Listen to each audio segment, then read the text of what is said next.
Let's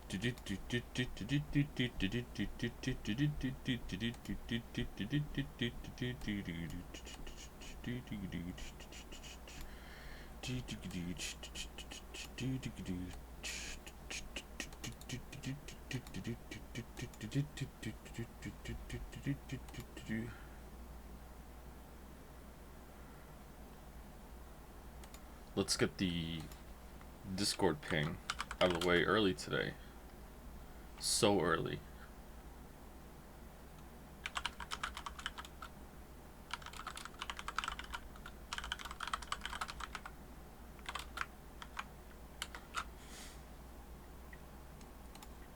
Lies of P is a really good video game. What an endorsement.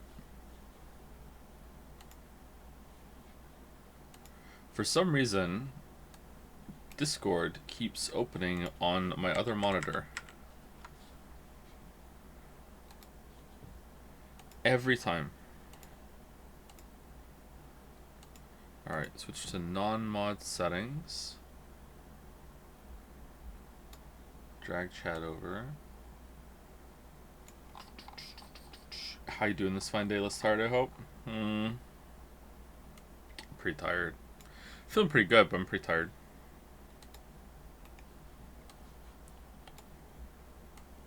Something weird and wonderful is happening to my tongue. So I said a while back, I don't exactly know how much a while back. So when did we do the Amnesia Bunker streams? It was around then. Maybe it was like a month before then. I can't remember. I gave up soda. I stopped drinking soda. So I love Coke. I love Coca-Cola. It is my only bad habit, except for arguing with chat. I just lost all my windows. I love Coca-Cola so much.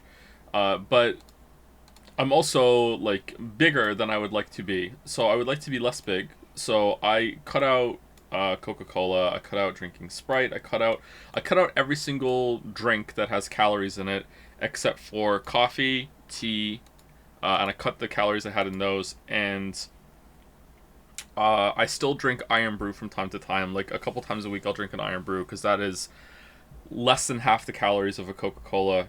It's a cut with aspartame, so that is my only exception. I'll have an Iron Brew now and then, but Iron Brews are really hard to get. No fruit juice. No fruit juice is nothing. I don't drink as many calories as I used to. Very, very few calories.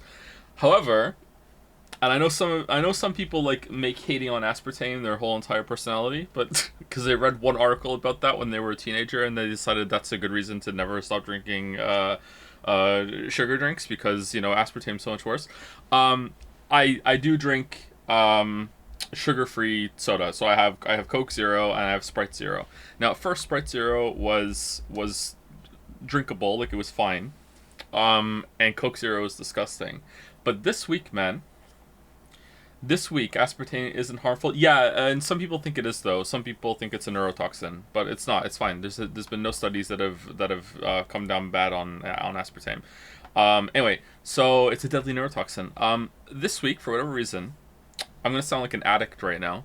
When I used to drink Coke, and it was like the first Coke I would drink in a day, like usually with a meal, I would take a sip, and I would have like an response to it, like a relaxing kind of stress release response. It would feel really, really good in my mouth, kind of like oh, we're home, you know what I mean? Like just that's the yeah, I know. But it would taste pretty good, all right? Was this week I got that response from Coke Zero, so I'm pretty happy about that.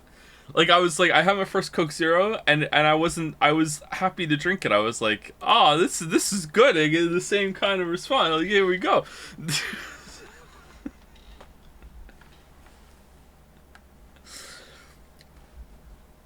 So I guess if you go like 3-4, I don't think it's been 5 months since I stopped drinking sugar soda. It's been 4 probably at the most. If you go that long, that's how long it takes for your body to adapt to the new stuff, and now you can enjoy a drink with no calories as much as you were with the real calories. I wonder if I drink a real Coke now if I would die.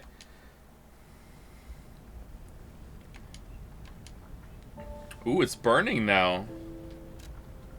Burning. Alright, so maybe that's why I had a weird healing and a broken weapon yesterday, because when I quit this game, I just hit Alt F4, which is what I do for every game.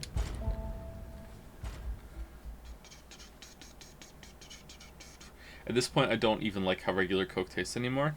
Wow. Is that based? I'm not sure if that's based or not. Alright, big weapon. We got the big sword yesterday. Alright, we haven't lost anything then. Alright, here we go.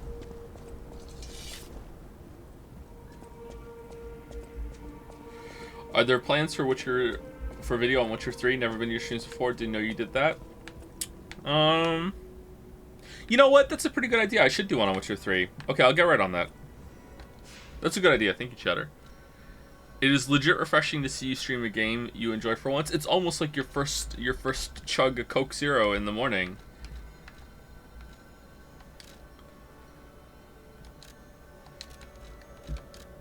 Oh yeah, the glove to get to the dog man.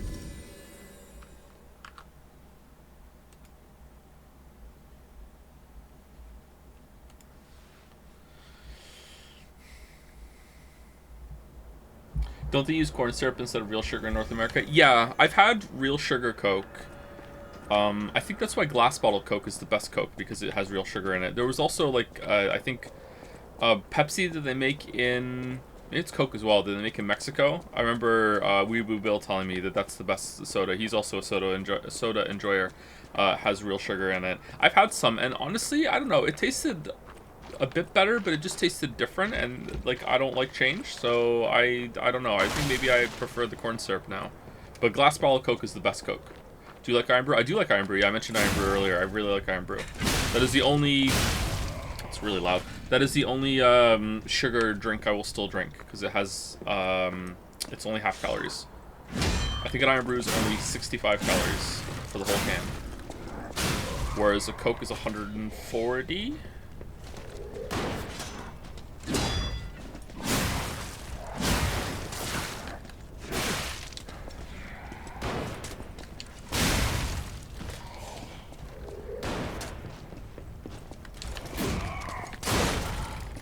Oh, the juke. Iron Brew tastes like pennies and electricity, and I love it. Yeah, it really does. Yep.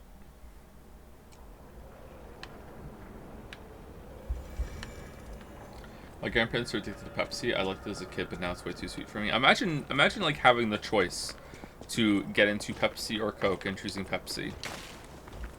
So much hate. So much hate. You're a worthy hunter, and it is... What's this? A gift for a rescuer. From a technician girl. I don't remember. I've saved so many of the common people. Anyway, thank her, I suppose. Favorite SI unit prefix? Oh dear. These gloves are a mess. They don't even fit. I don't know what you mean. Sorry, Chatter. Is that a Poe thing? My God, I never did like that girl. She's just like him. Oh, never mind. I thought you had better taste than this. How disappointing. Get these rags out of my sight. Oh. You're a worthy hunter, and it... I'm such a Poe head. I hear the word prefix, and I'm like, oh. You want to get suffixes first, and then you want to craft prefixes can't be changed, and then you want to put a Veiled Chaos Orb on it, and you want to hope that you get something good.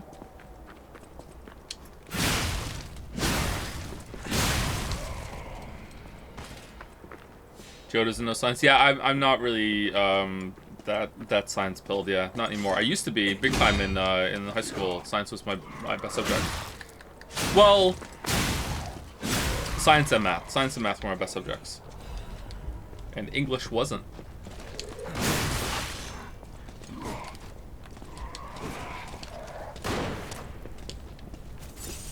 Is tap water in LA not drinkable? LA? Oh, you're not talking to me?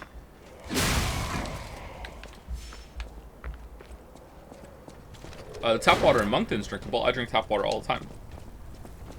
I drink more water than anything.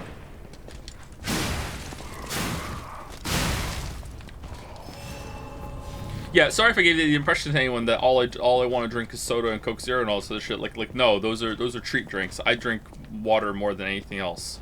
I drink coffee as well, but I drink like absolutely absurd amounts of water. That's why I have to pee so often. And it's big pisses only, let me tell you. Like I don't know. Like I feel like I drink water recreationally. Like it's something to do.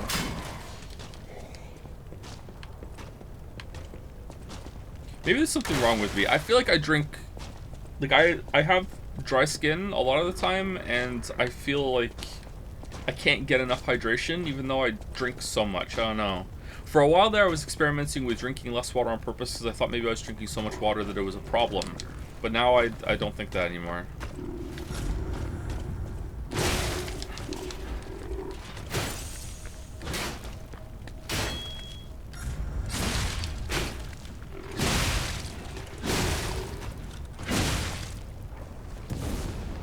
Need more electrolytes? Yeah, maybe.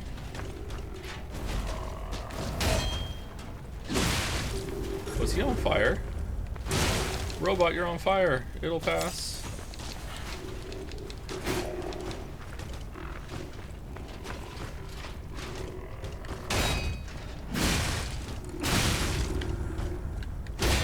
Yeah, we got a parry, finally.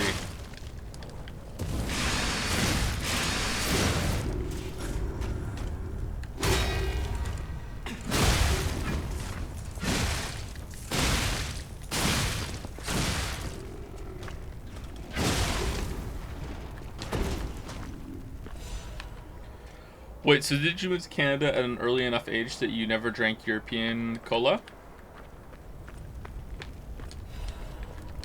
I'm from the UK, Baldur, not Europe. Oh, politics. Oh. No, we drank Coke. In Wales, yeah. I don't really remember it tasting all that different.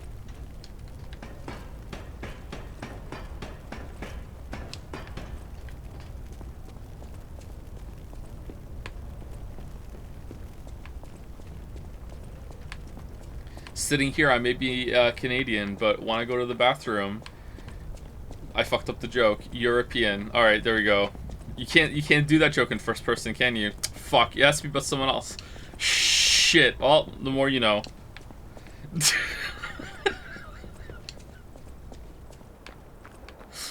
I'm a peon.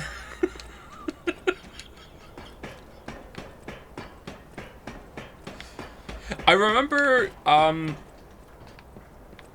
So for the past few years, all the Coke that we drank, it's been in cans, because plastic bottle Coke tastes worse. That's slumming it Coke. Like glass bottle Coke number 1, cans number 2, and then plastic bottle Coke is the worst kind of Coke. When we lived in Wales, all the Coke we drank was plastic bottle Coke. So I remember tasting it much stronger taste of caramel. To the point that if you ask me, caramel is like the defining taste of Coca-Cola, whereas Pepsi is more citrusy. But yeah, I don't know if that's true or not. I don't know if European Coke has more of a stronger caramel taste than American. What? Yeah, it's got a more caramelly taste. The main taste of Pepsi is just pure raw sweetness. Yeah, to me that's more of a citrusy.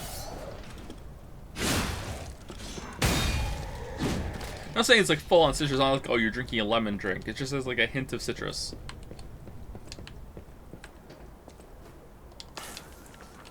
The Coke has a sharpness to it. Sereth is also a soda enjoyer. Man, I'm kind of missing real Coke now. God damn it. God damn it. I want the Coke Zero now. It's going well. It's going well. It's going so well. We can level up. Should we go level up? Let's go level up.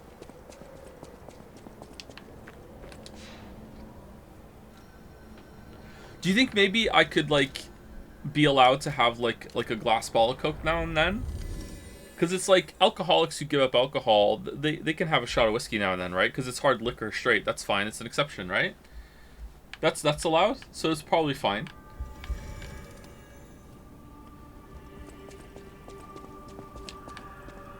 Would you say you're a cokehead? Absolutely a cokehead.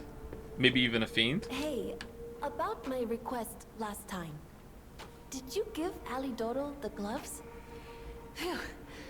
Even the union's advancement test didn't make me this nervous. Alright, I'm ready. Tell me the truth. Did the gloves make Alidoro happy? He was angry. He said the gloves were rubbish. He was actually secretly happy, I think. Really? What a relief. I'm confident in my weapons, but it was my first time making gloves, so I was a little nervous. Okay, more than a little.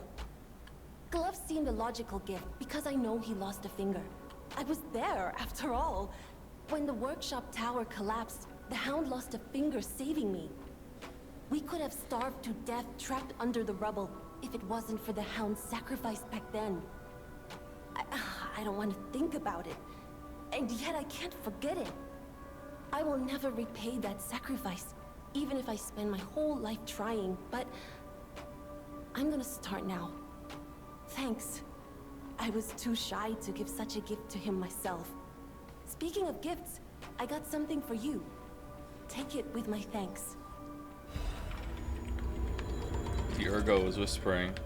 She sounds like a Stardew Valley YouTuber that Finn likes to watch. Do you have any quartz? These rewards are not very good, are they?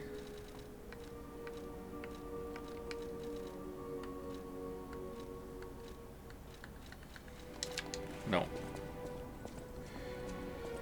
Cutting in here to say that lime flavored Pepsi is the best fucking flavor out of all of Coke and Pepsi, and I will die on this hill and repost this as many times as possible. False. Lime flavored Coke is better than lime flavored Pepsi.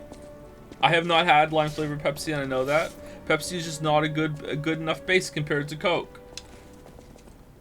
Playing Dark Souls 1 for the first time right now. Any tips? Resistance is the best stat. You pretty much want to like just put a little bit in vitality, but the rest all resistance for the rest of the run. All the way. You want to end the run with about 70 to 80 resistance. You can resist everything. Put all your points into swimming.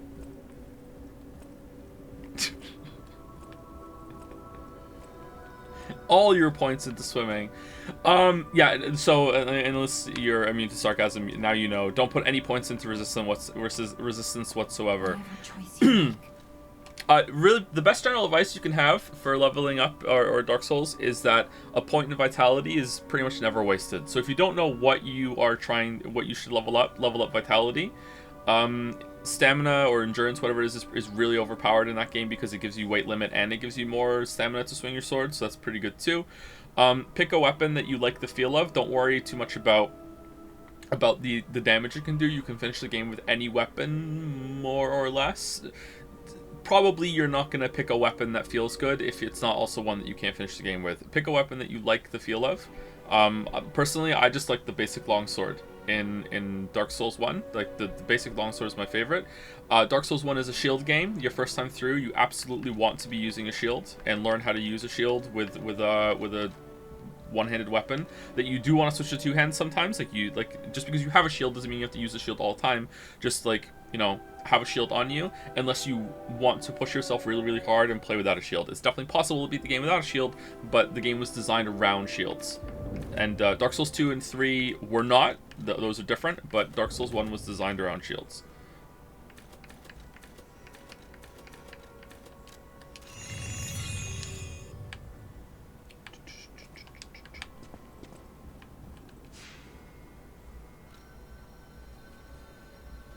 Can I ask one of your children for tips on Dark Souls? I trust them more. Finn hasn't even beat it!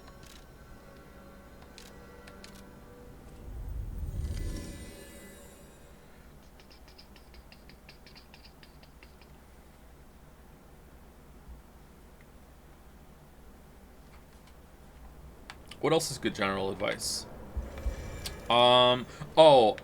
Is that too much of a spoiler? It's okay, let's just do it. It's a waste of time to improve your armor. Don't bother. if you're just like shitting out the currency in order to upgrade it at the blacksmith, and you really like an armor set, you know what? It doesn't hurt, but you basically want to spend most of your souls and upgrade materials on upgrading your weapon, your shield, and yourself. If you have extra and you're swimming in it, then sure, go ahead, upgrade your armor.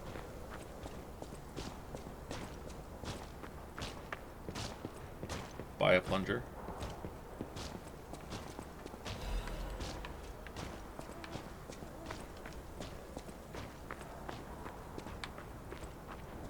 You can upgrade armor in Dark Souls 1? Yes, you can.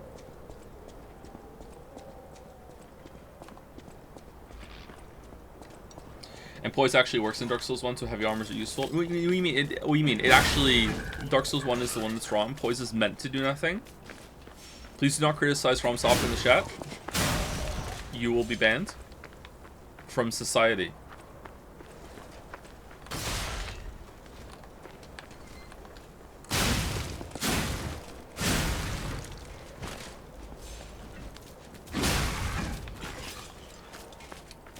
Apart from that, honestly, the game isn't that hard. If you've played a lot of difficult games since Dark Souls has come out, Dark Souls kind of like, obviously people were still making hard games before the Dark Souls Renaissance, and there was lots and lots of dark games, a lot of hard games before Dark Souls. Obviously, Dark Souls does not invent hard games as much as Reddit might want to believe the otherwise. But if you've played hard games that have been made in the modern era since Dark Souls came out, you're probably going to have an easier time than a lot of people when they first went and played it when it came out. It's not that hard. It is a hard game, don't get me wrong, especially your first time. If you're dying a lot, don't worry. Like, you can die really fast in the game, and that's where the real difficulty comes in. Like, you make a couple mistakes, especially early on, and you can find yourself, like, dead really quickly. Oh, shit. But it's not that bad.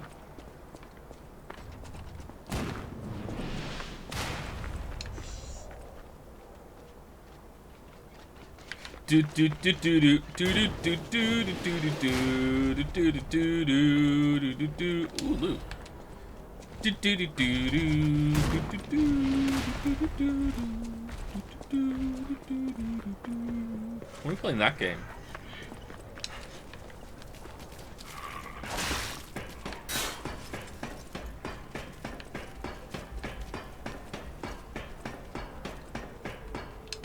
How do you differentiate between hard and easy games? I have to play them and find out. Like, how do I find it hard? Do I find it easy? I just have to find out.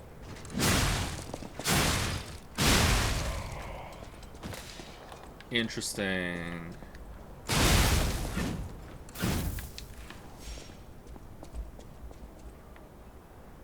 Oh. Oh. Okay. That was weird. Send a message.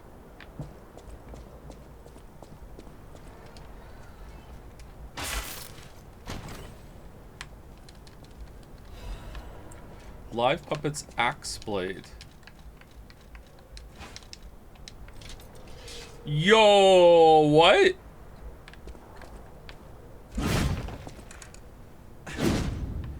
How are we still finding good weapons this late into the game? We have to be close to the end by now, right?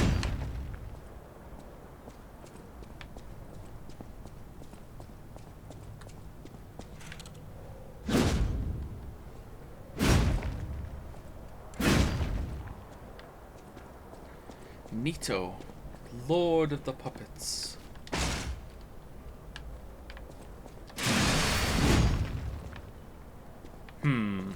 A bit simple when it comes to the moveset, but maybe that's the point. Maybe it's just supposed to be this, like, hey, I just have a big, like, chonker axe, you know? The green monster is cleverer than you think. It likes to collect puppet bodies, but what for?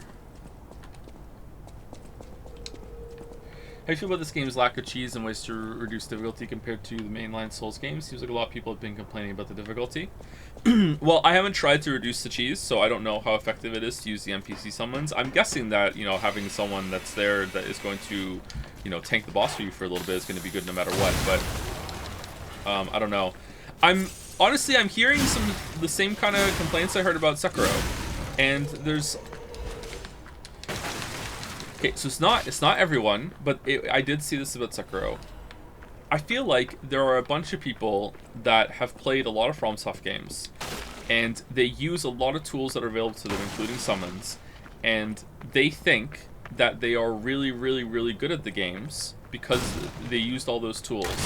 And then they play one of these games like Sekiro or Lies of P, where you're not given a lot of those tools and you have to get more skillfully good at the game, and then they can do that, but they don't want to because they think they haven't had to do that in the other games, and then they get very upset at the game for, you know, not catering to them.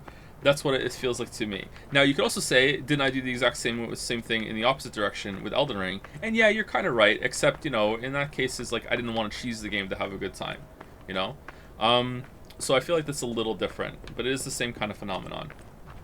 You can do it in Sekiro to less extent. Yeah, that's you can actually can. Like, the prosthetics are really powerful in Sekiro, but there isn't a summon. There isn't a way to make Sekiro like, excuse me, like face roll easy. Like, oh my god, there's no way you could fail like you can in Dark Souls 1, 2, and you know what? That's not fair. I've never done a summon in Dark Souls 2 or 3, so I don't know how easy that is.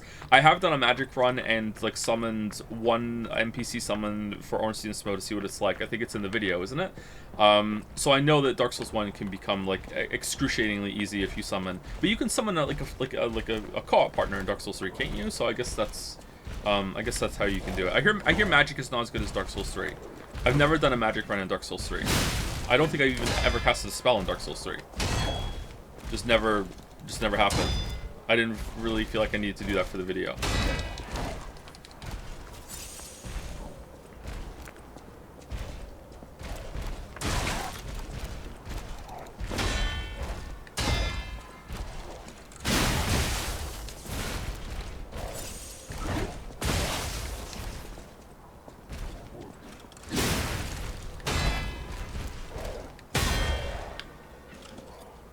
Anyway, but sorry if that's rude or sorry if that's presumptuous of me, but that's the feeling I get, is that there's a a large amount of players that play games in those ways, and that's fine. That's how you have fun, and that's fine. But it just means that if you don't want to meet this game on its own terms, then it's just not going to be for you. In the same way that Elden Ring turned out to not be for me.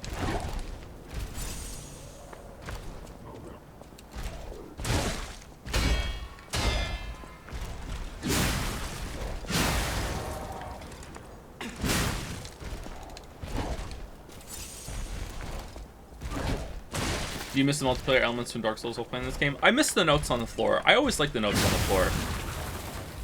It was a really unique part of Dark Souls 1 my first time playing it. I was... like, it's one of those systems that, I'm trying to think of another example. Like, the first time I saw a game in 3D, because I lived through the 2D to 3D jump era. The first time I had, like, I went to, like a HMV, and they had, like, a kiosk setup of an N64 before the N64 came out. And the first time I stood there, I had to wait in line to play it. I was like, I don't know, like 9 years old, something like that. And I got to play with an analog stick for the first time, and I was like, what the hell is this? This feels so weird. You know, all these little jumps and moments, you know. First time I experienced VR, like first time I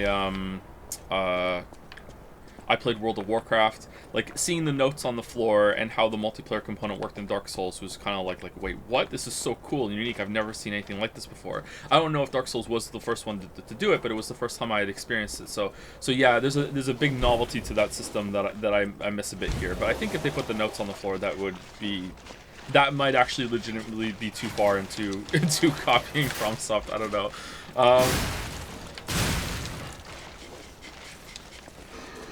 Maybe.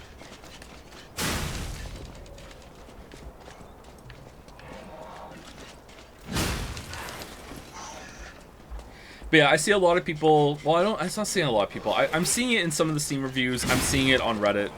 People saying that this game's dodge timings feel weird, the parry's too weird, and I do agree that. I can't speak for the dodging in terms of the window. The dodging feels fine for me for sure, but I'm not sure like how effective it is to just dodge only.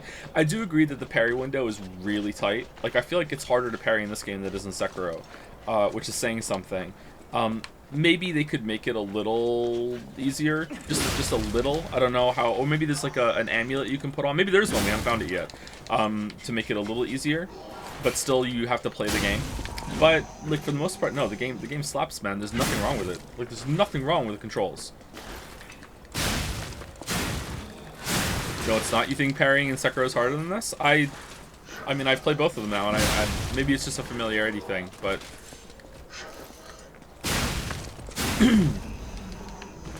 Maybe it's the flow you can get in Sekiro that's better. So in Sekiro, this is why I'm going to prefer Sekiro's combat system over this one overall, even though I think the boss designs in this game might be better than Sekiro's boss designs overall. There are some really bangers boss designs in Sekiro that are probably going to take the top spots. Sekiro allows you to just attack forever because of the stamina. You just keep attacking, and also because of how the fights work. And the fact that you can just attack, then you get parried, and then you're like, oh, okay, now I'm gonna counter deflect the other enemy. Like it's such a great flow state that I think maybe that's why it feels that deflecting gets easier. Whereas in this game, there's also less punishment in Sekiro for fucking up a deflect as long as you get a block off. Like, you don't get it perfect. Whereas here, it just feels trickier to me. Yeah, if the fight is non-stop in Sekiro, it's great. Yeah, it really feels like clashing blades. This is why I love Sekiro so much. And that's something that you feel yourself get better at as you play. Like, the first time I played, I fought, oh god. You fight him 3 times. Geppetchiro, whatever his name is. Genichiro? Genichiro? First time you fight him, you get your ass kicked. I have beat him at the start of the game, but not my first time, obviously. And then the second time you fight him, you're a lot more confident. And then by the time the end of that, or by the time you loop around and play the game again, like he is just the easiest boss in the game to me, and I'm just hyper aggressive with him. Like the difference, if I could see like a recording, I think I do have the recording, so I can go back and look at it. The recordings of my first time fighting him, where I'm very like, oh, I'm locking on. Where's the stand-in for him? We can go over here. You can be like, oh, he's here. All right, he's coming to me. What is he doing? All right, gotta time my deflection. Okay, he's moving. Oh shit, dodge away. Okay. Oh, what is he doing? Oh, parallel. Oh no. And then now when I fight him, I'm like, R1, dodge R1, parry, just non-stop. Like I'm the boss now, motherfucker. And like going from the beginning to that is just intoxicating. Like that's such a much larger jump in progression than any other Souls-like, I think. Just like god damn, like it feels so good to just clown on him.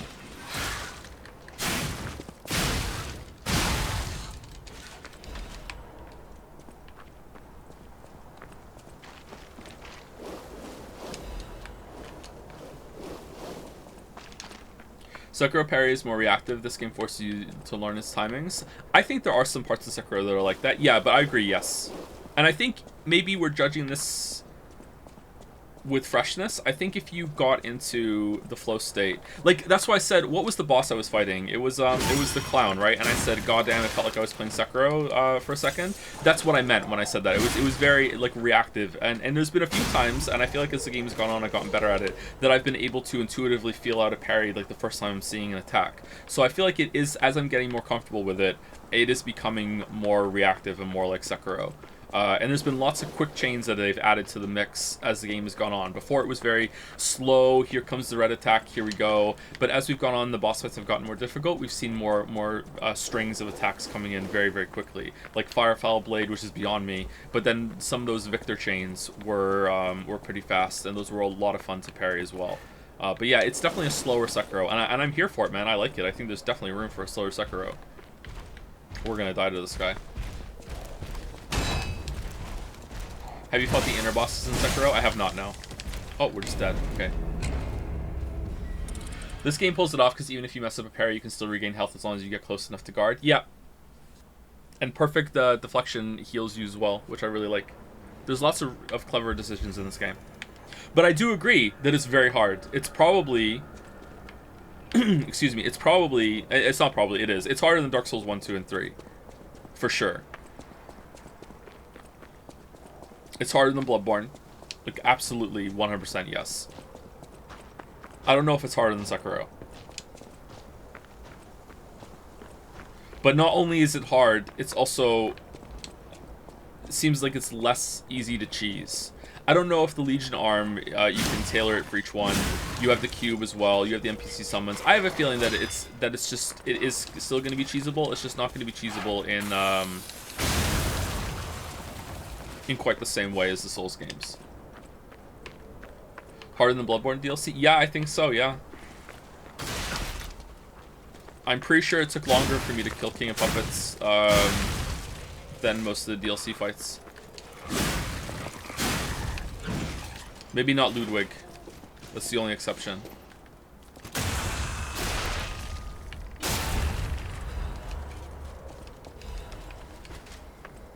What are your thoughts on this game's story? God damn it. I don't really care. Sorry. Like, it's here. It's like it's background noise. I like the theming of it. I like the setting. It's unusual, and I like that it's unusual. But in terms of the story, I'm like, I don't care. Like, we'll see what happens at the end. But that's not because it's a Souls-like. That's just because it's a video game.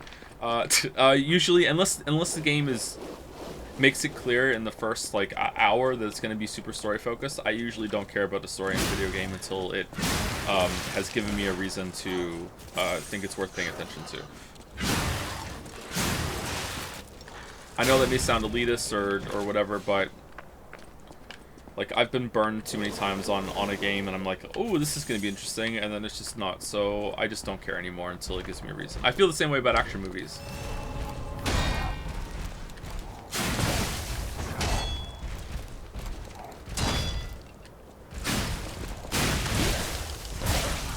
Oh, this guy's hard. Okay. He does a lot of damage. How are you not burnt out on Souls like at this point? Don't they all start to blur together for you? They definitely have for me. I probably haven't replayed them as much as you think. Like, I don't know how I have hundreds of hours into some of the Dark Souls games. I've played through Bloodborne I think 3 times, so not that much. I played through Sekiro. Oh, I played through Sekiro quite a bit, but Sekiro's short. Like, I think at my height I could beat Sekiro in a couple hours. You can move really fast through Sekiro. I played Elden Ring through 3 times for the video. I haven't played it again since. I don't know. I feel like this one keeps it really fresh. But when it comes to playing like Mortal Shell, Ashen, if I went back and played some of the Dark Souls again, I don't know. I take pretty long breaks between playing them, so maybe that's why. I just like it. I really like the boss fights in these games. So when a game like this comes along and has really good boss fights, I guess it becomes fresh for me. With how this game incentivizes you to defend in various ways, deflect, block, dodge, do you find it odd that red attacks can only be deflected mostly? Well, you can still dodge away from them. Like, you just can't iframe them. So I think that is another option. It's either a deflection test or it's a positioning test. I think it works.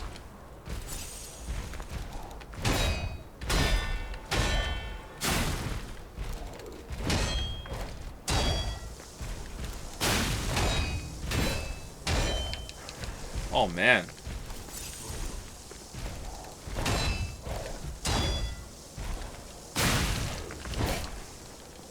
This guy's hard.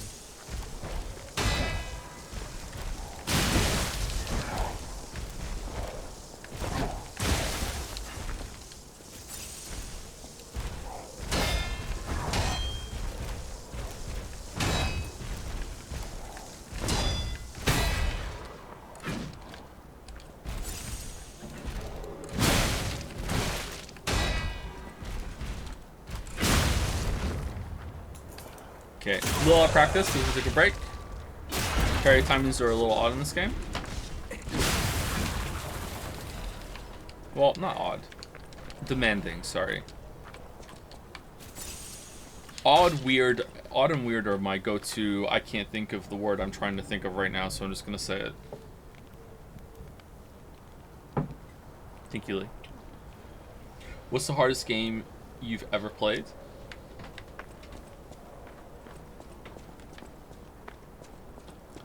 That's a hard question to answer. If we're talking about like the hardest gaming experiences I've ever had, it's probably going to be raiding World of Warcraft. Like Mythic raiding World of Warcraft. These are a very, very difficult game. But that's a co-op kind of game. Single player game experiences. Playing Metal Gear Solid 2 on European Extreme is one of the most difficult things I've ever done, and I don't know if I beat the last boss. I got to the last boss for sure. That was very difficult.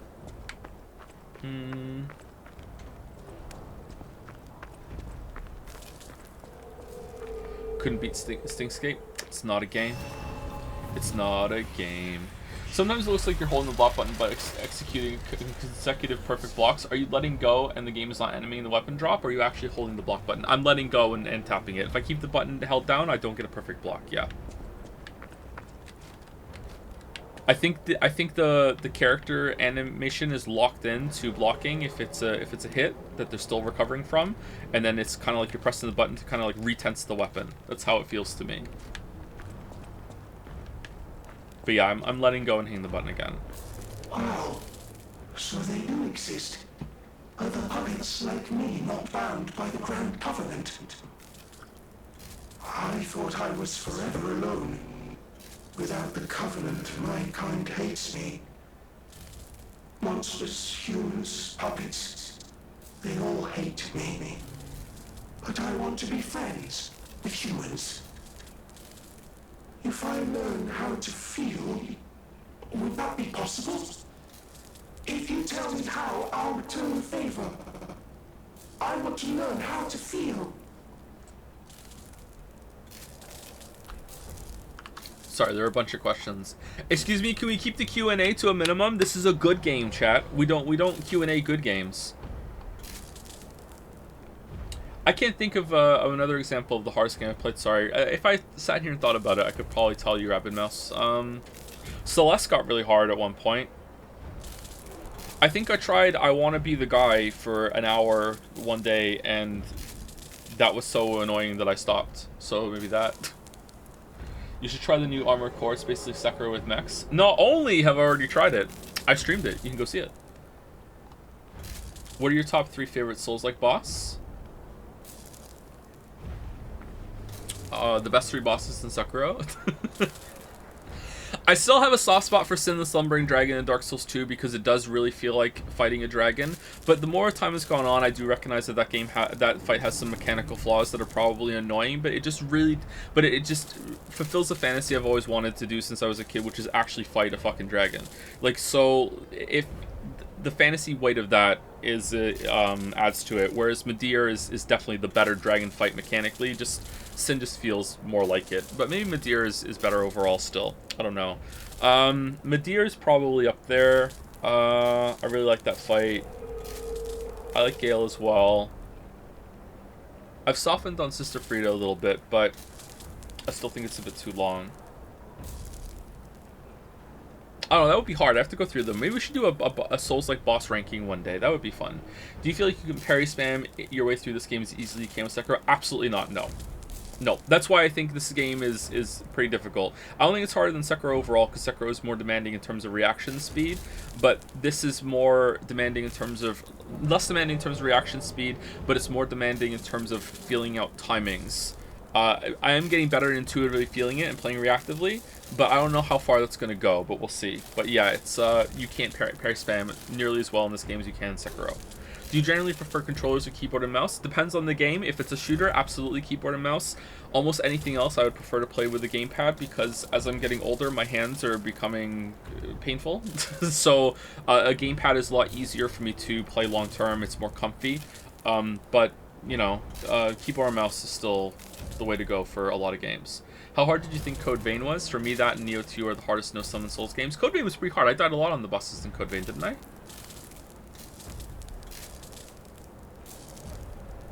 Speaking of Celeste, do you still plan on playing Celeste mods? Yeah, I like to do the Strawberry Jam. That looks good. Should we play Cyberpunk 2.0 on DLC? Perk system is really fun and the bugs are still funny. Oh, it's still buggy? Oh no. Hello, my only friend. What have you come to tell me? Teach about sadness. Teach how to clap. Clapping is the mimicry of a joyful heart.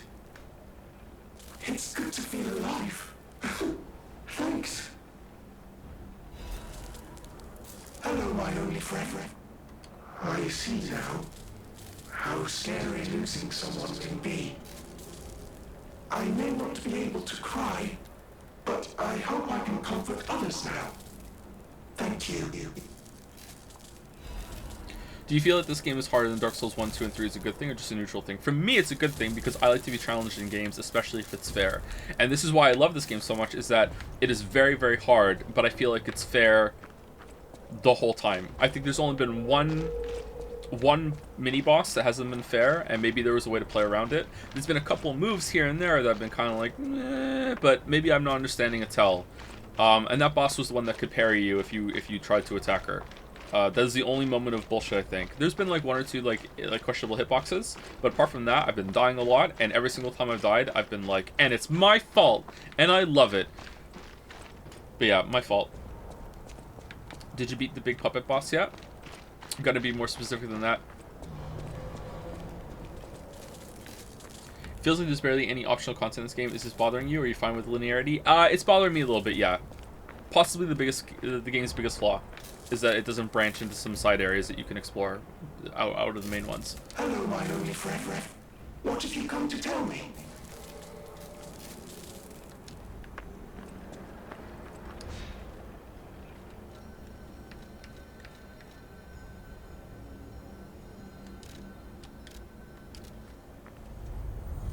If you like staying close to bosses and be rewarded for defense, you'd probably like the newer Ys games. I tried to play a Ys game last year at some point. You're in some big tower. I tried playing that one, and it felt okay, but it just... I don't know. Sorry to put it on the game. It felt kind of cheap. I don't know. Whatever It's pronounced jizz? I'm sorry. I shall. More specific, did you beat the fire puppet inside the big puppet that you spent a lot of time in the previous stream? Oh, yeah. That one? Yeah, we did. Yeah, sorry. I wasn't being a shitter. There have been a lot of big puppets. I didn't know if you were coming from previous streams or if you were just, like, know something about the game.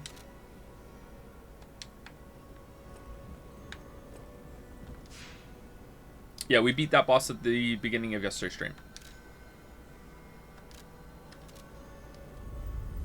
Do you think the lack of side areas may make it easier for devs to balance? For sure, but I think there's a way to do it. And that's the fun of game design, right?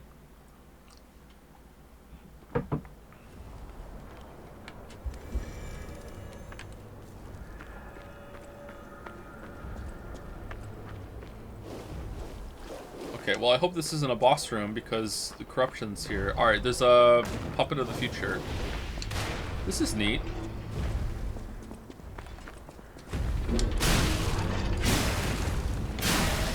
Okay, I wonder if these only have a health bar because you can't see it above their heads otherwise.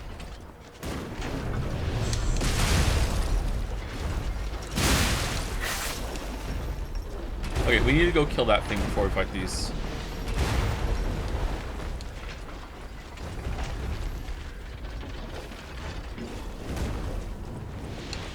Maybe a bit of a difficult question to answer. Is there going to be another fan art showcase before the impending Gigapause? It's alright if not, but I want to know if I should bang out some ideas now or cool it for a bit.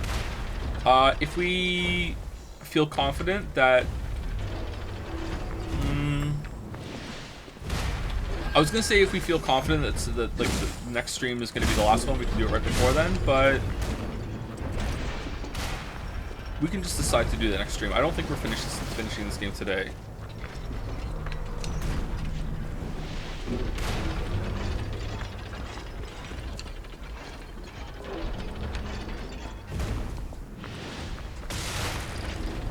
Are we going to finish it tomorrow is the real question.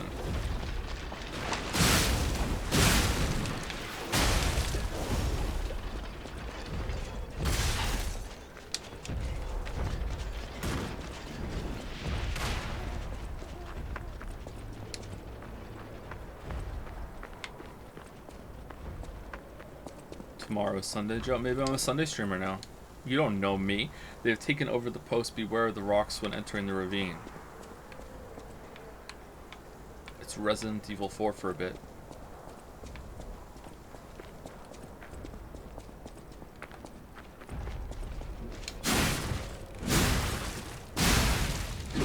What Sekiro fights do you like better than Archbishop Victor?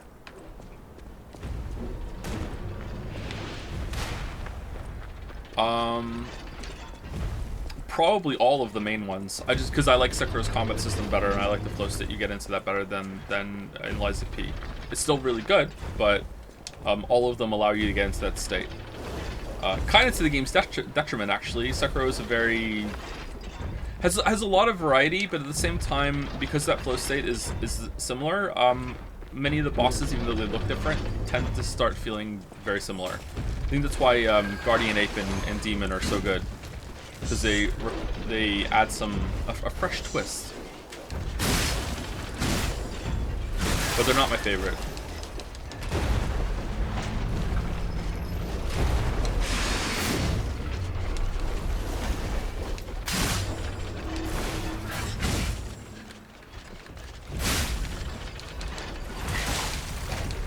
Okay, we died, but we got the butterfly, and that's all that matters.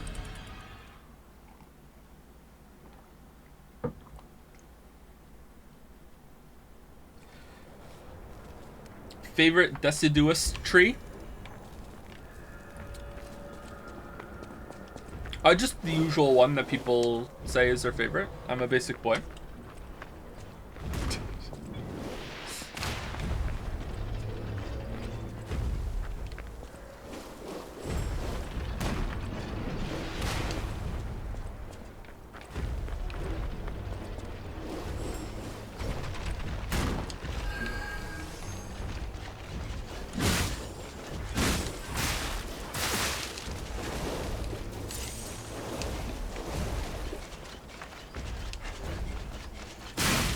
Just beat Kyobu in Sakura. Congrats.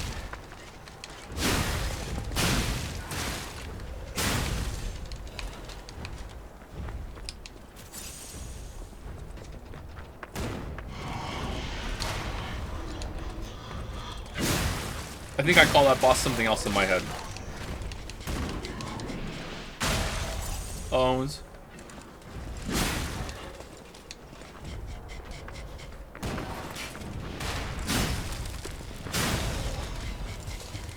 What's your favorite thing to put honey into? Are you just setting this one up for me? You're a I don't like honey.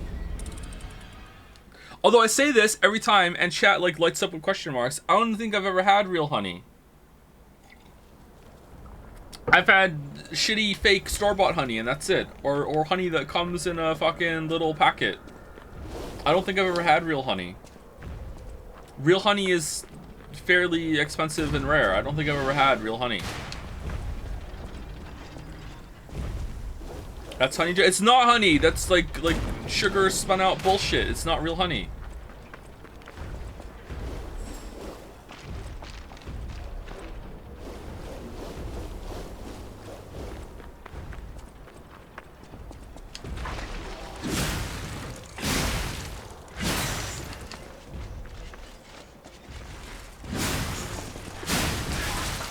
Have you not been eating real honey? If it comes in like a plastic bear-shaped jar, then no, you haven't been eating real honey.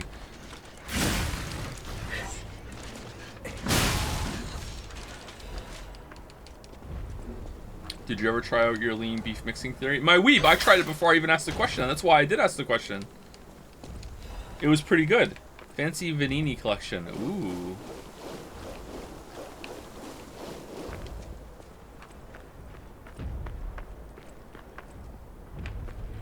I feel like there was a question I read out loud and then didn't answer. I'm sorry. There's a lot of questions today. Lol, Joe has not seen B-Movie. You know what? I haven't, and I'm brave enough to admit it. I have not seen the B-Movie.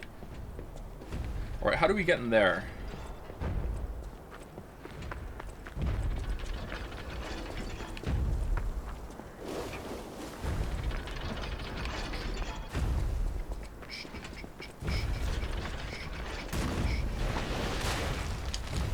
Maybe we like go over there and we go like underground in a tunnel or something instead of like going around like you think you're supposed to. Oh, it's looking good. Success report: the most successful case from the prototype elixir injection experiments. 3 patients suffering from the petrification disease who got the elixir injection at the same time died. Right up until their deaths, they experienced painful necrosis and skin ruptures and kept saying they were about to die. Seizures and convulsions and crystalline metastasis throughout the body. Ultimately, they became mutations known as carcasses. Number 890 was able to suppress neutralization side effects and has been stable for 56 hours so far. Just the dissociative amnesia, seizures, aggressive urges, and hallucinations from the typical petrification disease victims. Personal opinion, I confirm that the Order's proposal to take a stalker with verified physical abilities as a sample is very effective. The sample extracted from subject number 890 is estimated to help the elixir development in the next step. Sister Adriana, who will receive the next baptism, is expected to be able to fulfill the Order's wishes. Wake up, evolve, ascend, idle. We the Reborners will prepare for the birth of God. Was Adriana the one that we found in the chapel that turned into an alien?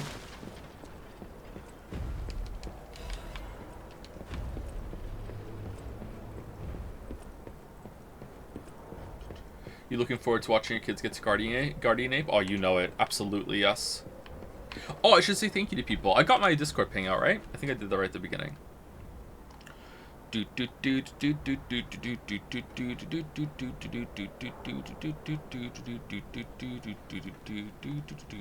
think it was Uber Super Sloth that said thank you to last time, wasn't it? Did I say thank you to Grimpones you? Thank you for the new sub. Welcome, welcome. Thank you, Shadow Yuri, for the resub. Both while the stream was down. Thank you, Dalmek, for the bits while the stream was down. Why are you... I'm foregoing an uncomfortable copy pasta. Thanks for the laughs, boss man. Why? Just felt like it? Okay. Alright. Thank you, Dalmek. Thank you, Malkaor, for the resub. Commandal86 for the resub. ZCD. Alduin Feet Pics. I love Coke Zero. Not sure why people seem to think it's vile. I like it. I always liked it, but I always preferred real Coke. I wonder if it would be too sweet for me now. I was at the point that I couldn't drink Coke without having some food with it because it was too sweet on its own. So I was already kind of changing. Thank you, Chilla Chief, for the resub. Should I play this game? If you like these kind of games, you absolutely should. This game is really, really, really good. Thank you, Jahions, for the resub. Jahions. The Salty Sheep is bad for the resub. Dalmek for gifting a sub to Sucking Toes since 1973. It's a Bryan Adams song, isn't it? Thank you, Dalmek. Thank you, Zero Vault, for the bits. Thank you very much, Zero Vault. Thank you, None to Spare, for the resub. Wanted to get one more sub in before you potentially gone forever. Haven't been able to support since the $1 tier on Patreon. Thanks for being my favorite streamer. Oh, you're very welcome, None to Square. Thank you so much. That's a nice message. I don't think I'm going to be gone forever, but yeah, I appreciate the message. Thank you. Thank you, Grab Wrecked, for the resub. Thank you, Grab Wrecked. Truth of D's. Truth of D's what? And last but not least is Aldair's Ghost, or Aladair's Ghost, for the resub. Thank you very much. Is this the best non-From Souls-like? Yeah, I think it is. It's between this and Neo, and by Neo I mean Neo 2, because I think Neo 2 is better than Neo 1. Everyone says that, but I haven't finished Neo 2, so I can't say. I didn't play it enough. I should have, I guess. I am not number 890. Name Precious Forgotten. Ah, this must be quite an urgent patient to seek out my humble abode. You are still breathing. I must treat you quickly. Grad cannot have any more live patients. Trust me, it's better this way. 'Tis far nobler to die as a human. Oh my god, you think I'm human? No vital signs. You must be dead. Oh. I'll dispose of you properly.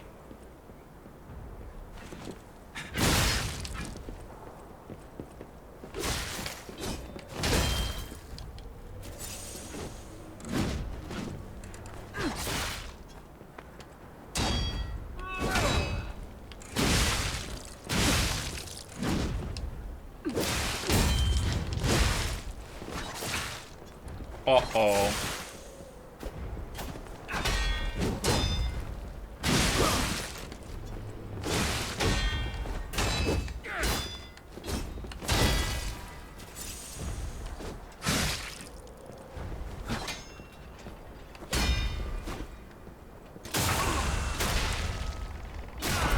Don't really like the stalker versus stalker fights, but I don't really like the hunter versus hunter fights in Bloodborne either.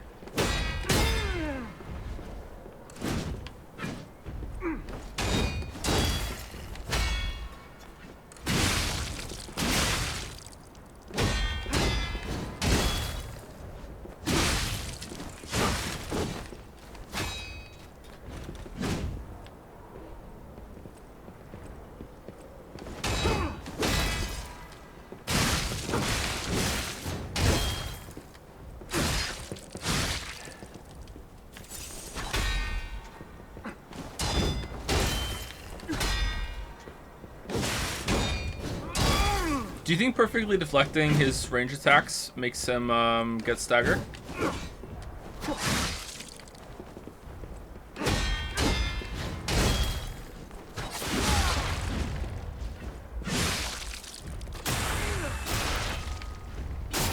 Sekiro did that, didn't it? I remember now. My Adelina.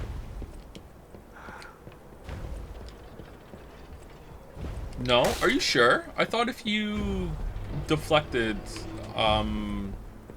like a dagger throw some of the enemies can do, I thought it did a little bit of stagger damage to them. It built up their stagger meter.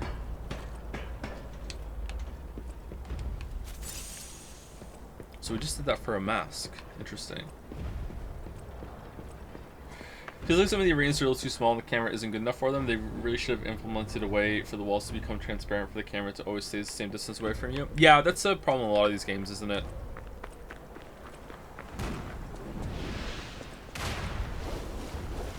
There's a fight in Sekiro where you fight with the one of the first. It's not always the first one you find. Depends on where you go.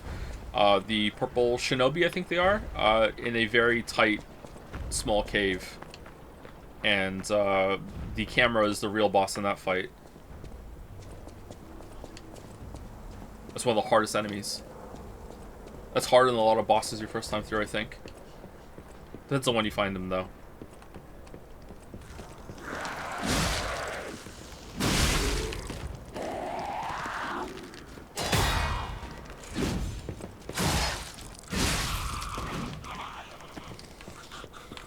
Okay, really? We're going... Oh, we're going the long way. We're going up there. No, we hit the ladder down. How the fuck did we get up there?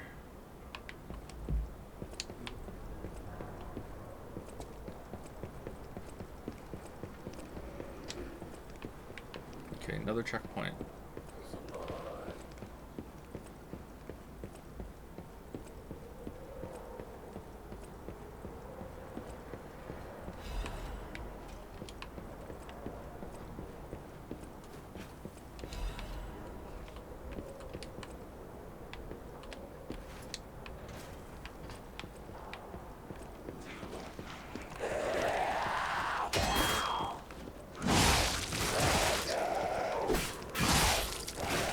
Oh, I'm yellow.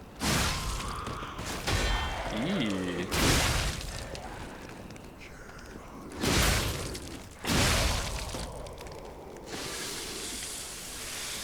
He played enough to form a Souls-like ranking yet, including the FromSoft ones?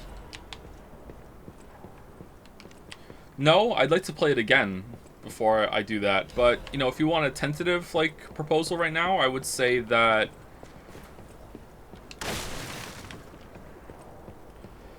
Like, playing it today, not first time playthrough, like playing them all today, I would probably put this above Dark Souls 1, 2, and 3. It's comparable to Bloodborne. I don't know where it fits in with Elden Ring. The boss fights are definitely better than Elden Ring's boss fights. Like, it's not even close to me. Like, I would play this game all day for the boss fights compared to Elden Ring's boss fights. But the exploration and move around the world in Elden Ring, it's just like, it's not even comparable to this game. This game isn't even trying to do that, and it's a shame. Because it should be open world, right? But no, I mean, like, the exploration magic in Elden Ring just isn't here.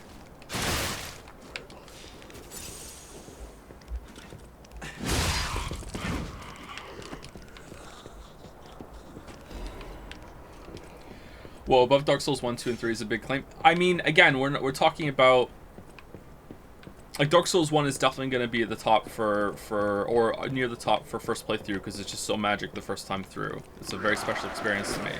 But if we're talking about playing them again today, like I'd rather play this definitely more than Dark Souls 1. And I recently played Dark Souls 1 again because I was re-experiencing it with Finn.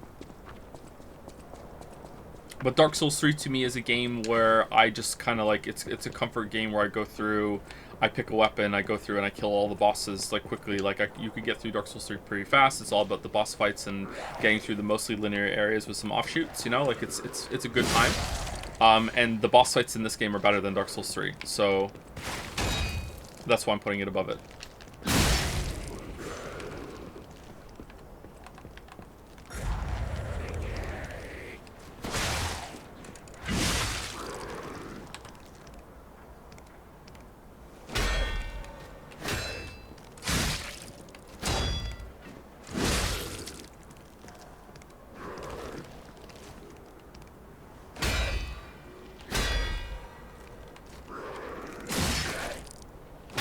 Why didn't I hit me?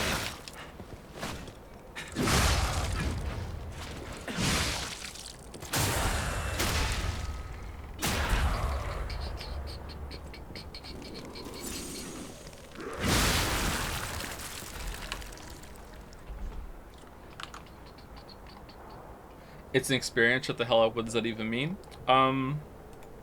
What problem with that statement is are you having trouble with? Are you taking what I'm saying is like if someone says, "Oh, I went and saw this movie," and it's not a movie, it's an experience. That's not what I mean. I'm saying it's experience, like it's something I experienced, like it's something I went through. Like it's just a word. It's just a description. Like, going through it today, I already know where all the shit is. I know where the bosses are. There are no surprises. But playing it for the first time and seeing how it worked, all the levels work together and all the shortcuts linking back and everything, I can't experience that again because I already know where they all are. That's what I mean. So the first time I played through it, that was an experience I got that was unique that time, and I can't get it again. That's what I meant. Does that make it make sense for you? Elden Ring is the same way. Like, Elden Ring has a lot of moments like that you can only really experience the first time. He was talking to someone else. Oh, was he? Okay, my bad.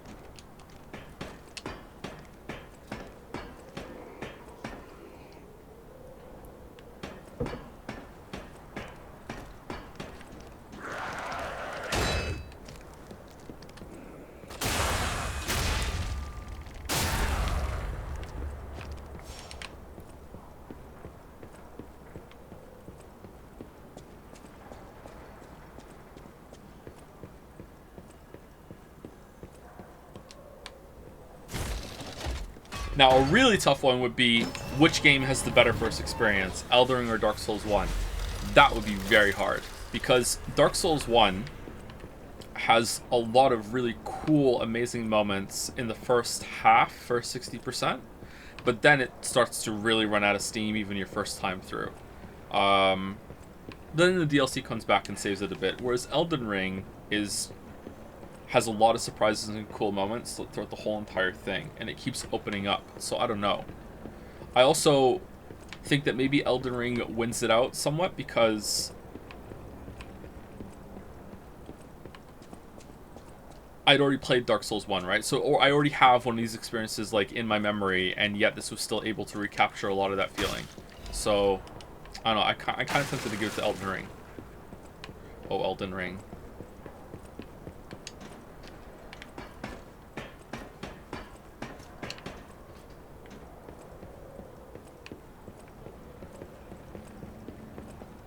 I see loot. I see loot.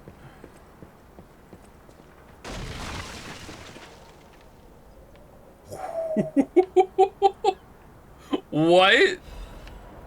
Oh, that's mean. Are we still dead? No, we're good.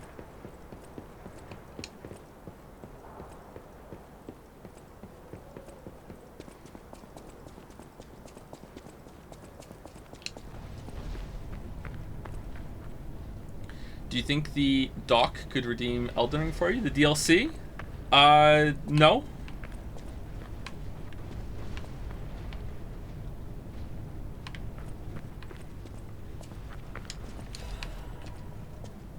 I'm just kind of resigned that unless there are some big changes added to how FromSoft makes those games, that they're just not really for me anymore. I'll still enjoy them for some of the aspects that aren't the boss fights, like the exploration.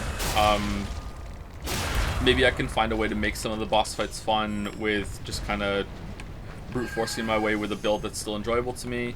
But, alright, is the ball going to do damage to the butterfly? No.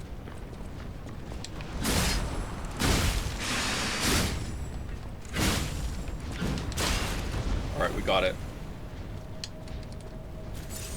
But FromSoft's games going forward, I'm more interested in like what they do next in the Sekiro Bloodborne area, or whatever they do as their next kind of like self-spin-off of a Souls-like.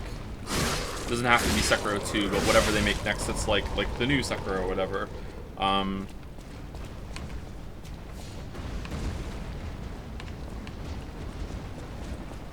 But we'll see. Do you think this game's trolling moments are funny enough for how fucky they are? Lies of P?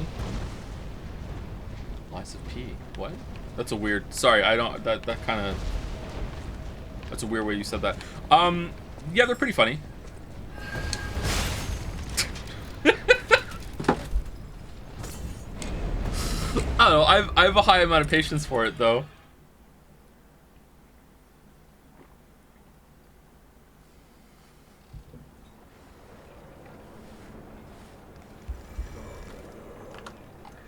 How's Lies of P comparing to Elden Ring as the first time play then? So far, of course. Really good, but... So, there's two layers to this. First of all, number one, I'm waking up a little bit. Sorry if I've been struggling to communicate throughout the stream so far, like, even more than usual. I had my coffee and I'm perking up a little bit. So, there's two layers to this. First of all, is that... gonna sound really mean, but I was expecting the game to be kind of shit. I've played a lot of Souls-likes that didn't come from From. And apart from Neo and Code Vein, they've all been disappointing. They've had some cool ideas, but usually it's like they run out of steam, they don't really feel finished. Like, they look good, they capture some of the atmosphere, but they only have, like, maybe one good boss. Like, we're talking about, like, Surge, Mortal Shell, Ashen. There's a couple more that we played, right? Usually they don't have enough going on, or they just, like, have, like, one good idea, they tried to do it, and then apart from that, it's like, it feels like the game was more... trend chasing, or they didn't have the budget to fully realize what they were trying to do, right? So there you go. So on the one hand, it's been a really pleasant surprise that the game is actually not just like decent, like it's really fucking good, like really fucking good. So because of that, it's been a surprise, and I'm enjoying my first playthrough for that. But on the other hand, like, it's also been, like, it goes beyond that, where it's like, oh, it's not just good or decent, it's not just competently made, it's bringing a lot of its own ideas to the table, and it's just continually, like, upping the ante with the boss fights. It's like, oh, that was a really good boss fight, and then my brain immediately went, after we did the Scrap Watchman, my brain went, this is probably going to be the only good boss fight in this game, Joe. Like, so don't get your hopes up, because like, this is it. And then the next one came along, and it was like, it was still a good boss fight, but it wasn't as good as the first one, and I'm kind of like, okay, like, maybe this is going to be the trend. They blew their load with the Scrapped Watchman, and that's it. And then we get to Archbishop, and I'm like, what the fuck? And then we get to the next boss, and I'm like, what the fuck? And then the one after, and then what the fuck? And it keeps going, you know what I mean? Like, it's so good. But then also discovering that it's like Sekiro, and it has that parry mechanic, and it adds another defensive option to the mix, which is something I always wanted in these games, because just dodging in Dark Souls just isn't enough for me anymore. Like, I want something else. And that it actually does mix them. Like, the strings that you go into a boss fight, the Puppet Master had one, Romeo, where you want to dodge, and then immediately after the dodge you want to parry. You know, whoops, wrong button. You want to parry, and that's the best response to that. Or some responses that were on Victor, where if he hits you with something and you're stunned for a second, the best thing you can do is roll away from him, not parry him, because that's how it feels. And if just you're mixing all these different options, and it just feels really good. Instead of it just being just about dodging, just about quick stepping, or just about deflecting. Sekiro is really good for that too. Like, even though Sekiro is known as the deflection game, you can deflect everything. There are some moves that are really good for jumping. There are some moves that are the Mercury counter. There's some moves that are best responded with a dodge and then a charged up R1. You know, like, there's a lot of different options, and you have to find out which is the best one, instead of just like, hey, press B and then hit, and press B, then press and then hit. So I really like it for that. So that's why I'm really enjoying it, and it's been a surprise. So the first playthroughs, this is actually pretty special, because it's like, oh, not only is the game good and it's competent and I can enjoy it, it's actually doing a lot of things that I wish the genre would do, and it's doing them at a very high level. It really is like this great marriage between Dark Souls 3, Bloodborne, and Sekiro. And like I said, I keep saying, I'm here for it, man. I really, really like it. I really like it. I'm kind of embarrassed how much I like it.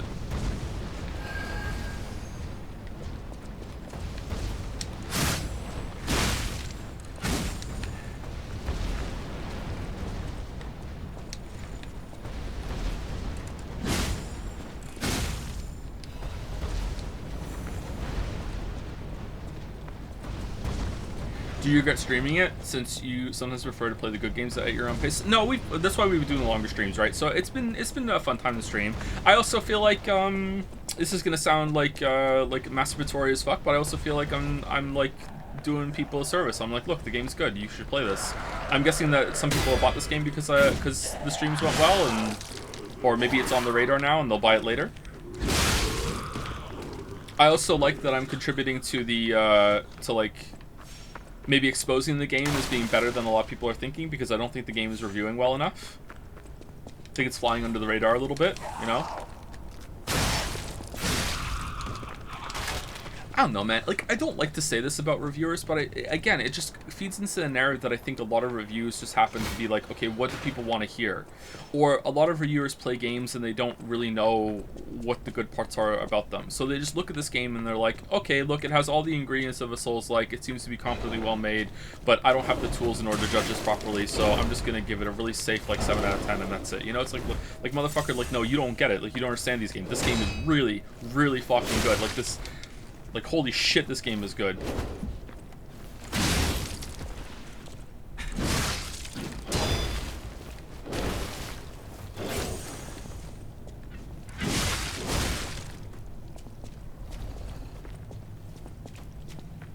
Neo is kind of like that too.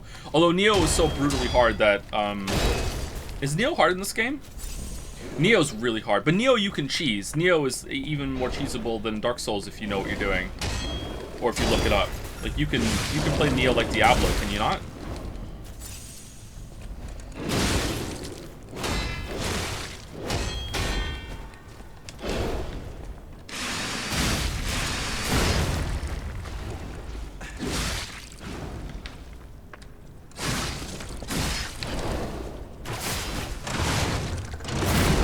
Uh-oh.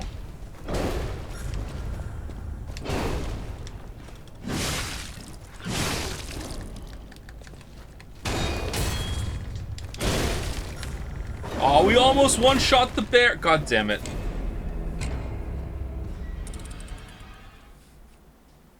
NL yesterday, Liza P has an aggregate review score of 7 out of 10 because it's the same thing as Souls. Meanwhile, here's Zelda number 27, 10 out of 10. What a breath of fresh air. Breath of wild fresh air, you mean?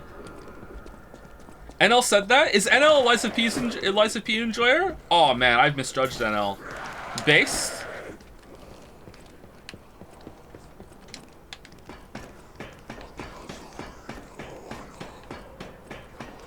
I thought this game would be too hard for the egg. Oh, I'm sorry, is that too far? I'm sorry.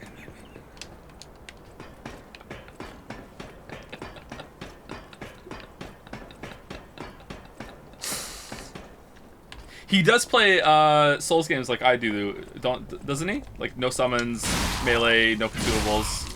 It's pretty based.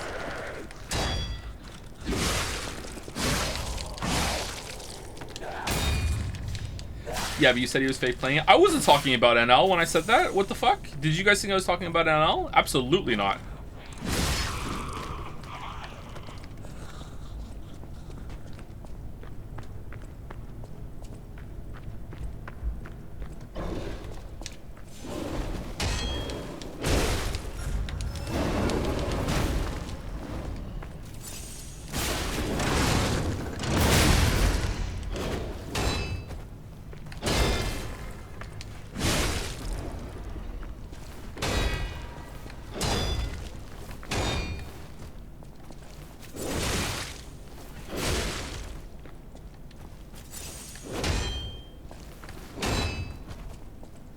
I don't like this enemy.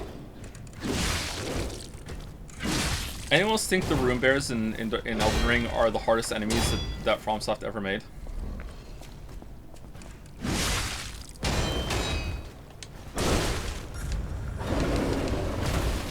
No? What is it then?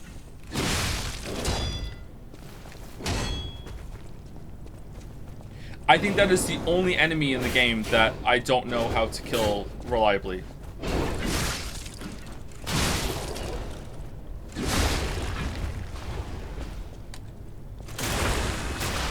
Headless? I think I have Headless down. Oh, maybe Headless without confetti is harder. But I think I have Headless down more than the Rune Bears. I have the Revenants down more than the Rune Bears. The hand enemies? Yeah, I think that's... Oh, wait. Which hand enemies? The ones that have lots of arms or the ones that are actual literal hands? Those are okay. I think I can kill those. Yeah, they're not fun, but I can kill those.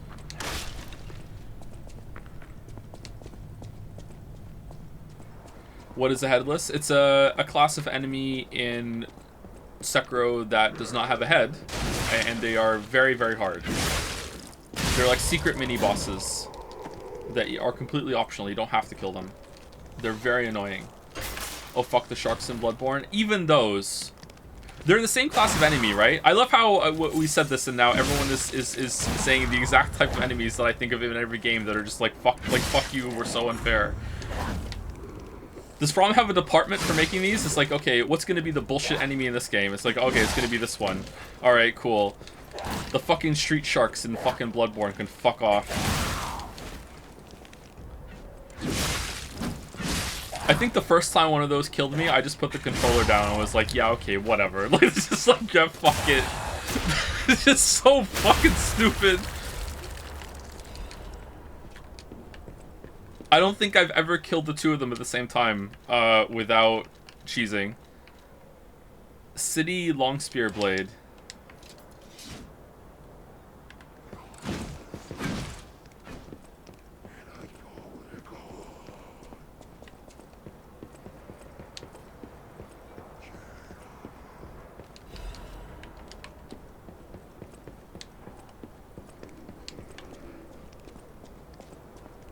Anyway, hold on. Let me scroll back up. Do you think I'm off mark when it comes to reviewers and stuff?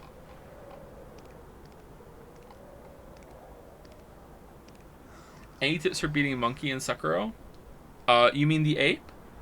You can deflect him more than you probably think. There are a couple of moves that Guardian Ape that you can deflect, and you can get a lot of free damage from that.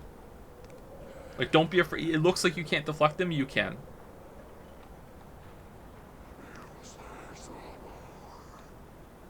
Did your character hair change? Yeah, yes. We became more human.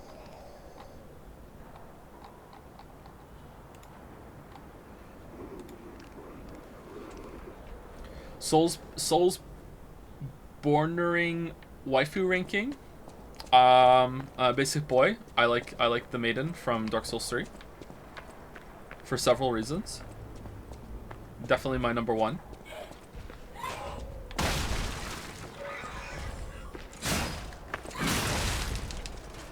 Why are we using this weapon? Oh. Okay.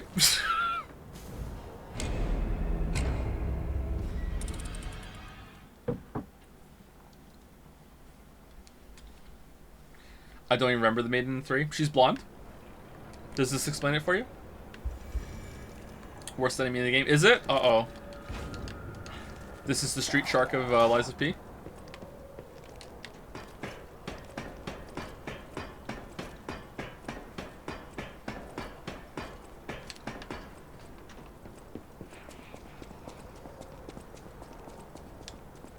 Outside of professional reviewers, this game has scored pretty middling on community aggregate rating sites. Backlogged glitch wave.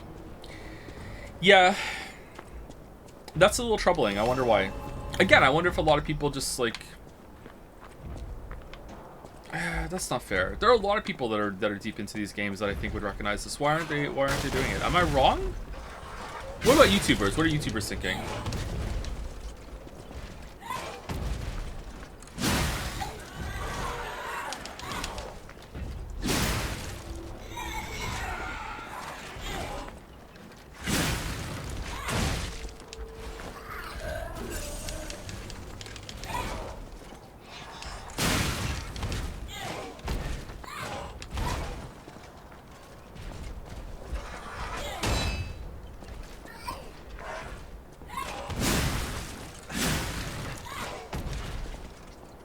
Favorite level so far? Maybe this one.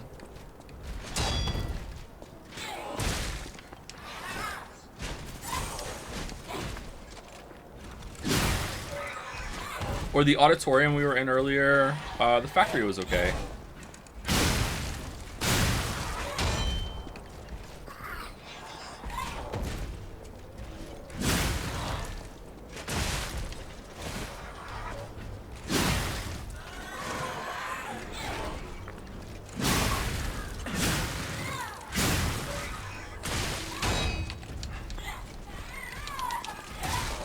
He got me. Okay. This guy's very random.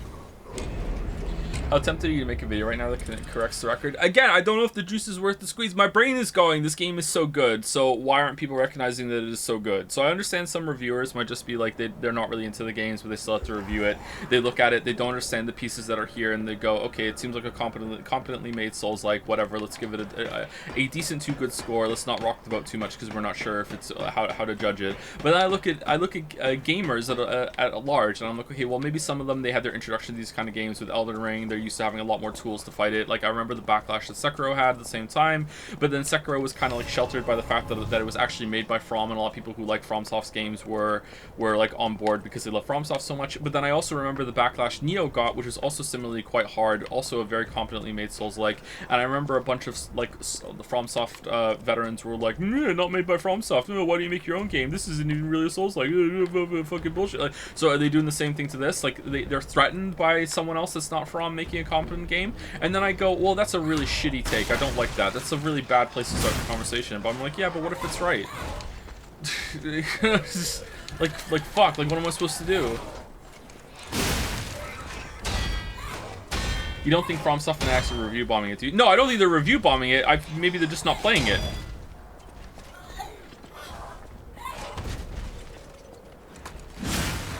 This is my fault. FromSoft fans think that they're like this oppressed class now because of my video on Elden Ring. Maybe me making a video on this game would be bad for Lies of P. Be like, oh yeah, of course you would like it.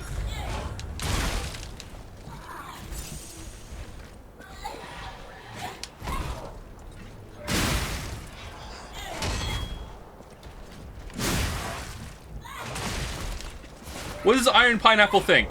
Get Iron Pineapple on the phone. I need Lies of P opinion, please, Iron Pineapple. He loves it? Fucking based. Alright. Pineapple and Dragon one-time podcast. Here we go.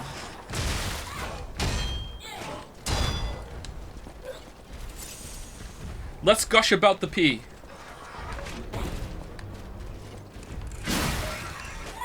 I cannot deflect this guy for the life of me.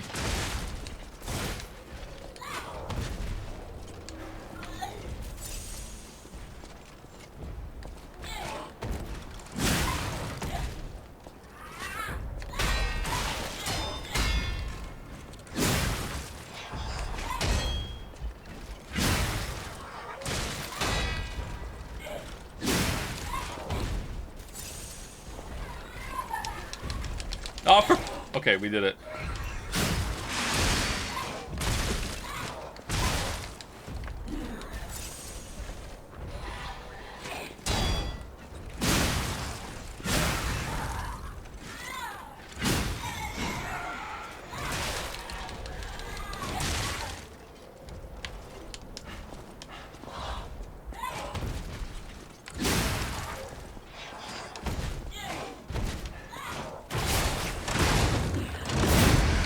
What?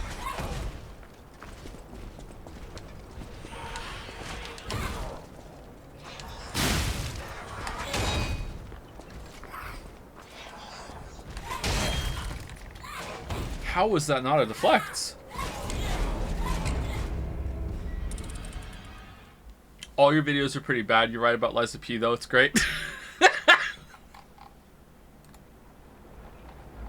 Tokyo Jammer. First time chat. Give him a marble.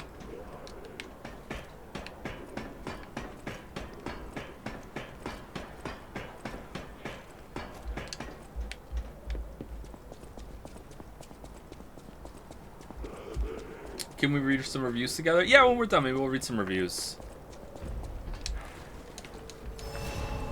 I just can't stop thinking about people saying the dodge feels weird, and that's just like full on like, no, it's not me that's bad, it's the game cope. And like,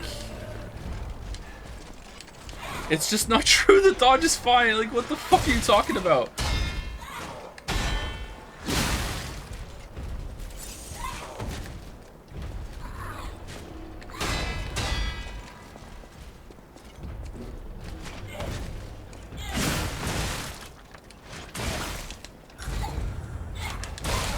This enemy sucks. I came in to see if you're wrong about this like you are about everything else, but I'm pleasantly surprised.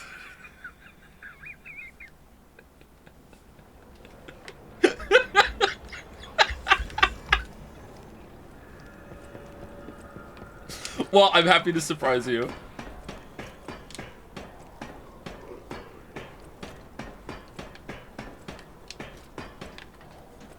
Hey, if you're memeing, well done, it's very funny. If you're not, and you honestly are that kind of person, then you know what? Honestly, kudos for, like, not coming in, hearing me say something that you agree with, and then not immediately thinking, oh, well, I guess I'm wrong then, fuck that. Like knowing that you feel securely about something that even someone that you typically disagree with is agreeing with you, that's pretty mature, actually. Well done.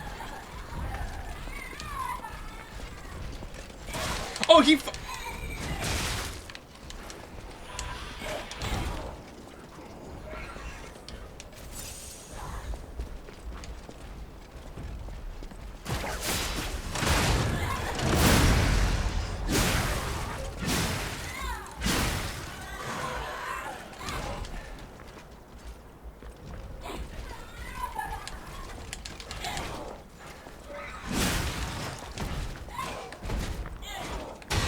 Man, it even has an enemy with a bullshit grab box.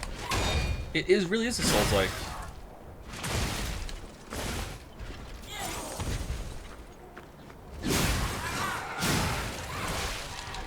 Alright. That was bullshit.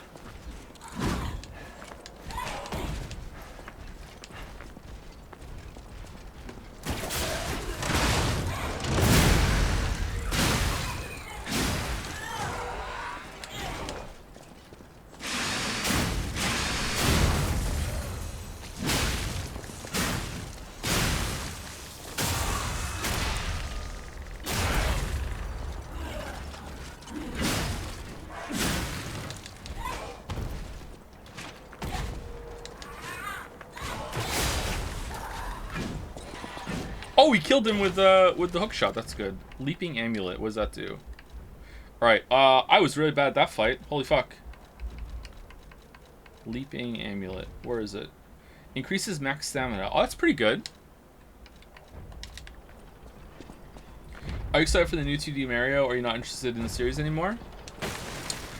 Super Mario Wonder looks finally like a... So it's a 2.5D game, or just 3D graphics with the 2D perspective, or side-scrolling perspective. Does it count as 2.5D? Isn't 2.5D that the world that you can see is actually 3D around you? There was like some PlayStation 1 games that are 2.5D, whereas this is just 3D graphics with a full-on 2D perspective. Maybe it's 2.5 still counts.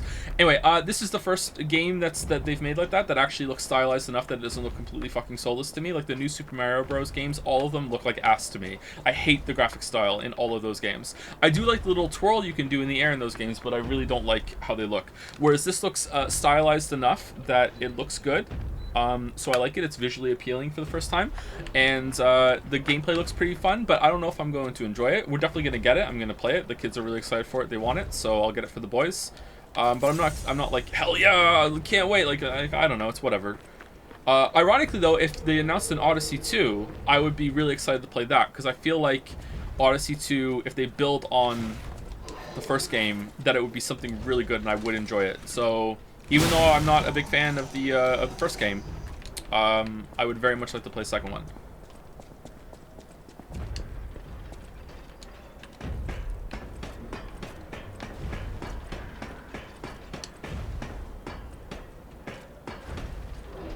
Oh man, there are a lot of people talking.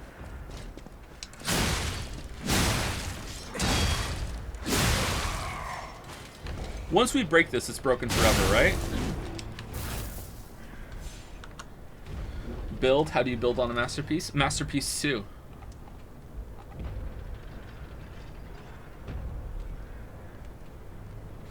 Bullshit or not literally isn't the question. The question is fun or not. Just happens that the bullshit often leads to not fun because the frustration starts without with fun. For millennia, I keep having fun until I see her go up in the air. If I die to that, I'm genuinely upset because I don't think I feel I deserve that. Yeah, I think millennia is a really good fight, apart from 2 moves. And again, yeah, they're both in the air. Yeah, I don't think those moves need to be removed, although if they did remove it would fix a lot of the fight. I think they just need to be retooled. But yeah, like apart from that, that fight is actually really, really good. Well, there's one other part of it that doesn't apply to me, but I do want to defend it because it's a different build than mine. I think it's horseshit of the highest order that she heals on a blocked hit. She should not heal on a blocked hit. That just completely nullifying a whole entire build is really, really bad. Do you notice that P is panting from exhaustion after his form change? Is he really? He's way more human now? Just curious, what is your favorite enemy that you can think of right now? Any game except bosses? Favorite enemy? Any game.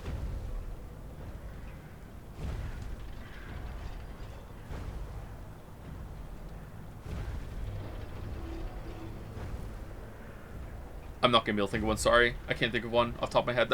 General questions like that are really hard for me. It's an interesting question, though. I heard this take from the reviews. While the game perfectly recreated Full Souls formula, it still feels second-rate because of all the borrowed mechanics, especially because FromSoft themselves evolved so much since Dark Souls 1 that any game that tries to copy them has no chance in competition. Whoa! What?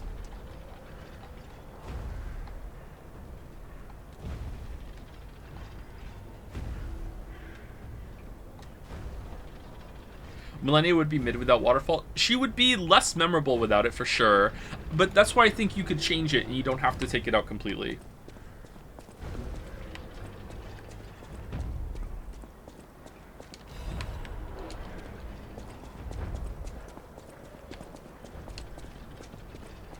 I don't know. My mind went to, like, I played a lot of Gungeon. My mind went to Enter the Gungeon, and I was like, no, I prefer the mixes of enemies you can get in that game rather than one individual enemy.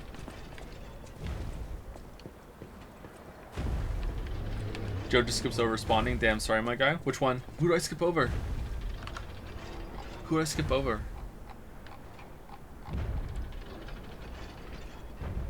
The review thing that I read out? I mean, I didn't really have anything to say to that. My laughter said it all, right? Knowing this game is the first foray into AAA console game for a studio that has only made mobile games just makes it that more impressive. I wonder if some industry veterans worked on it. Maybe this is FromSoft, like smurfing.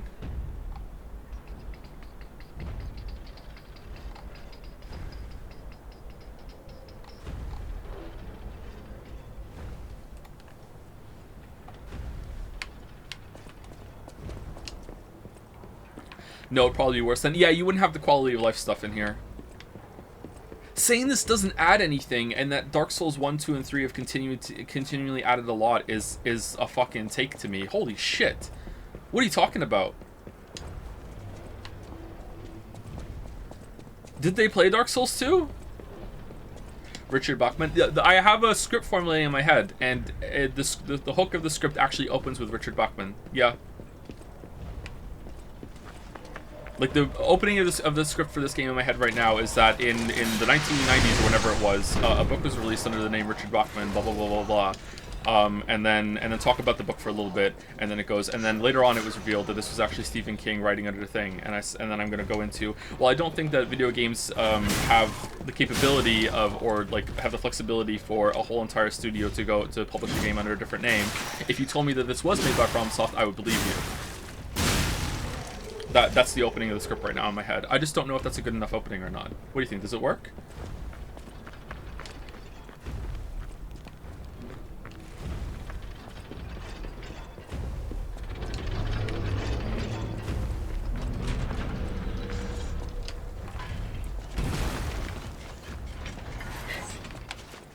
Lies of P video when? 2025. Lies of P 2 years later.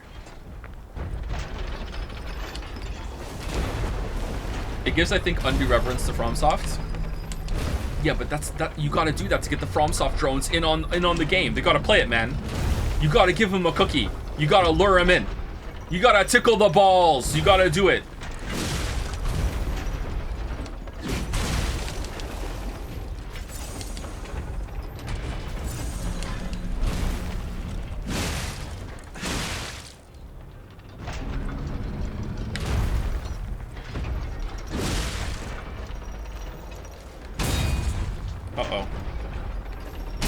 Uh-oh.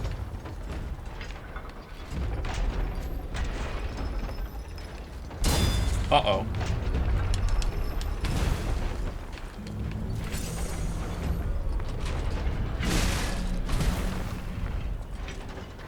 Why is my stamina coming back so slowly? Oh, does it come back slower if you're low? If you use all your stamina, is it slow regenerating? Hold on, let's see. Bum, bum, bum, bum. No. Is it because I was hit by the boss?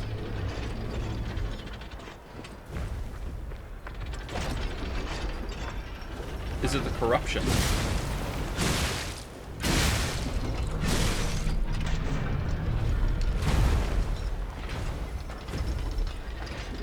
No.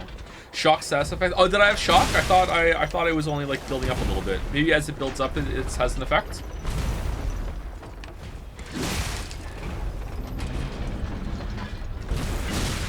Is this New Game Plus? No, I haven't beaten the game yet.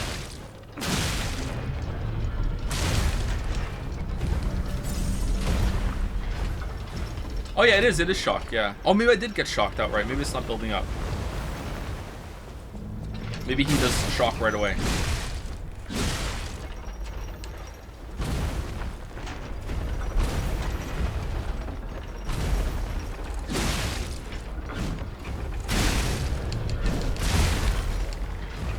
Oh, I'm dead. Cool. Hey Joe, I'm a VOD watcher and occasional stream lurker. I've noticed that you really encourage your children to play video games. I want to ask, do you not think that enabling them to play games at such a young age is the same as raising iPad toddlers? It's fine to let them find out about video games on their own, but would it be better to delay that as much as possible, not encouraging it? I'm not going to talk about that when it comes to the kids. Sorry. When in shock, your character's stamina recovery immediately decreases. Use a purification ampule to remove status ailments. I don't want to get into that kind of topic when it comes to parenting. It's fine that you asked, though. It's okay. Don't worry. Like, I know, understand people are curious. Don't feel bad. The chat seems to be reacting pretty harshly because it's like a kind of personal question, but it's okay to ask. I can always just say no. Don't worry.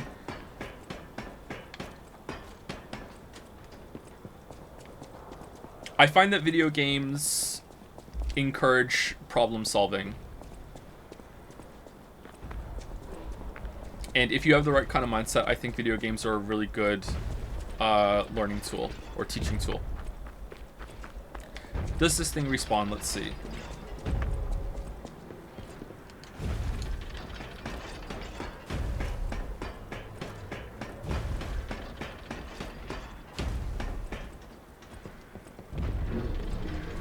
Yeah, it's gone. Okay, cool.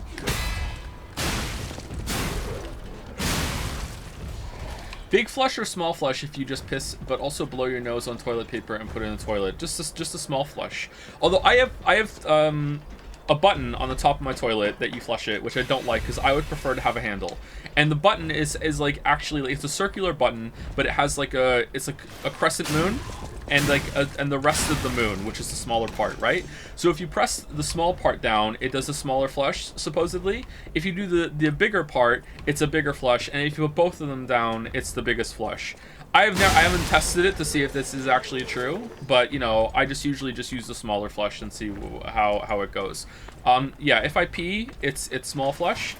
Even if there's like a tissue, I blow my nose or whatever while I'm peeing, and I'm saying like, look, mom, no hands. You know, I'm doing an advanced pee. You know, blow your nose while doing it. Then I'll still just do a small flush. If I just blow my nose and throw it in the toilet, I don't flush the toilet. Who's doing that? It can wait until someone else uses it.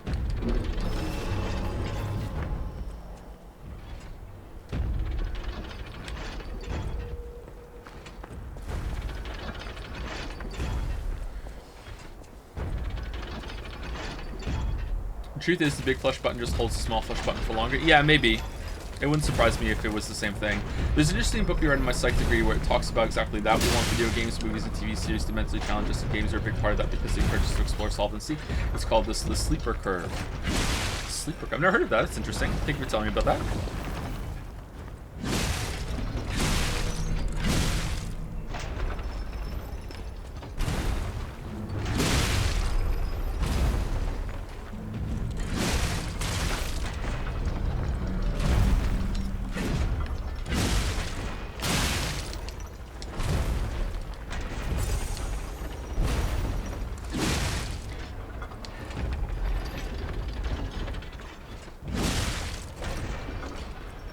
What I really like about video games for Finn especially is how much it encourages him to problem solve, but also how much practice he gets with reading.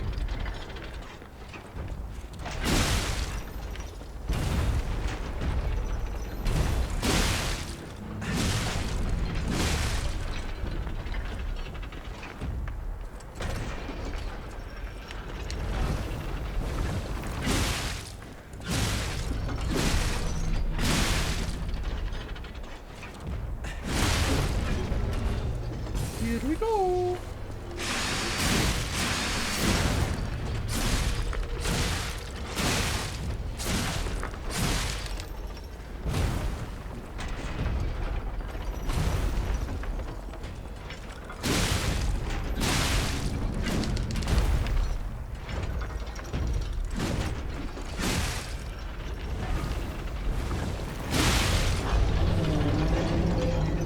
Oh, a quartz.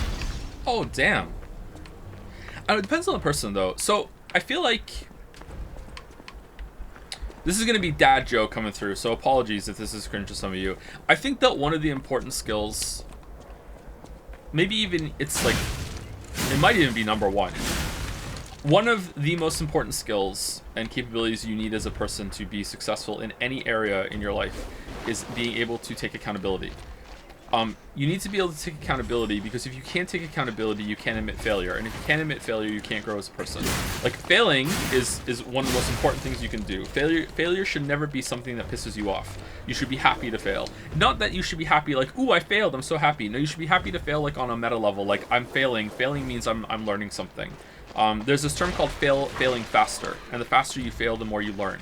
And some of the most successful people in the world, I think maybe it's even all of them unless they got really, really lucky, are not the ones that like just got lucky or whatever, and are not the ones that just like happen to fall into one thing and that's it.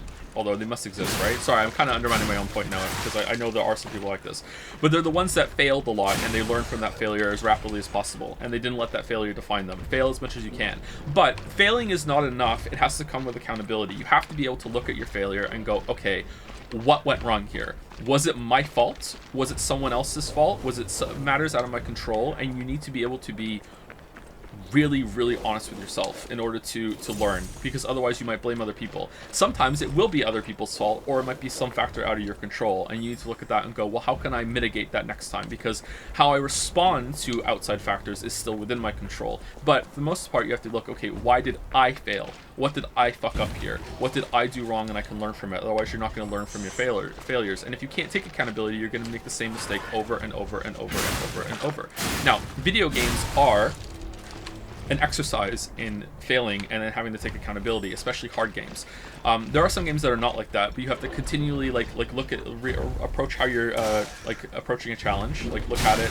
I mangled that a little bit. Sorry, need another coffee. You need to continually monitor how you're approaching challenges and be like, okay, what did I do wrong? Was it my mistake? Did I just get unlucky there? Like, what's going on? And you need to learn from that. And I think that video games being able to teach you that sort of skill is invaluable. However, I say that, and I think for some people, video games can help you get into that kind of mindset.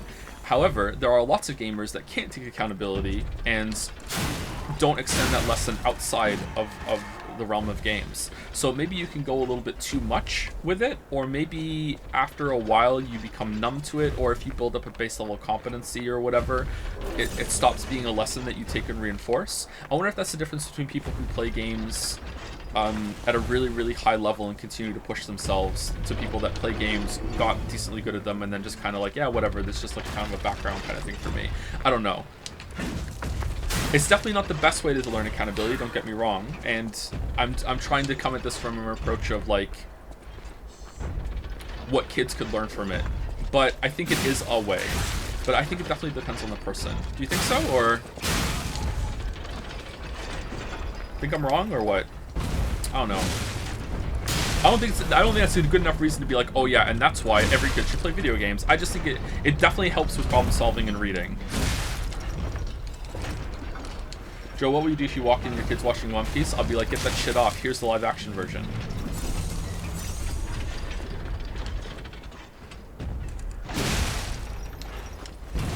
We tend to... Oh, that was interesting. 1 second.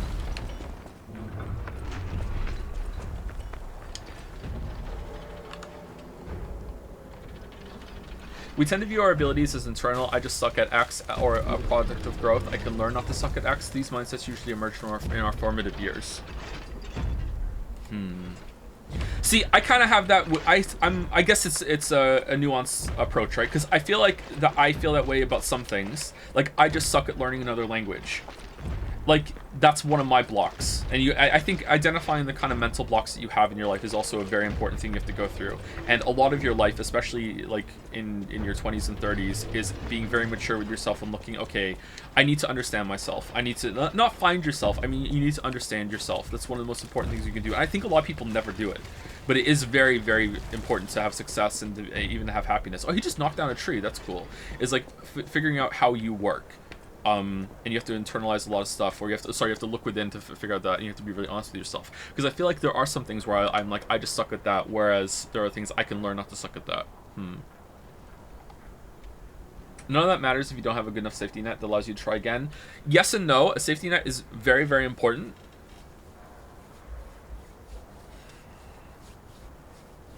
It depends on what you're trying to do.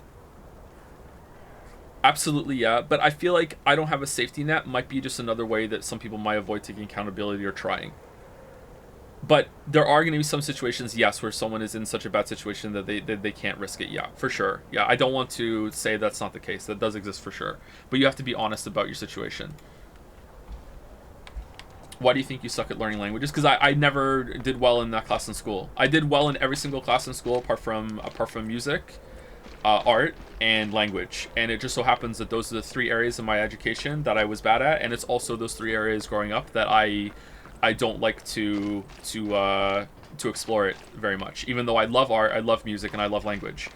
So it's probably a bad teacher, maybe. Like, another weakness in my education and the way I view the world is I am really, really bad at geography. Really bad at geography.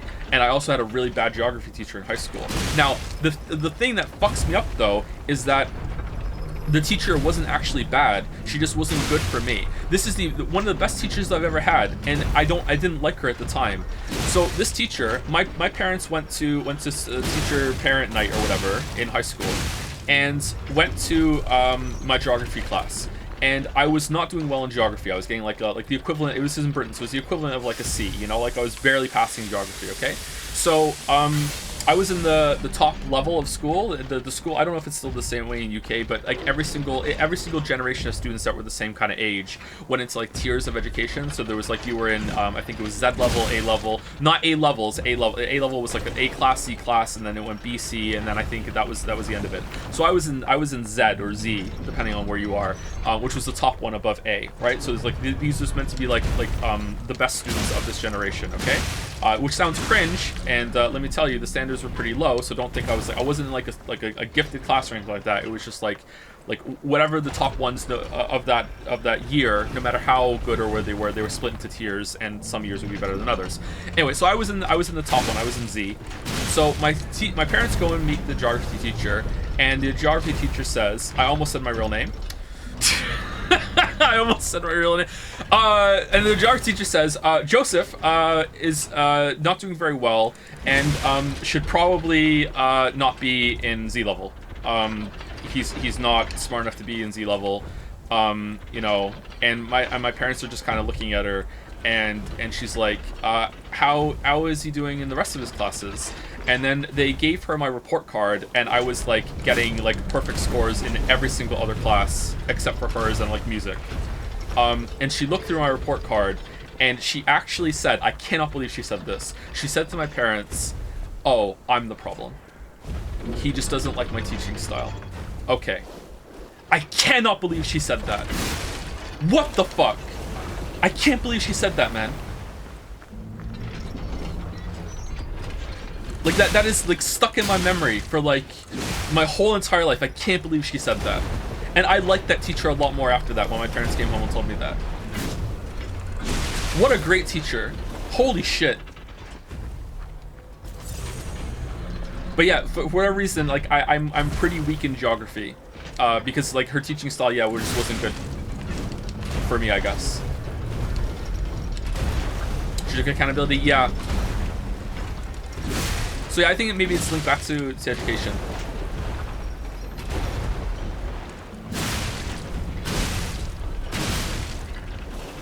How well can your kids read? Pretty well. I don't really want to talk about the kids' education, but we taught them how to read pretty well. We should be doing more spelling exercises with them. They're weaker at spelling than they are reading.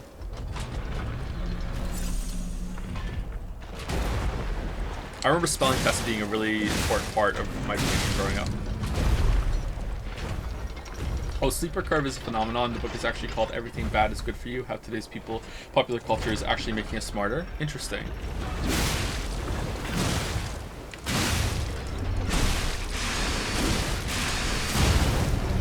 Bones. Did any of your kids try playing Baba Is You? Finn has, and oh, another quartz. Finn has, and it was too much for him, but I think maybe he could possibly get it now. But yeah, he has it on his Switch. Because he has my old account. Grading kids into tears is a fucking anime premise. Like, straight up, there's a show about it. They also summon holograms and have test wars, but I mean, the holograms didn't come in my school until later. Yeah, I don't know if that's a common thing or if it was just that's what happens in our school. If it's common in the UK or not. Baba Is You is too much for everyone, to be honest. Yeah, it's a very difficult game. There are puzzles in Baba Is You that took me legit hours to do. And they don't have that many moving pieces, so it shouldn't take that long, but yeah, it still did. Like, I don't know, I'm stupid, I guess. Like,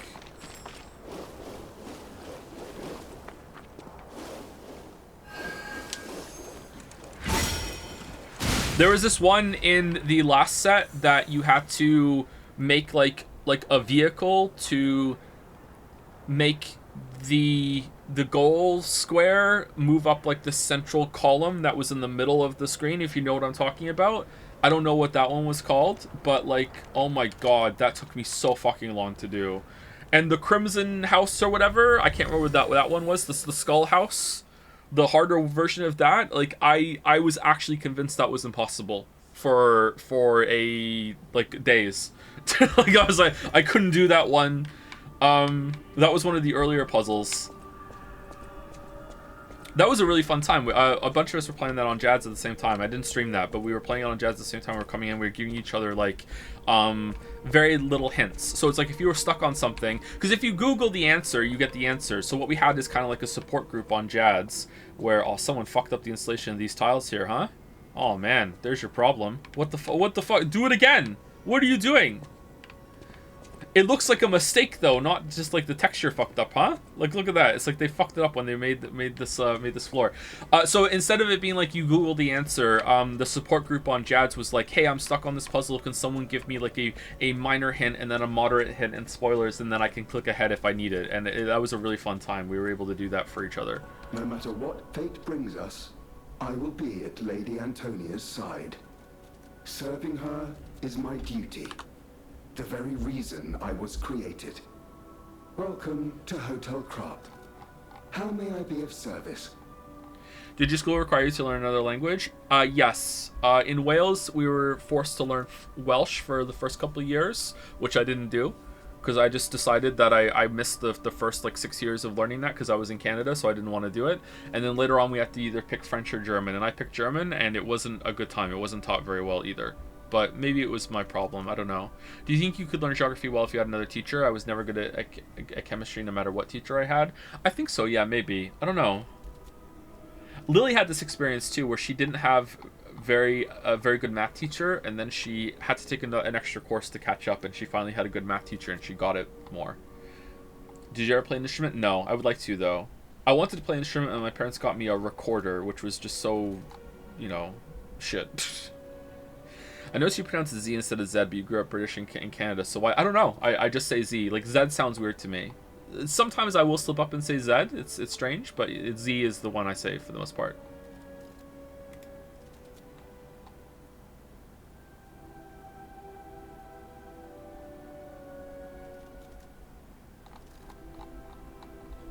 Ich bin sprechende Deutsch nicht so gut.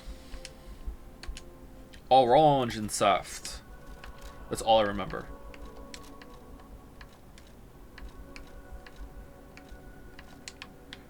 Are we giving it to him? the House of Vanini, even priceless things have a price. Every item is a treasure of distinguished quality, and Master Vanini's collection box. You are indeed full of surprises, sir. Patrons of prestige can always count on seeing a bit more than the average customer. I am talking about you, sir. Shall we pay it at the House of Vanini? Did he just give me a quest? Increases maximum amount of HP, stamina, and legion. Oh, it's a favorite ring of favored protection. That's cool. Transformation amulet, advanced +4. Let's get that. That's pretty good. Pistol rock drill blade.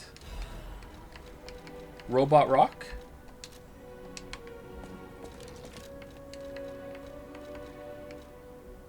Where is it?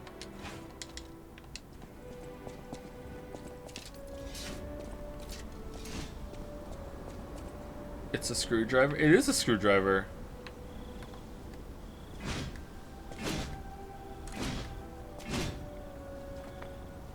It's like a lance. Oh, it's actually pretty fast on R2. Is the R2 faster than the R1? Hold on, R1.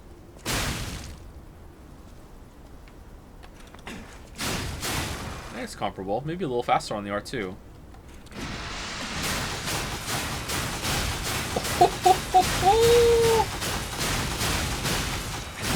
Wait, hold the phone.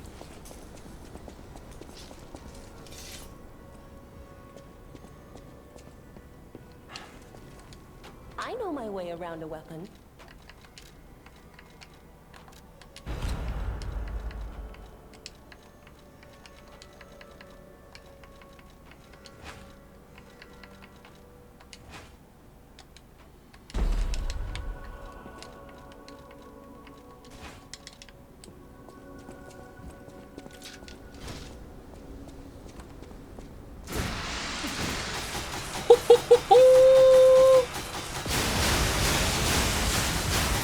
Yes!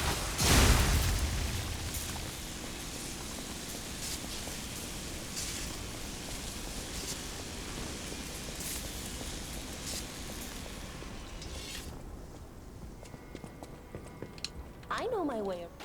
You know what, chatter, for you, I will. 1 second.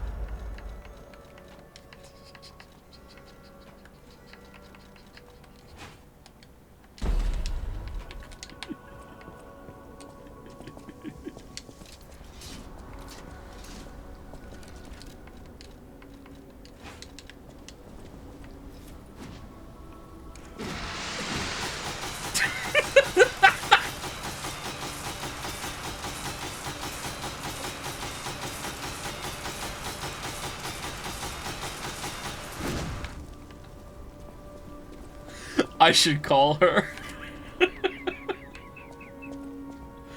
That's a pretty cool weapon, huh?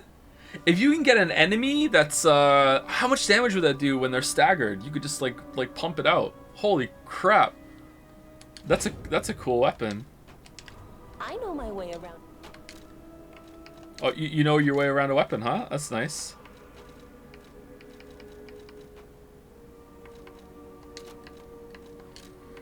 What else would look good on that? It's got to be like a spike sort of weapon, right?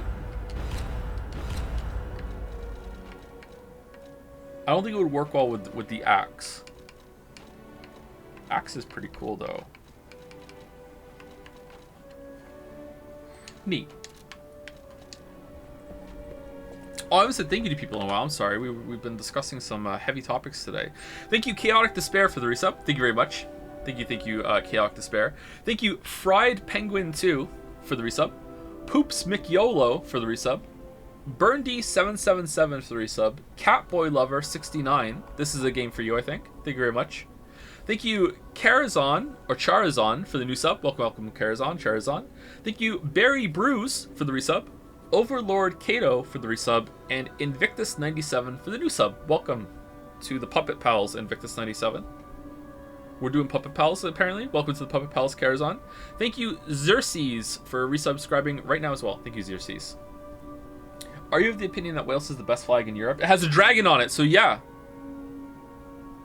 Can you put the giant axe on a dagger? Yeah, I think you can. Poison spear could apply quick decay. Yeah, I think that's a pretty busted weapon if you have the right time and you know the fight enough to pick your time. Pick your moment. Giant axe, this one on the dagger? Yeah, you absolutely can. But see how it says stab goes down? So this means it's going to do less stab damage, but it's still going to do slash damage, I guess. I don't know. I don't know how this works. Someone said you have to match the equals. Maybe it's just a different kind of attacks on it. Yeah, here you go. It's like a cleaver. Oh, I bet you this does full damage. But this doesn't.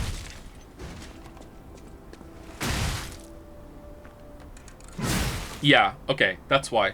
Actually pretty fast, huh? Look at this. Holy shit. The damage.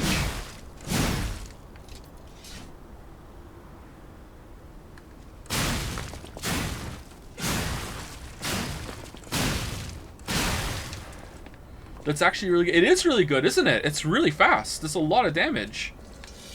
The range is horrendous though. Is it? I think like it's a big enough weapon that the range isn't that bad on it.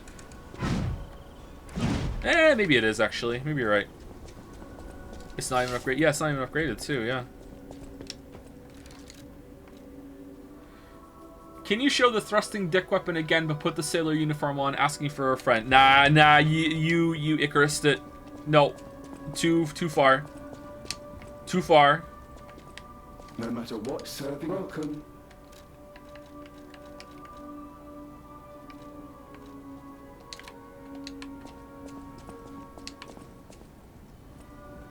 Whatever choice you make. Whatever choice you make. What do we want? You want more capacity? Let's put some capacity on. Maybe we can put some better armor on. I don't know if that's important or not. I feel like it's easy to undervalue armor in this game because it doesn't look like armor. It's just these stat pieces down here, so it doesn't feel like you're putting better armor on. Maybe that's one of the drawbacks of the cosmetic system. Alright, that makes us slightly heavy, Mom Spaghetti. So all of these do, actually. Alright, what about this one? Do we have a better one? No. This one I don't really care about. This one is the best all-rounder, I think. Oh, it's only a little bit less.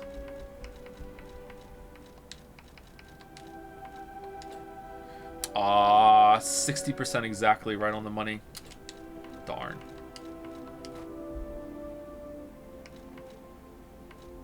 What's the most common? Slash? Strike? Pierce?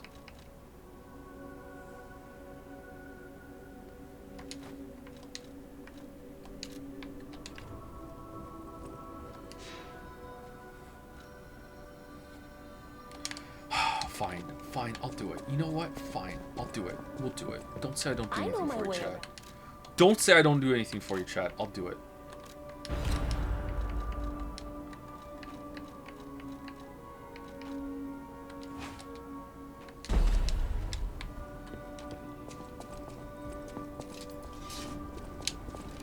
But I'm not gonna laugh.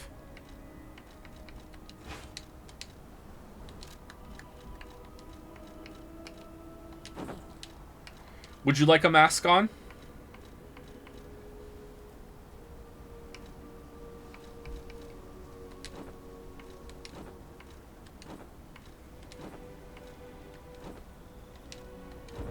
No?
All right, let's go. Is it boss time soon? Because that's gonna be the rest of the stream.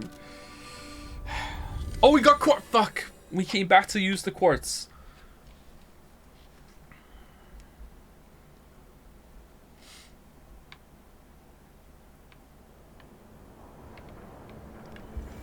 Wait, what does sharpening that do? It turns it into a stake. I don't think sharpening makes sense for the baton, but it still works, yeah.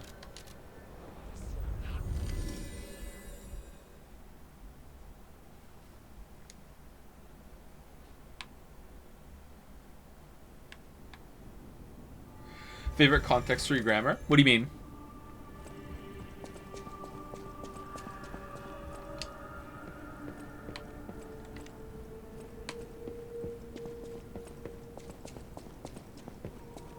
I'm partial to the semicolon, if that's what you're talking about. I love a semicolon. I use them a lot.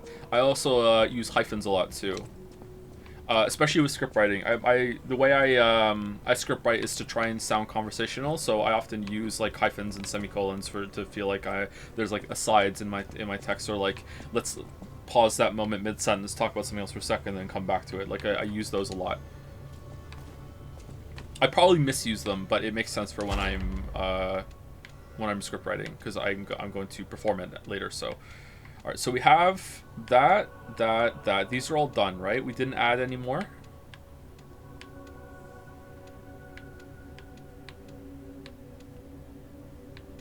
I don't understand semicolons. Semicolons are for when you want to have two thoughts that could probably be their own separate sentences, but they have a deeper connection than a period would imply. So it's basically like two separate sentences put together with the implication that these are meant to be flow continuously one from the other, even though they are in a way separate with their construction, that sort of thing. That's what a semicolon, the basics of a semicolon. There's probably other uses for it, but yeah, that's what you should use it for. Perfect guard cause stiffness, definitely that, especially with that new weapon that we have. Add amulet slots, oh, that's good too. I want this, I want to see what this is all about. Alright, so we have enhanced fable arts, low weapon durability, lowers natural recovery upon weapon attack. What's that? Reduces the amount of enemies' natural HP recovery when attacking them with a weapon. Oh, that's pretty good, but definitely like nice to have, but I don't want... Oh, increased pulse cells 4! Oh, we definitely want another healing. That's really important. Perfect guard recovery gain. That's good.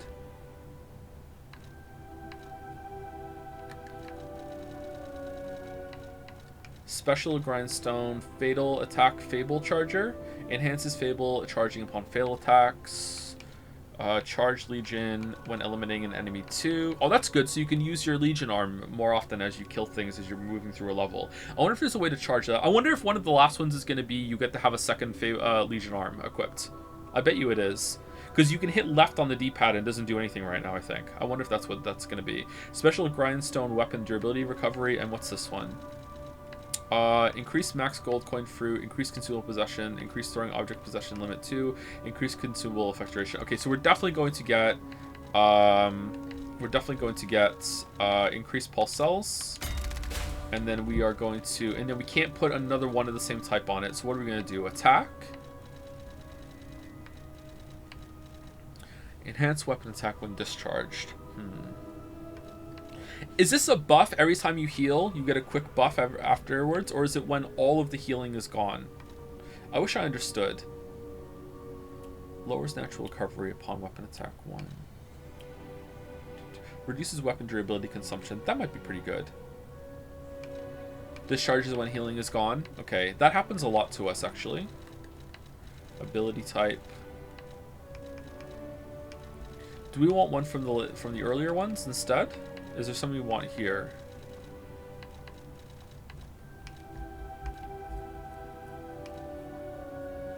Enhances the attack of tail. We do use those, but not that much. I'm gonna go with lower weapon durability consumption. Alright, so one more quartz and we get to see what this is all about.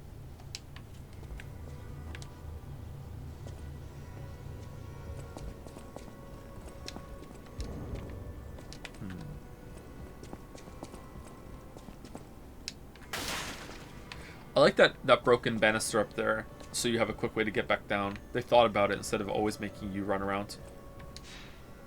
Can you try to pet the cat? Will it react differently now? We did last stream, and it did, yes. Now that we're human, the cat reacts differently.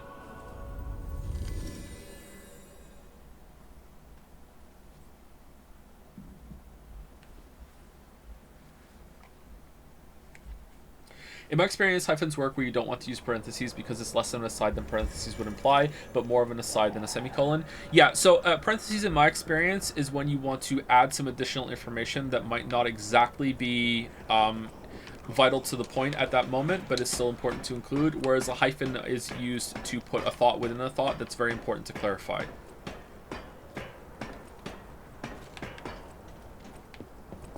But they do have some overlap, yeah. Parentheses feel like an in-text footnote. Yeah, but sometimes I use hyphens like that too.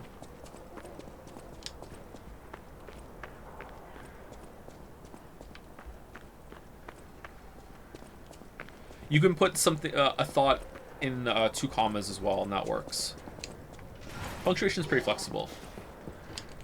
Sometimes I think all those different options exist just to make it look visually appealing, so it's not the same thing over and over and over again in a text. And that works for me big time.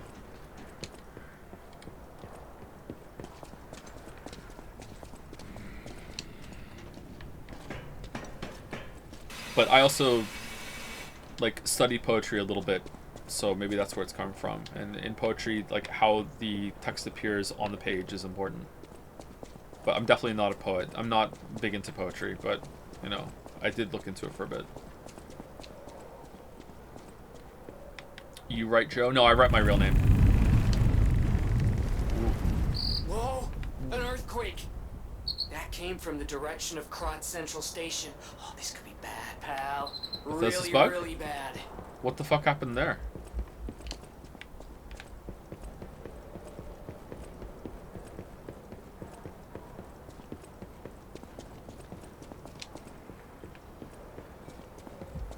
Todd?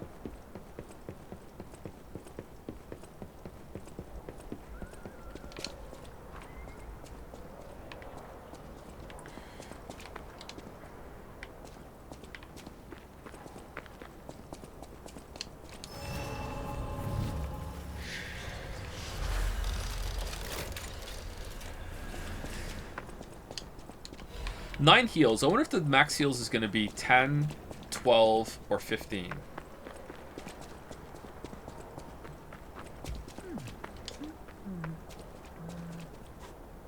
Oh ho! There must be some way to open this. Hey, are you a treasure hunter too? Strange to me, someone in my line of work. I know how this looks, but I'm not a thief or anything. I am on a serious expedition. You wouldn't happen to know a treasure hunter named Alidoro, would you? I'm a big fan. I plan my expeditions to follow Alidoro's traces, but this lock has me at a dead end, and I so wanted to explore the Hermit's Cave. All I can do is keep plugging away. If you come back by, say hello. Maybe I'll get this place open. Don't remember if you answered this sometime before, but what's your take, Take, on the concept of reading voice, i.e. the way people speak differently when reading text? I mean, I have one. You could just heard me do it right now when I read that out, and it wasn't even intentional. I think it's interesting. I think it's fine. I don't speak all that well for a lot of time. I speak a lot. If I'm really tired, I will stumble and stutter more because my brain isn't working properly. I will often, most of the time when I'm stuttering, it's when I can't think of the word that I want to say. But right then in that sentence there, I kind of paused in the middle of my speech because I'm trying to train myself to not stutter and give my brain time to catch up. I did it a lot there, see? So I'm trying to get better at it, but it's not a good thing. When I forget to do it because I'm really tired, it will come across more. Most hated filler word or sound? They don't really bother me that much. When I listen to myself back, I'm a little bothered by it because I want to do better. Because I know some people find it annoying, but for me personally, it doesn't really bother me that much. I don't like... My worst habit in speech, I shouldn't say this because some people might notice it. Yeah, I'm not going to say what it is. But I do have a pretty bad habit when it comes to speech, a sound I make that I hate. And when I hear myself do it, I like, oh, I really need to stop doing that. What the hell's this? Spaghetti carcass?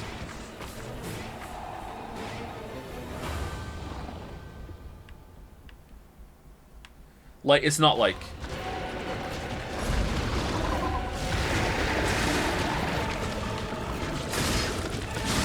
Okay, so this guy's red charge, you have to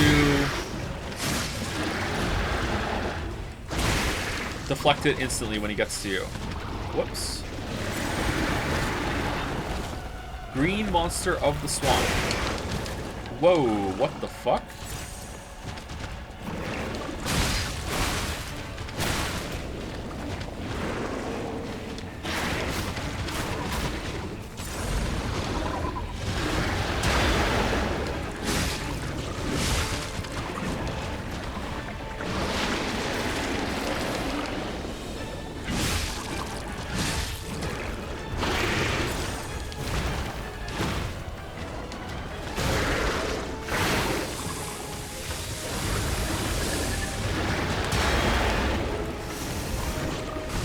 Basic weapon buff.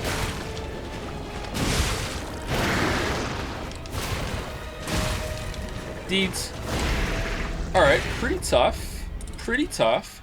So he has arm tentacles that stab you with no real warning until he's going in strafe mode. He has a frontal conal AoE that seems like you can't really get under it all that effectively. Break. Oh yeah, we are well above 2 hours. Hold on, I want to try one more time. The boss weapon system seems to kind of clash with the weapon combo system. You've used boss weapons for most of your playthrough. Do you think they could have handled it better? Yes and no. I like that there are just weapons that are done and feel more like authentic like weapons. That said, I think that the weapon assembly system is more interesting, so I wonder if maybe they shouldn't have done it. But I do like these weapons, so more options should be better than no options, but nah, conflicted thoughts right now. I don't know.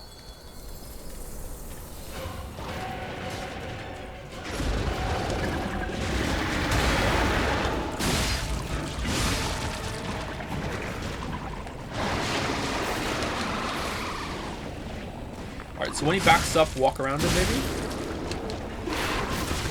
Alright, he rears up before he does his tentacle stuff. Whoa, holy shit.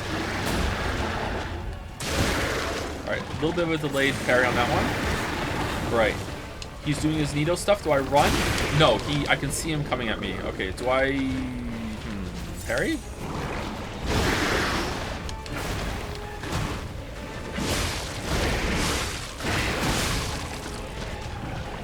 Feels like a Bloodborne boss.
Darn. Alright, this definitely has a phase 2. How's it going? Okay, I didn't want to get close in case I made you die. It's okay, thank you.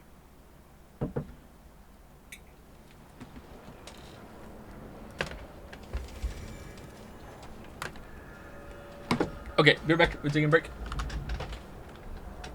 Be back in 5 minutes. You've been seeing the whole time? Then please walk around. Get up and walk around. Before I go, thank you to Lion Shard for the resub. Thank you very much, Lion Shard. And thank you, Peepo W2F, or Peepow TF123 for the bits. Did you ever read some Berenstain Bears? Berenstain? What do you think it was? Berenstein! It was Berenstein! Berenstein. Not Stain. Absolutely.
Was there an F? Uh-oh. Lies of F? Alright, so this boss is definitely going to have a phase 2. Because I just kicked its butt. So there's no way that's the end of that. Okay. How bad is this phase 2 going to be?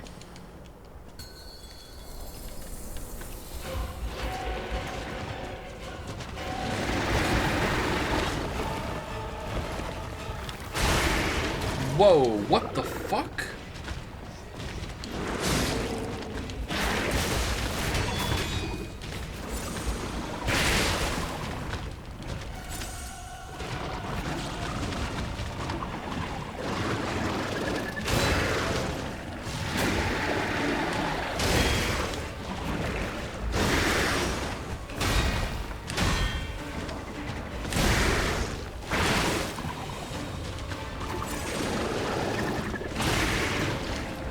Actually, you know what? Maybe it doesn't have a phase 2. Maybe I just got really lucky. He does a lot of damage.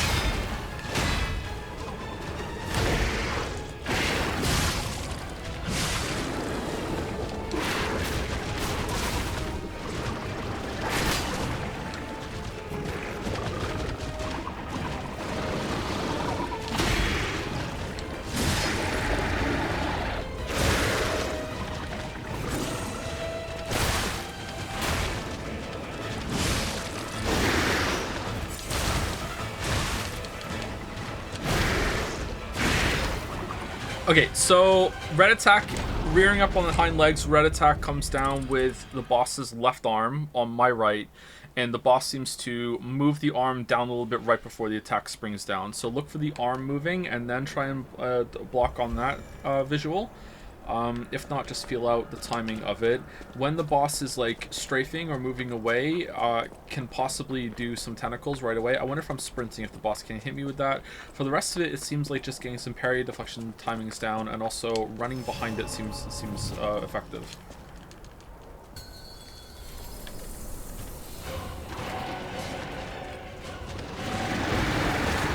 Alright, what the fuck am I supposed to do here?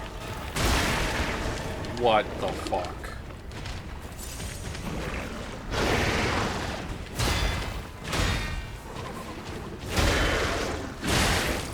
Ooh, kept going.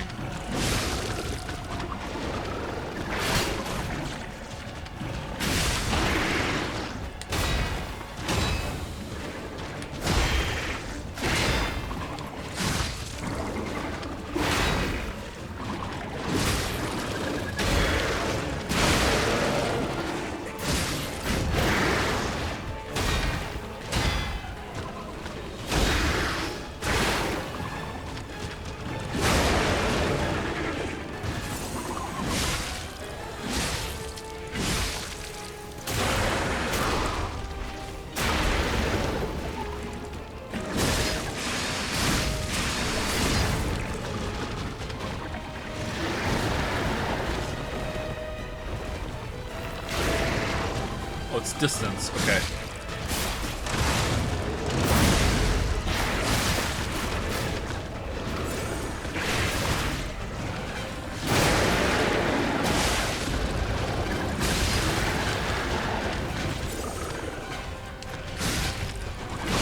All right, phase 2. Here we go.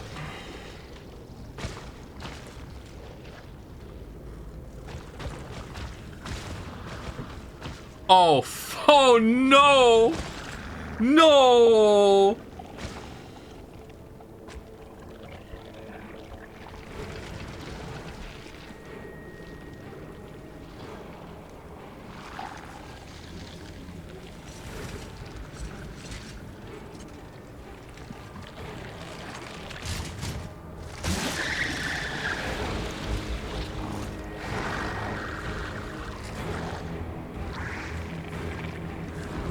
Oh, dude, look at that.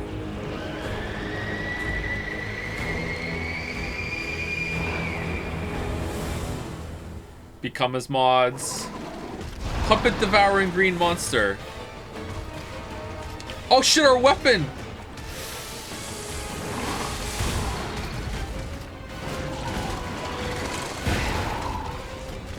Wait, is that the scrapped watchman?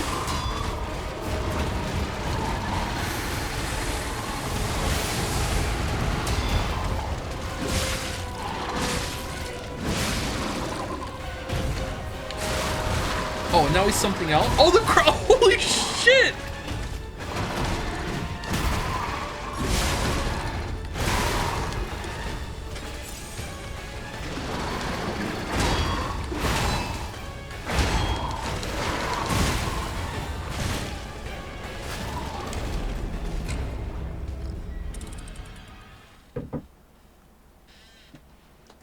Oh, damn.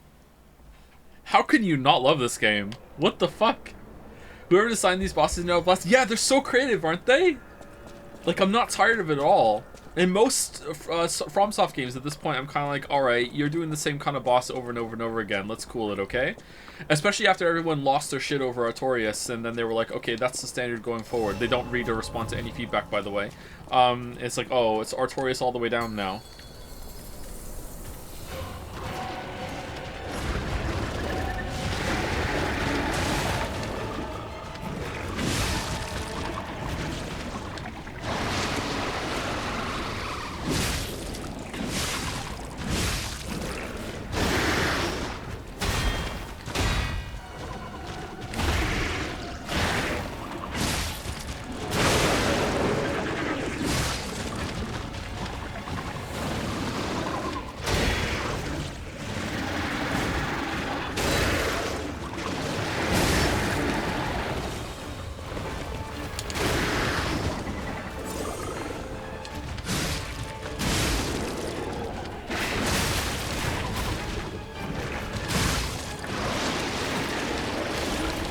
Ah, got caught out.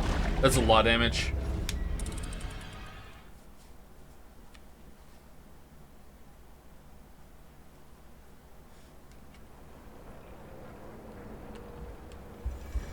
A lot of damage. Thank you for the bits from Zornhow. Hi Joe, happy streaming. If you like, check out the weapon from this boss once you beat him. I wonder if it is intentional that you find it from a boss that lives in a dumpster. Ooh, what is it? Is it a body pillow? Thank you, Argyle Ninja 87 for the resub as well. Thank you very much, Argyle Ninja.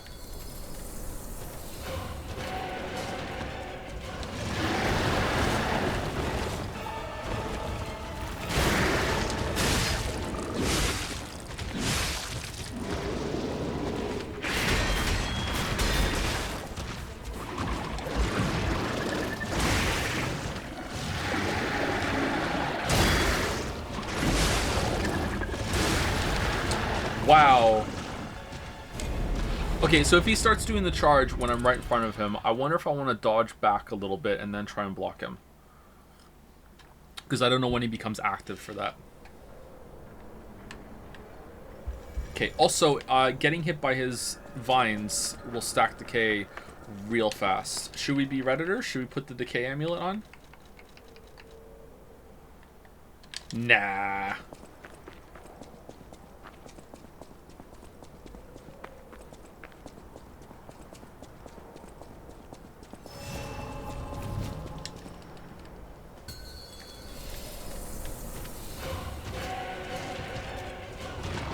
The consumables that cleanse decay are only consumed when you win, for your information. What?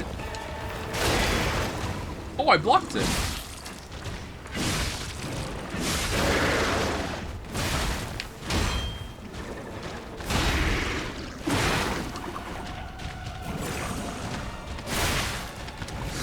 Oh, you motherfucker.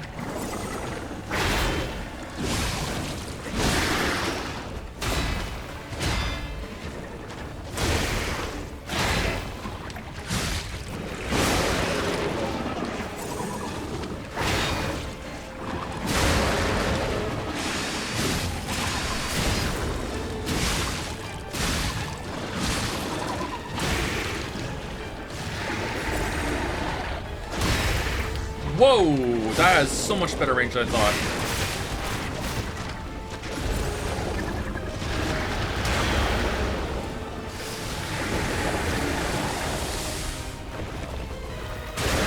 Shit. Wasn't far enough.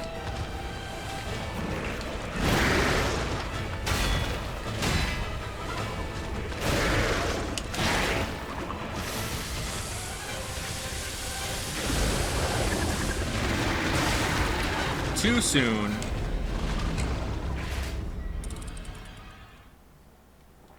Too soon. Too soon, Executus. Alright, so this phase 1 is really hard. It's short, which is nice, but it's very difficult. You can die fast too. I wonder, is that better, do you think? Better that you can die, but yeah, it's definitely better, right? Because as you get better with it, you're gonna less likely to die, but you can get through it faster. Whereas the puppet phase, King of Puppets, that first phase was actually pretty long, but the chance of you dying was low. I still did, but it was pretty low. So did someone say something like if you use a consumable in a fight, but if you don't beat it, the consumable isn't used? That's not true for the cubes, right? But it's true for the ampules. Wow, 2 hits him with fully decay stack. That's fucking brutal.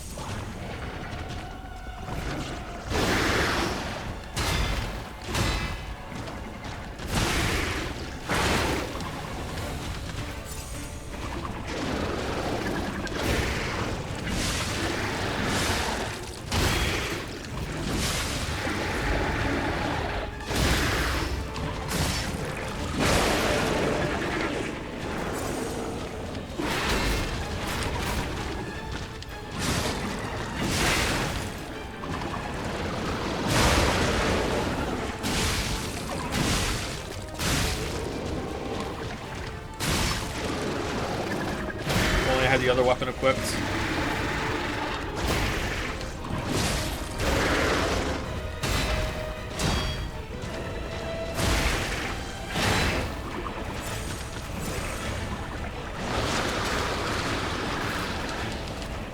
What am I supposed to do there?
Todd?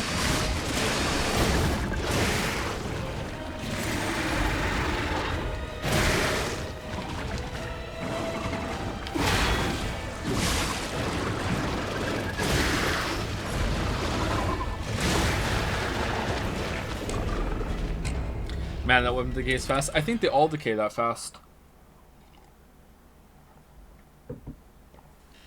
Are we doing enough damage? Do you think we should be using a normal weapon right now because we haven't found upgrade materials for this one? Do you think we're doing enough damage?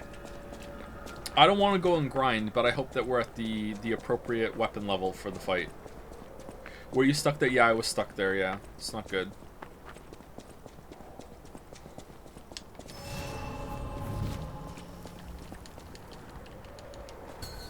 Can you show us the phase 2 cutscene next time? I missed it the first time. You think I'm seeing it again?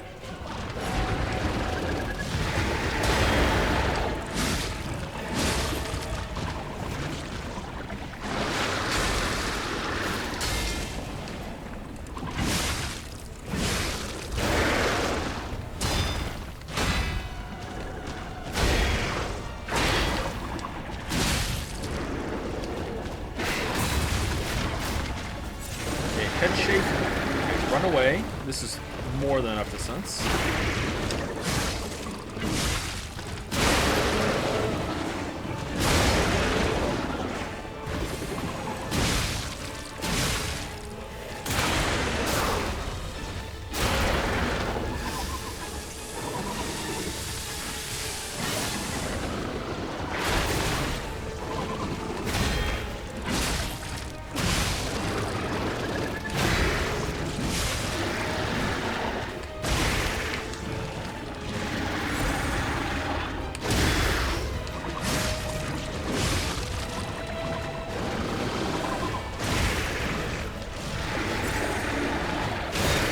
These should be bread and butter parries at this point.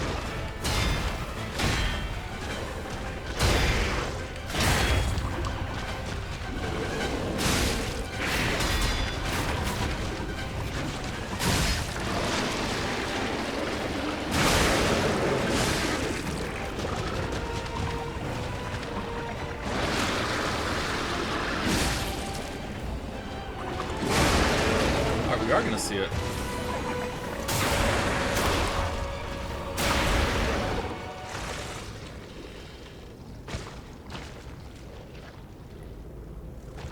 Alright, phase 1 is feeling more doable now. There are some moves that I just got lucky he didn't do a lot.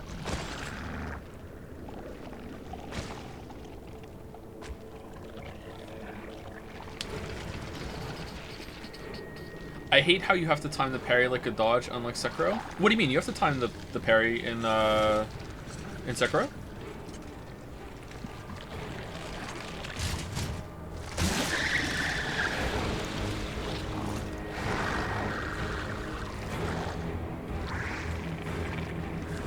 There's lots of moves in Sekiro that you can dodge instead of parry if you want to use the same timing window to do a dodge instead of that.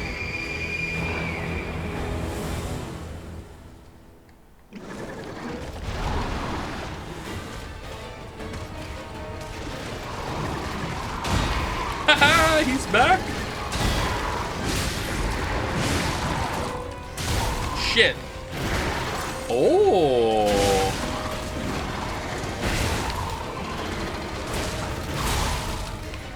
Damn. Oh, damn. Alright, that's a pretty cool way of reskinning a fight, having a rematch. There's a lot of added complexity to it. It's a phase 2 as well, so it's a bit familiar. There's a lot of damage. Okay, so some of the timings I remember, but the other ones I'm not so great at. That's so much damage. What the fuck?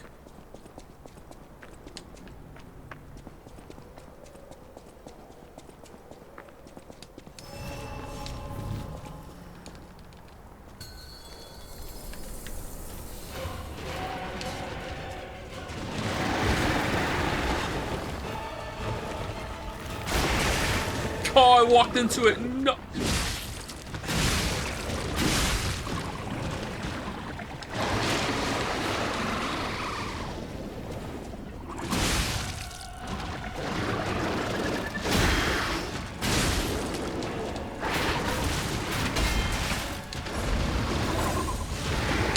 Shit, too early.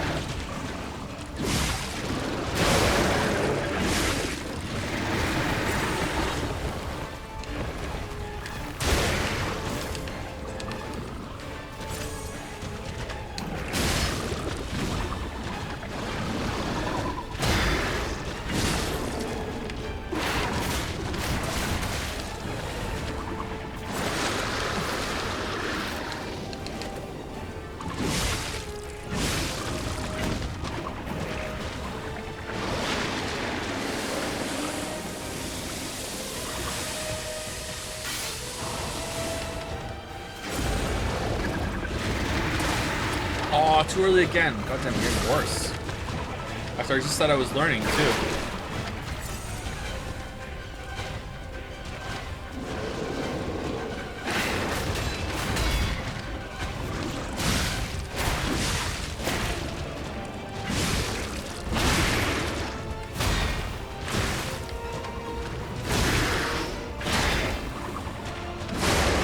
I got and deflect there.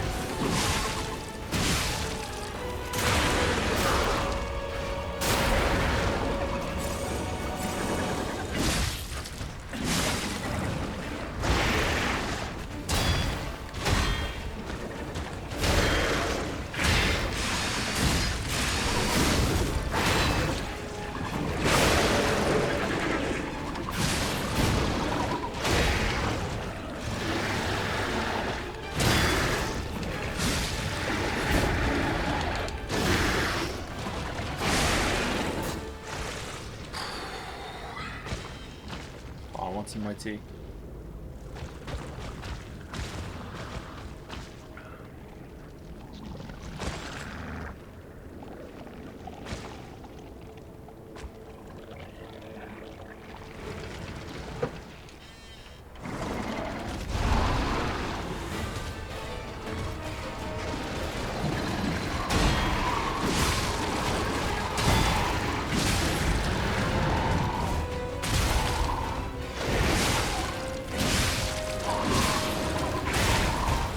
Oh, what? I thought I parried that. Was I out of stamina? I hit the button. What the fuck? Okay, so I've forgotten the timing of the overhead red attack that he does after the two woof woof with his separate arms. So after the two, it's a little more delayed than I'm expecting. Okay, when he starts to come down. I thought the concept of making a phase 2 to be a remix of an old fight to make it more familiar was a really smart idea to help some of the issues the two phase bosses can have. Yeah, it's smart, isn't it? It's a good way of reusing a fight. And also, it seems like he has quite a few new moves in that phase 2. I wish I could see more of them by surviving more than 5 seconds.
Oh, shit.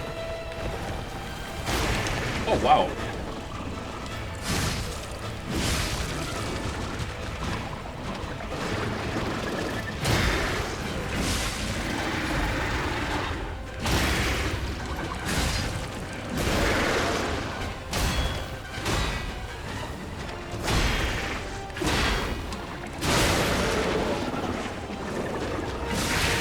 Oh, he's not stunned?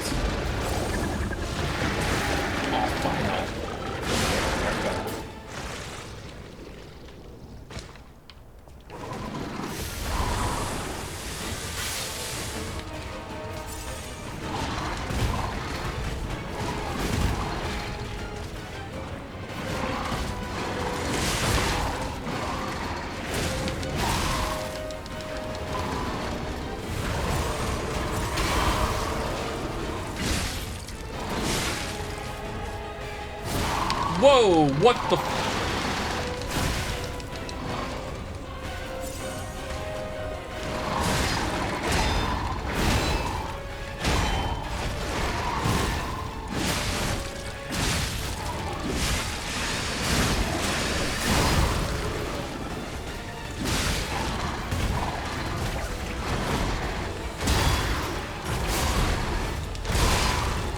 Oh, I thought I could like hook shot onto him there. Okay, so he has a rearing all the way back, even the tentacles. He goes really tall, and then he does a grab attack.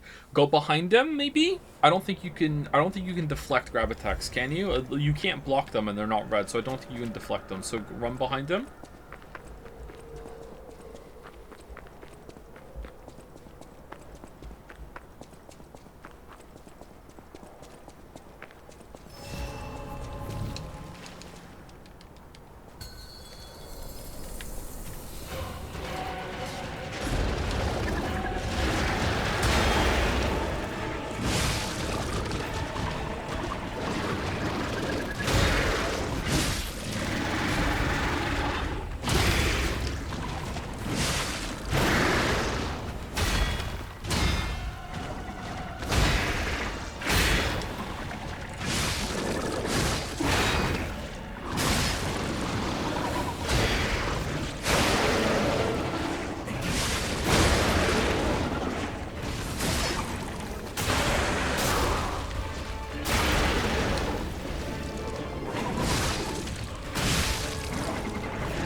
Dead.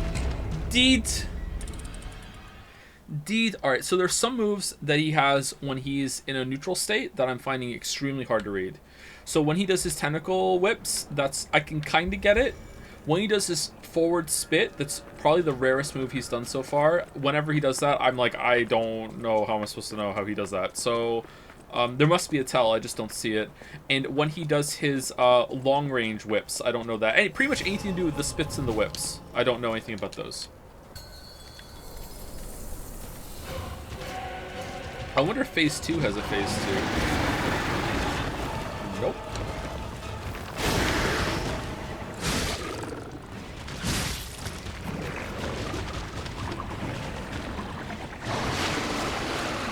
Not that spit, the kind of like laser spit he does. I don't think I was in that game.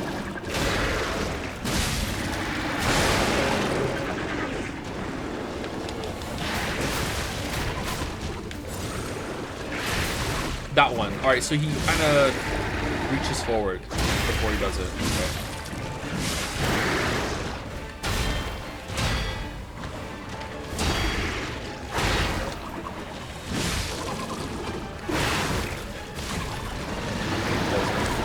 Decay is pretty harsh, huh?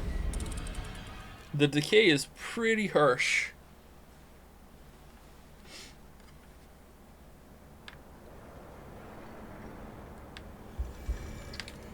Thank you, Lemoncito for the resub. Thank you very much, Lemoncito.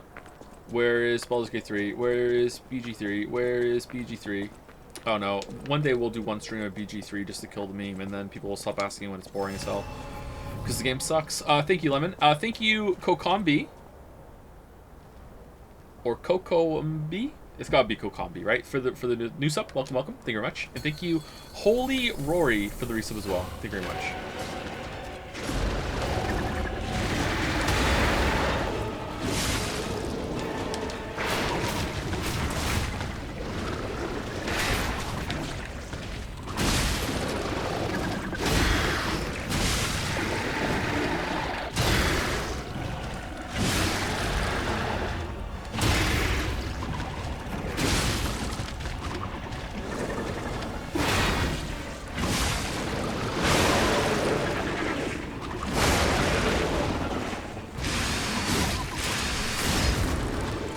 He recovers so fast.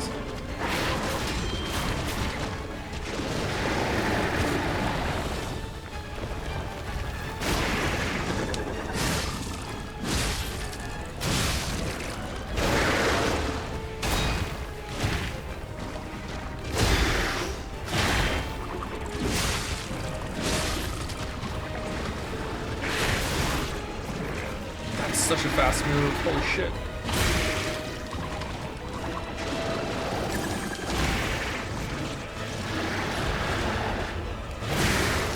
Man, I'm fucking that up now. I had it down before.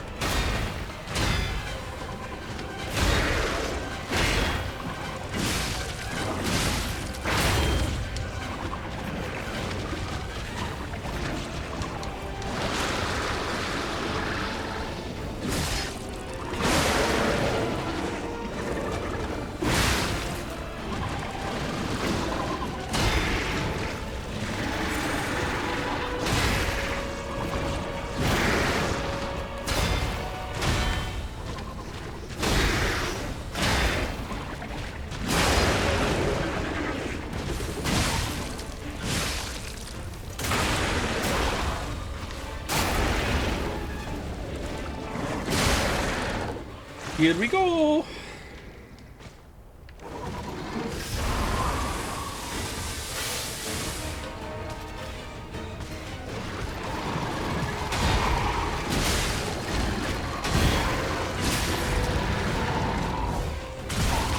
Okay, again, just a little later than I think.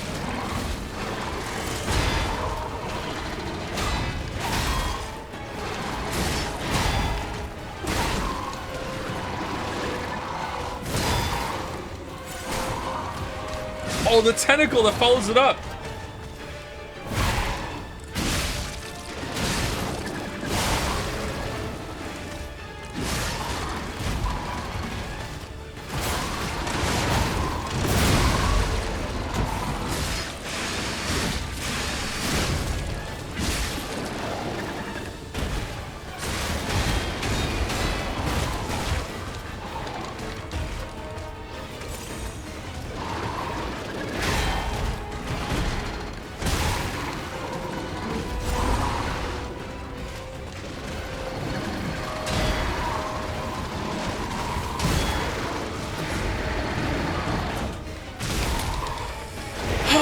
Oh, fuck.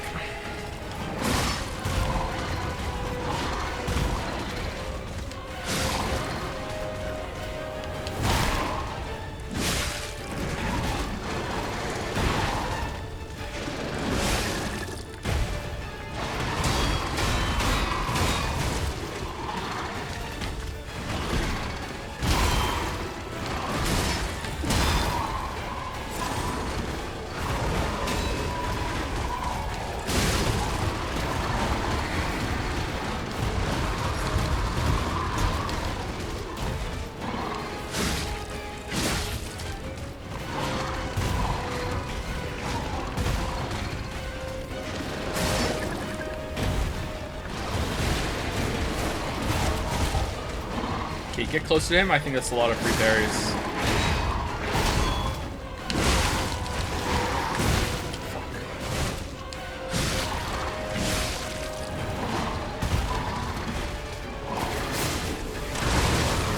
What? Oh no! No! Alright, pretty good. I think I'm getting it a little bit.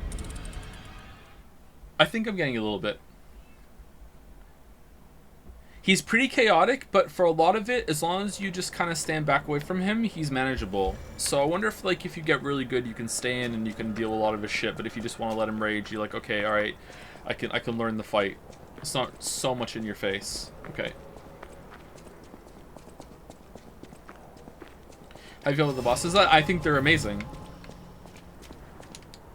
Of the main bosses, I don't think there's been a single miss. Although the fire robot that was like the third boss was a little lackluster, but the rest of them are really good.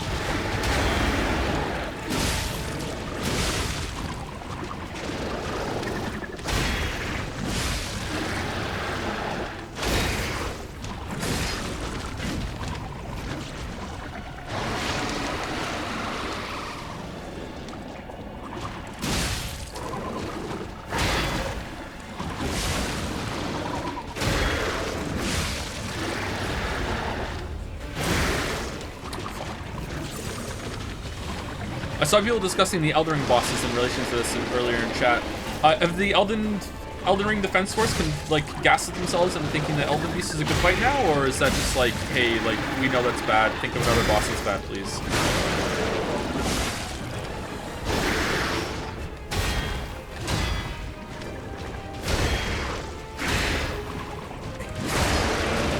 Do you still hate Malekith? Well, I haven't played the game since the video.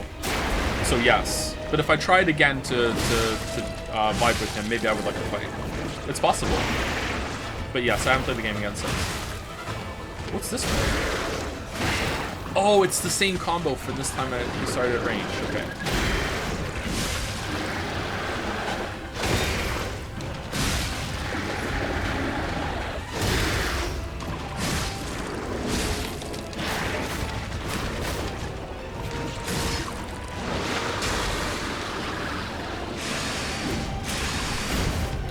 Nice one, Pinocchio.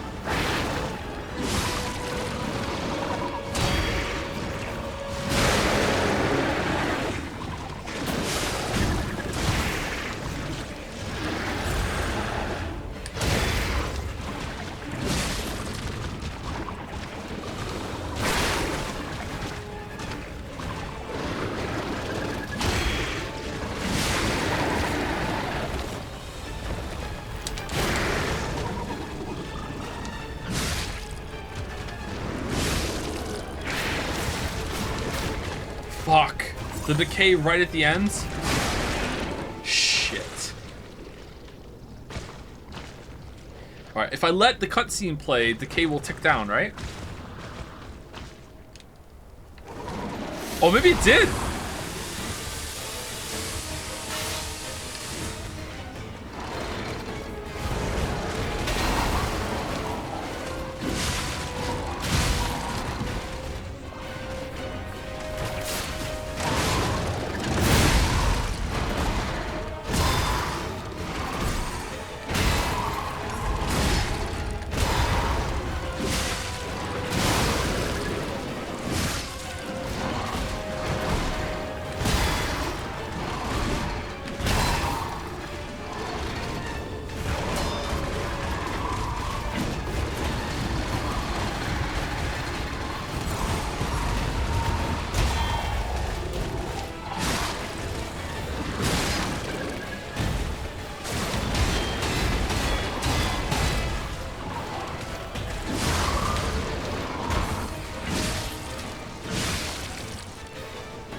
Thanks, Jover.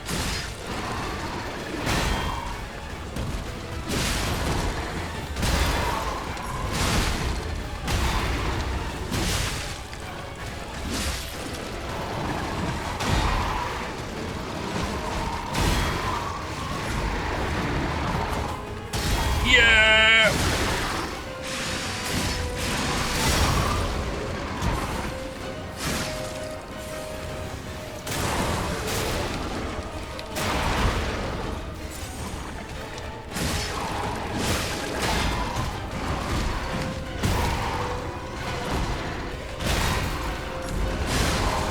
Holy shit! Holy shit! What a kill! What the fuck? What a kill! I knew you'd do it. Finally, the last hero weapon is in my hand.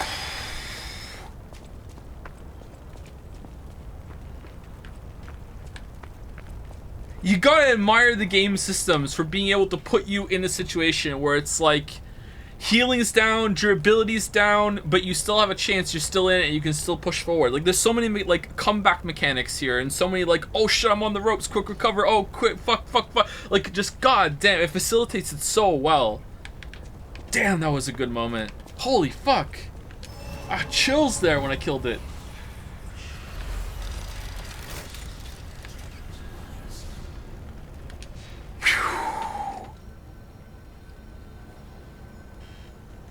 Oh, man.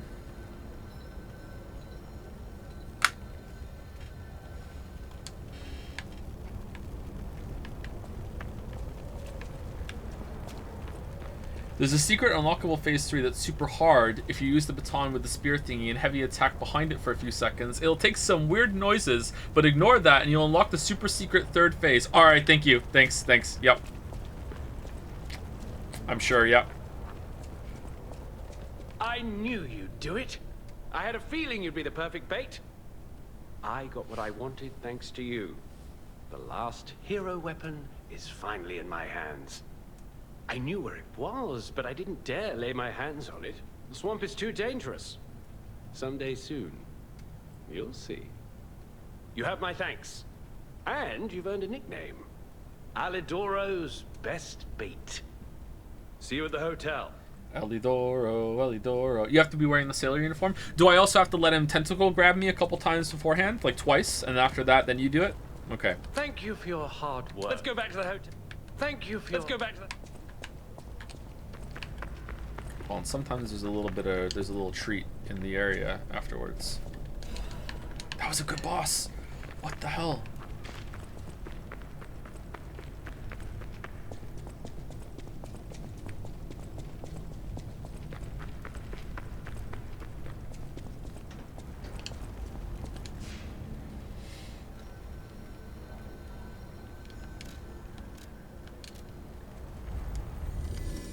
Something I wish other Souls-like did is make the enemies stop spawning after you kill them enough, like Dark Souls 2 does, because it can greatly alleviate the aggravation of boss runs. For some bosses, I think even removing Phase 1 based on how many times you've beat it could also be nice. Like on Puppet King, where Phase 2 is literally just a different boss, LMAO. A Cover Champions thing would be an elegant solution to opt out of that for players who don't want it. Surprisingly, I agree with you.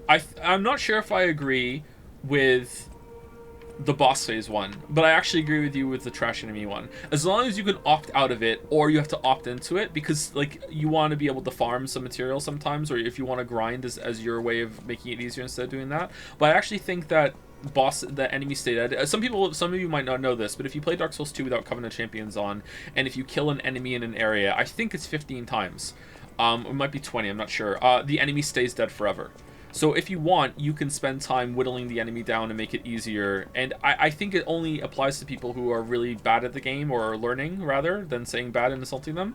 If they're dying a lot to the boss over and over and over again, then it's a way of making the run back easier. Yeah, I think it's actually a pretty good system. Getting rid of a phase after you've killed it so many times, I mean, maybe, but I would think maybe that there's better options to do that, like better NPC summons or something like that. I don't know, but I would be willing to see it done and see if it works out well. maybe. But at the same time, it has to be opt-in, or it has to be really easy to opt out of it, because if I died a lot to Puppeted Kings, right? If I walked into that boss room after, like, dying 25 times, and then it was just Romeo, I would be fucking livid. So not only does it have to be opt-in or opt-out, I think you also need to be able to reverse it, too. Like, you need to be able to, like no, let me go interact with the fog door, like, bring the phase 1 back, please. I wanna get good, you know? But yeah, I think those kind of things are really welcome when it comes to accessibility options. Yeah, for sure. I discovered this a couple days ago. I accidentally went to No Man's Wharf and got stuck, but then I ruined the area for myself when I came back to it later, and all the enemies were gone.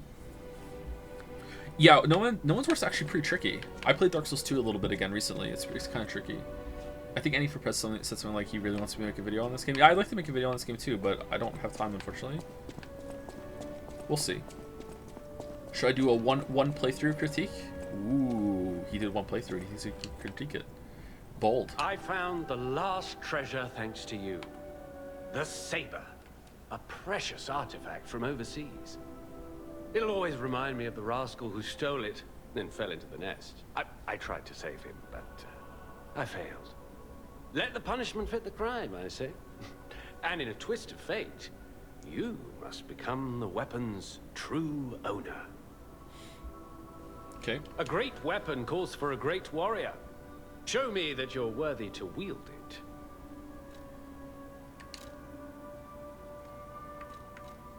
By buying it? It's a katana? Alright. You're right, Zornhout. Straight from the trash. Straight from the trash. Alright, what's the amulet? Fury attack dodge available. What? An amulet that can be equipped on a puppet. Information memories are useful for movement, can be imprinted on the symbol. What's a Fury attack dodge? Oh, you can iframe red attacks now. Oh, shit. Oh, that's bold. I didn't think they'd add that.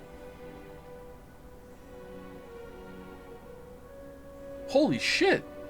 It's really, yeah, it is really heavy. Huh. Well, obviously we're getting the sword. Weep weapon. Alright, please don't be my favorite weapon. Please don't be my favorite weapon. Please don't be my favorite weapon. Please don't become my favorite weapon. Please, for the love of God, please don't become my favorite weapon. Please don't become my favorite weapon. Please, for the love of God, be shit. Please be shit. Please be shit. Please be shit. What are the stats on it?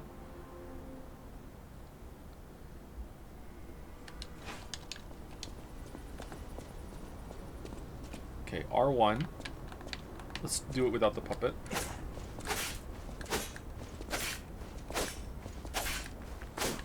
Okay, so after the initial stab, it becomes a twirly combo.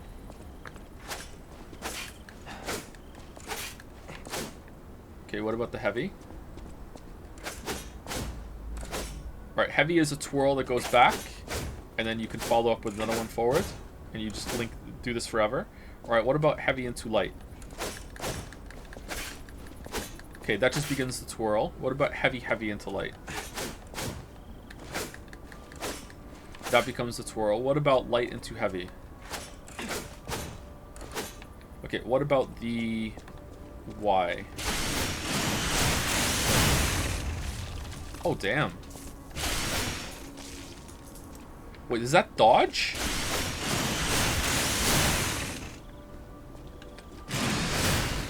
Ooh, what? Oh, dude.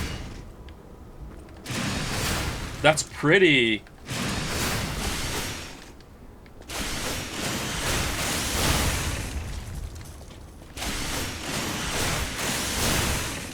Oh, it has a bunch of gap closers on it too. What's this like if you get more than one Fable cell? If you get 4. Oh, that's pretty good. I like the Y on this. It's fast. Alright, what's the damage scale like on it? Oh, we didn't do Charge R2. My bad. Yeah. Charge R2.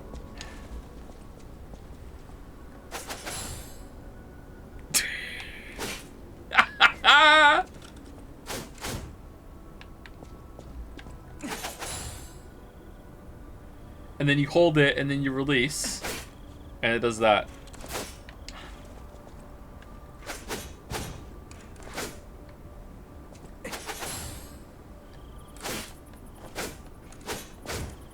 Oh, it changes the follow-up after that, too.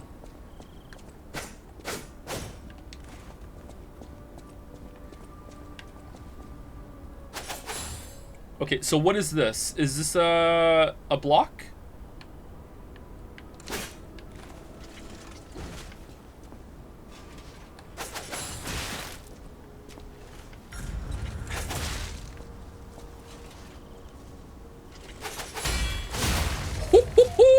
What?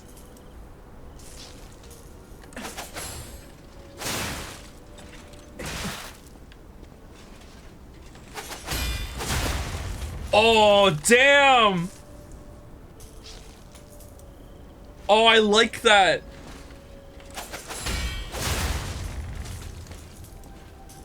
That's a little tricky to pull off, though.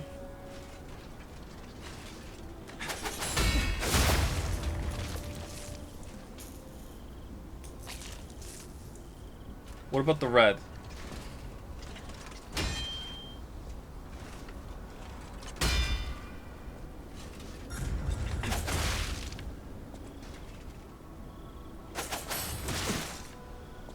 What's the window on it?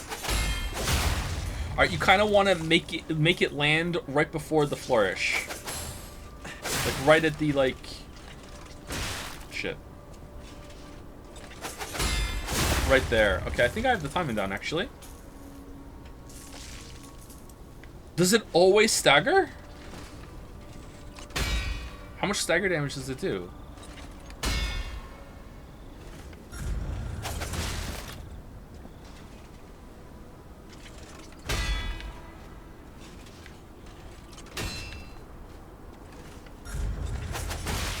No, I'm bad at this.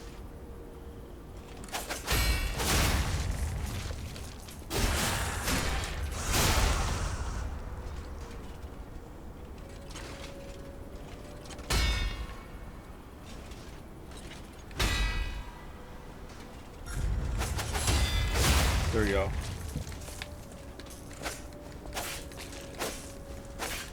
Oh, you can move while you're chaining this. You can't do that with the trident, can you?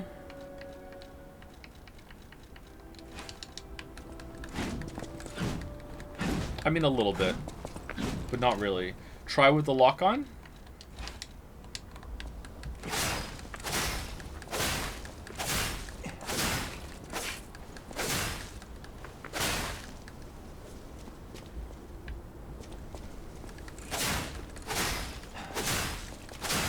So you can move while attacking pretty much to circle around the enemy.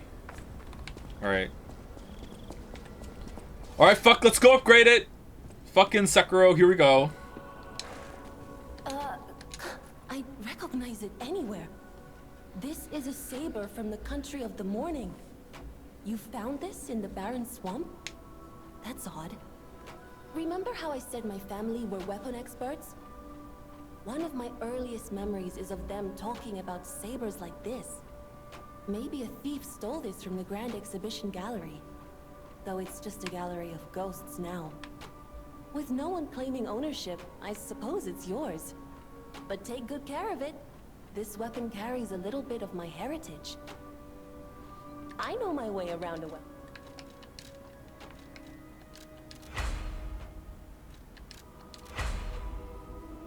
Alright, so we need 4 of these to upgrade it. Is it already better? 181. No, the trident's better, but this is faster, isn't it? Link emergency dodge. We'll try it for a little bit. Can we buy these? I think there's some for sale, but I don't think there's 4 for sale. You made those. I know now Oh, what shit. a glorious feeling it is to wish for the happiness of someone you care for. Perhaps it's presumptuous for a puppet to call that feeling love. I am happy enough just to protect her as best I can. Thank you for saving her and for guiding me through this emotion. So much cool shit in this game. FromSoft fans on Suicide Watch, man. Okay, so not a good joke, but at the same time, like, I don't think that this is an example of how everyone wins, because it's like, okay, FromSoft can learn from this as well in the little areas that this does better, especially with quality of life and convenience and stuff like that.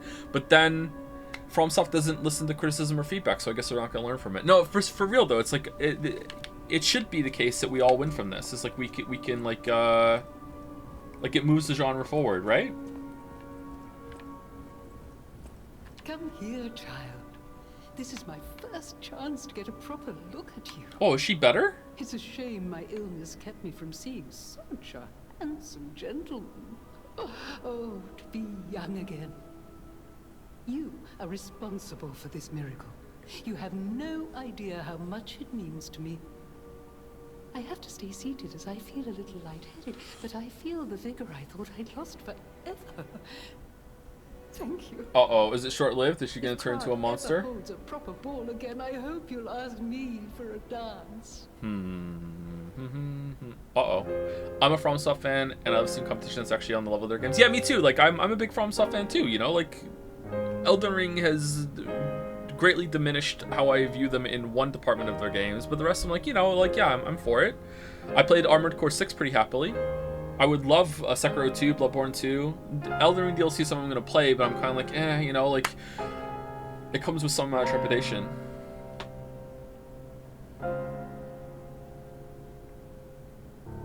If she turns into a monster, we may get her hat, and it matches our outfit!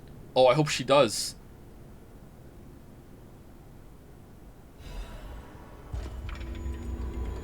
The Ergo is whispering. People have no idea so many secrets are buried in Crowd. Thanks for keeping me company. Yeah, her face is better, isn't it? It's not completely better, but it's definitely a lot better. I thought the cure didn't work. I thought it was just like it just alleviates symptoms for a little bit. No matter what, serving her, welcome to Hota.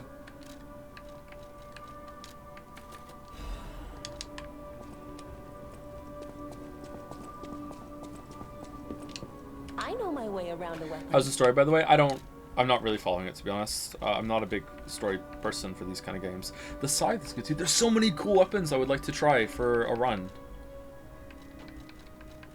What about like a quick umbrella weapon? That sounds like it might be fun. Alright, so we want another Dark Moon Moonstone of the Covenant. We don't have one, unfortunately. At the House of Any.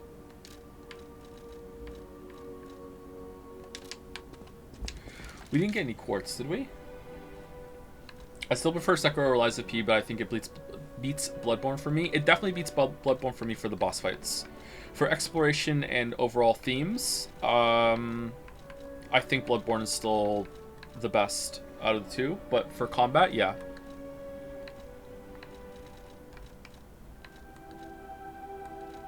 I don't think we got any quartz. Late arrival here. How's your day going? Pretty good. I didn't get to sleep until pretty late last night. I'm pretty upset about that. But it is what it is.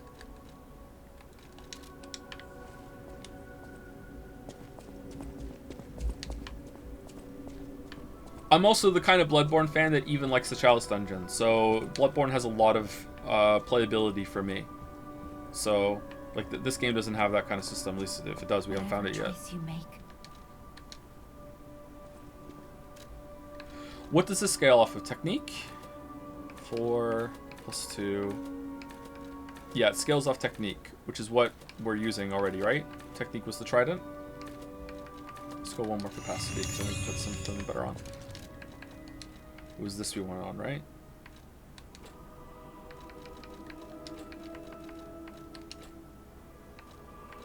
There we go.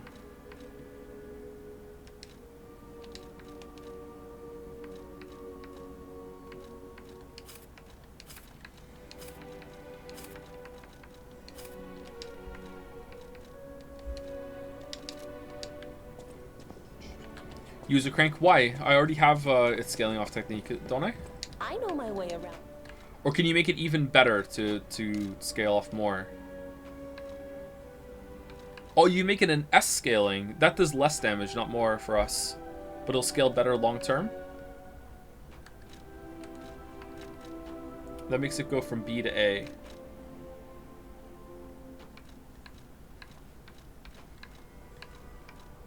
It does a little less damage.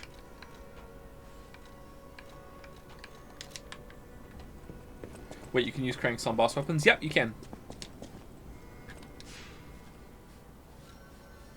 Alright, let's keep going. Oh, Vanini wants to talk to us, or is it Geppetto? I think it's this guy. No. Can it be? It can. Are you hurt anywhere? Did you find the respec? Yes. Ha, you never fail to surprise me, compagno. Now, allow me to return the surprise. This little wonder creates a lead-acid battery in a flash. The golden ergo is the purest form of power we can use, and it's nearly perfect. We could power a city block with this. You see, the alchemists ordered transportation from me, powered by this. I'm not sure, but maybe it's still in their underground base. Just one problem with the base. I don't know exactly where it is. I don't know when exactly either. I had to just hand it over immediately after the launching ceremony. After all, I am the prince of the Krat social scene, and I surrendered to their mysticism. There, it's done. Now take it. That was fast. Secret alchemist's underground lair. What's the best thing in this game for you? The boss That fights. sounds like something Antonia might well have heard of. You'd better ask her about it.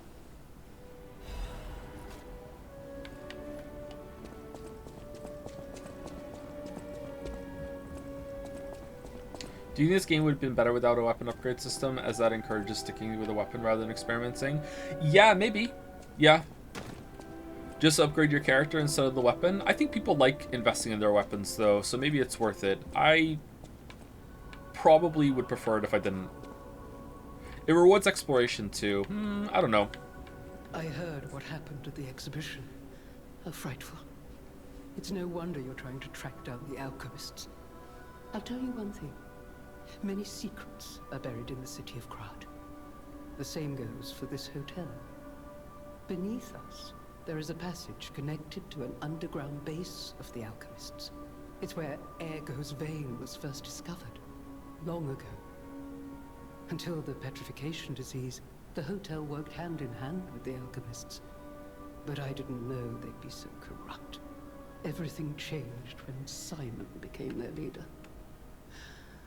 Oh, I thought the survivors of the exhibition would be different. But they're just as corrupt. The passageways to the underground base are locked from their side. We can't get through unless they open them. And the underground base is the only way to embark for the Isle of Alchemists. If we find the right alchemist, perhaps we can get that door opened. I heard that some of them occupy the collapsed tower of the train station. And the collapse makes me wonder whether they had something to do with the recent earthquake. Oh, yeah. Look into it. Maybe something changed in the area. Okay. What about this as an idea? What if... So you need, like... 3 fragments in order to get to one upgrade tier, and then you need like a bigger version of the fragment. So you need like quarter moon, then half moon, then 3/4 moon, then full moon. So once you have a weapon, once you have enough like quarter moons that you can upgrade a weapon to half moon, now you can buy as many quarter moons as you want. Same for half moon, same for 3/4 moons, and that's it. So once you've unlocked one weapon to a new tier, or have enough fragments to unlock one to a new tier, now you can buy them forever. I think that's a good middle ground, right? Maybe that's how it works and we just haven't got there yet, but I think you need to get that sooner. Let's go to the back here and look. Why not just upgrade all weapons next year once? Yeah, upgrading your smith, so like your weapons continue getting better, all of them, so the whole arsenal's there. But then that might feel a little impersonal that you're upgrading a specific weapon and investing in a weapon. I feel like people like investing in weapons. I wouldn't mind upgrading the whole arsenal. I think that would be fine. But I'm trying not to have big changes. I'm trying to have like incremental changes until we get to the point where we like it. Oh, this weapon's probably lighter than Trident, which is why we have so much space now.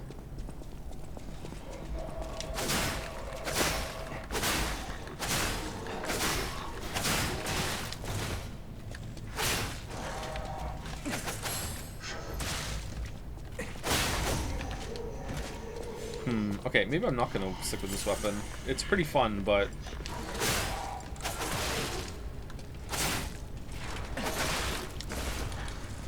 It's learning.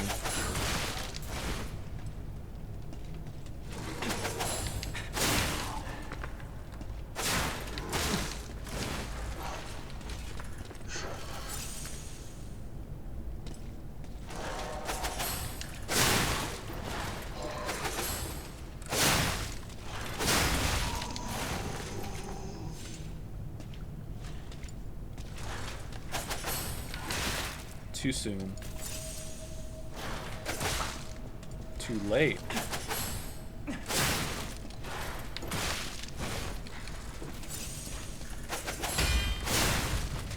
Oh, it does do a lot of damage.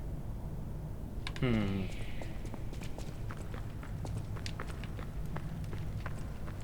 this have better boss fights than Dark Souls, Elden, and Bloodborne? I think yes. Because the combat system has more to it with deflections. So yes. They're also very creative and they're very well designed. Like in terms of animations and stuff, they're very readable. They're very hard, but they're very fair.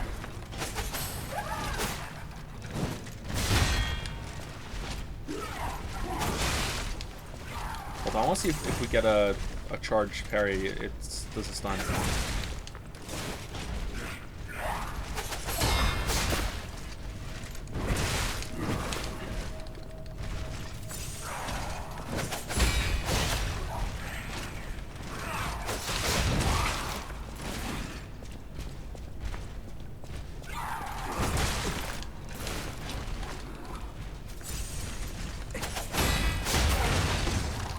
Okay, it's pretty good.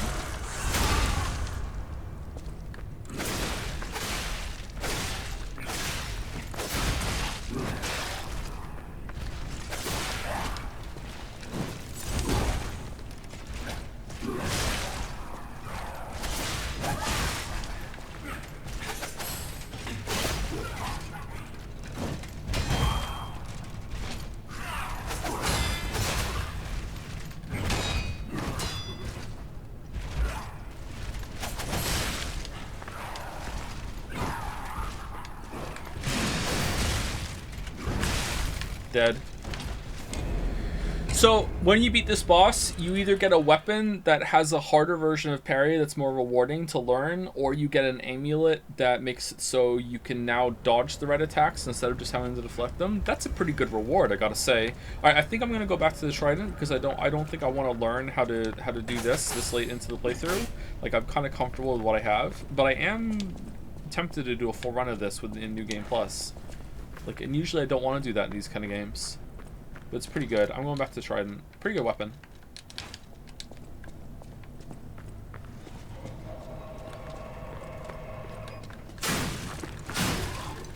It's like expert mode.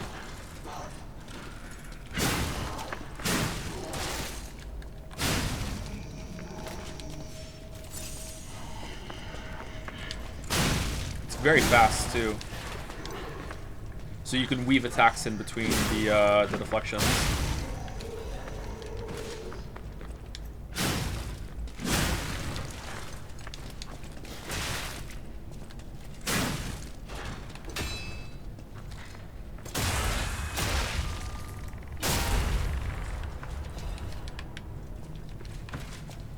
You can dodge in the charge attack stance, can you? This one? You mean you move? Because once you dodge, you lose it. Maybe you can... Hold on, maybe you can quick step.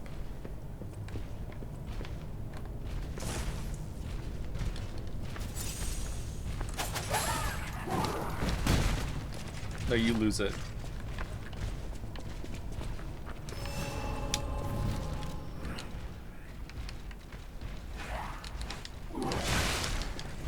How does straighter hair signify becoming more human? And the more human you are, the more hair you have. That's why people don't like bald people. Says the balding guy.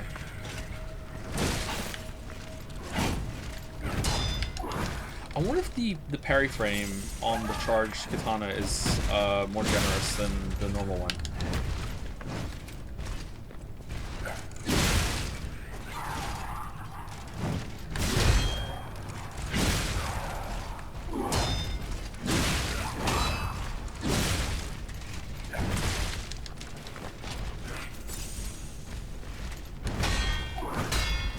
I don't think it's that the hair got straighter. I think the hair became real. It's like real hair now instead of puppet hair. That's why it looks more natural. It's flowing more.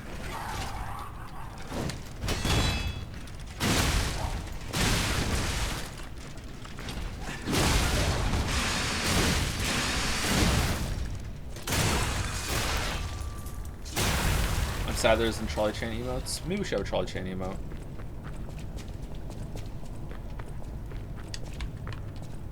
I just like the emotes that we have. It's hard to kill an emote.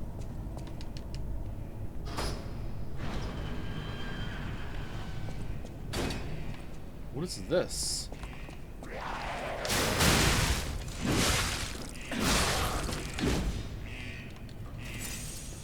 Oh, I was just expecting like a little treasure down here. I wasn't expecting an area. I like the emotes we have. I like the trident I have. I like what I'm doing, yeah. I'm sorry, you're a weeb weapon enjoyer, Merrick? You want to bring out Katana-chan?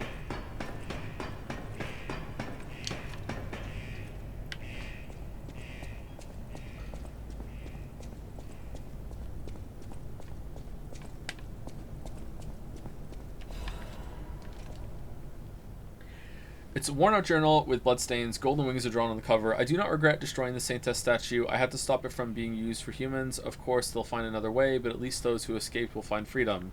If I have any regrets, it's just one. God save that child. I came across the wide ocean. From across the wide ocean.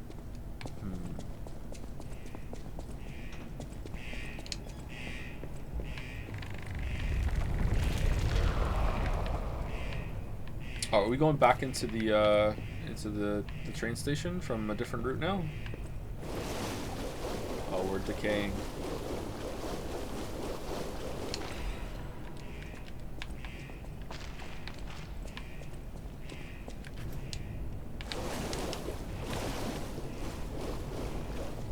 And Trolley Chan would have loved this area. Bring back memories. I jokingly make fun of you and say you picked Longsword and Monster Hunter, but I remembered you picked Insect Glaive, and I will do it without joking. Yeah, I was an Insect Glaive boy. I think I tried the Great Sword too. That was alright, but yeah, I like the Insect Glaive. I like the mobility.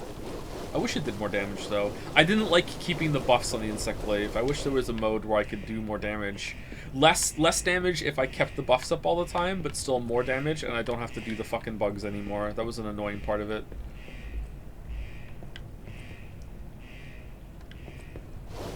I mean, I started to enjoy it more than I did right at the start, but I still didn't love it. Krat Central Station, foggy night. Wait, what?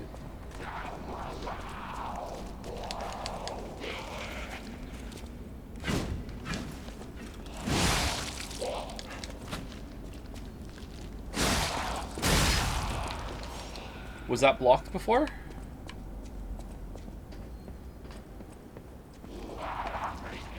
Or is this a different part of the station?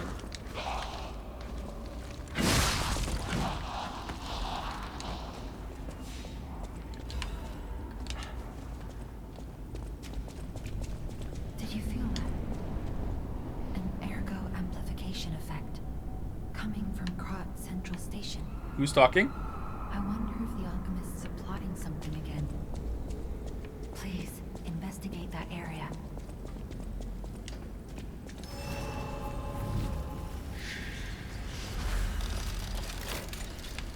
It's Sophia talking through the ergo. She can do that. I guess she does that now.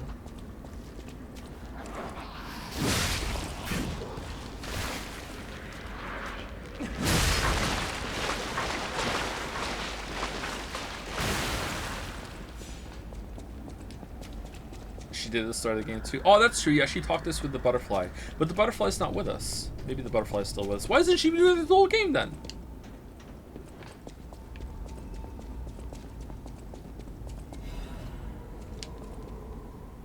2123 train ticket to St. Marian. The text is hard to read because of the bloodstain. Is this a reference to JoJo? Did I say thank you to Holy Rory? I think I did, but just in case. Thank you for the resub, Holy Rory. Thank you, Fire Fist Ace, for 800 for the resub. Is Fire Fist a move from a fighting game? Thank you very much. And thank you, Seraph Archive, for the resub also. Thank you, Seraph. Seraph is fun to say. Alright, so there's no way to go to the other side. I wonder if this is just another part of the train station, or is it... It's not a different train station, is it? It's the same one? I'm surprised we're back here like that.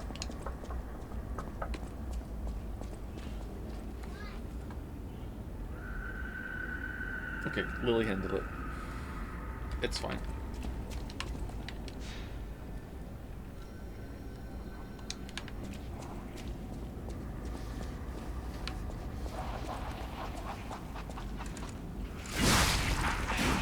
You can't hear what the Urgo says because it whispers. But Chatter, I'm not using the katana.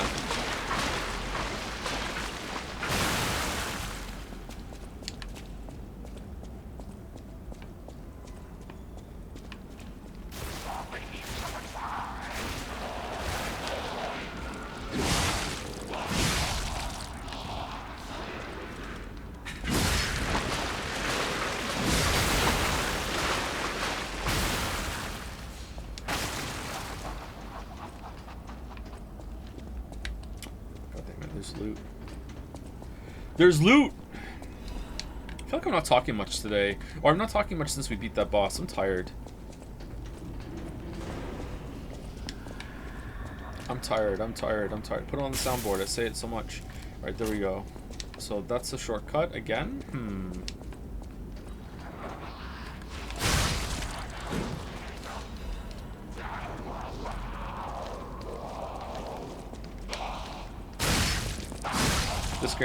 This game drains you a little bit, yeah. Maybe I'm just like, I'm fully invested in the game now. I'm fully on board. Like, there's not much this game could do now that wouldn't make me say that, you know, it's better than a lot of the FromSoft games now. And maybe that amount, realizing that is making me feel some trepidation, because I know that's going to be a take that's going to be very, very hard to defend. Let me attempt to right now.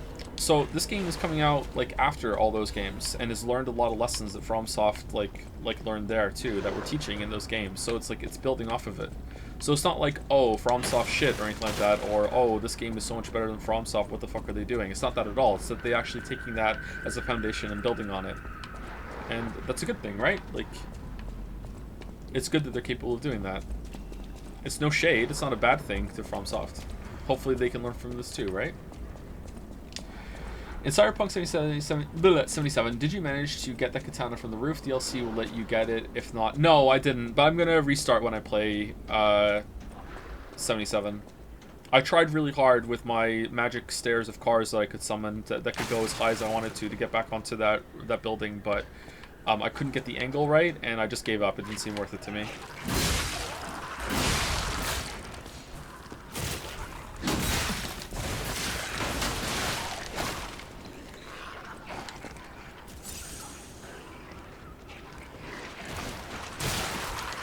Whoa, what the f... Where'd that come from?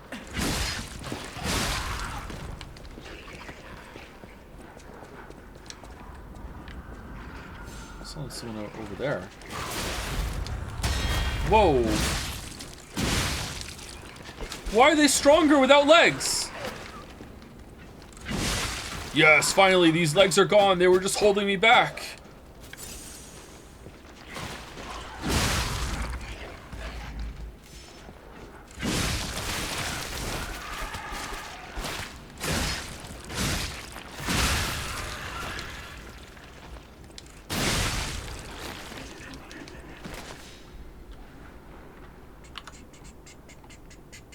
I'm not going to lie, the evasion weapons in Monster Hunter are my version of magic and consumables. It doesn't feel nearly as rewarding to me just soaring over everything or having a basically unpunishable set of attacks.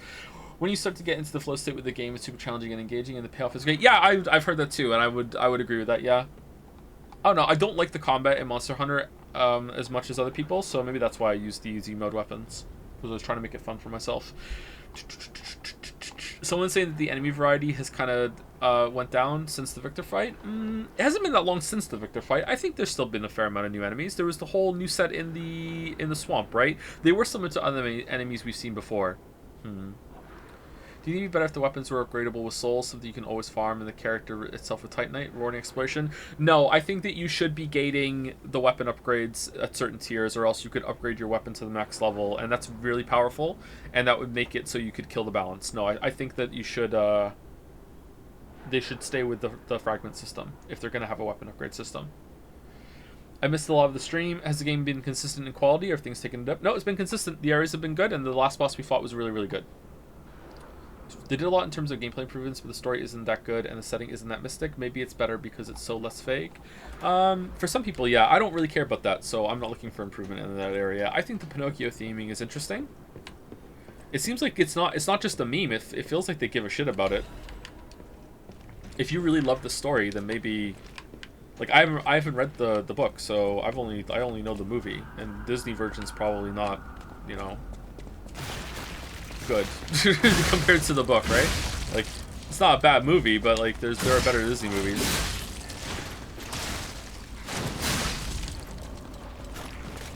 Oh, are we getting corrupted versions of all the puppets now?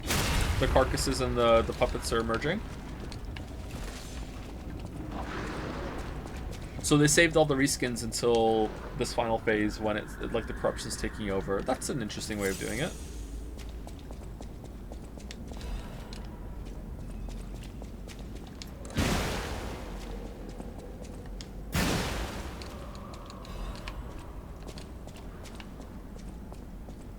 Track D. Okay, why? Why this here? Why is this here?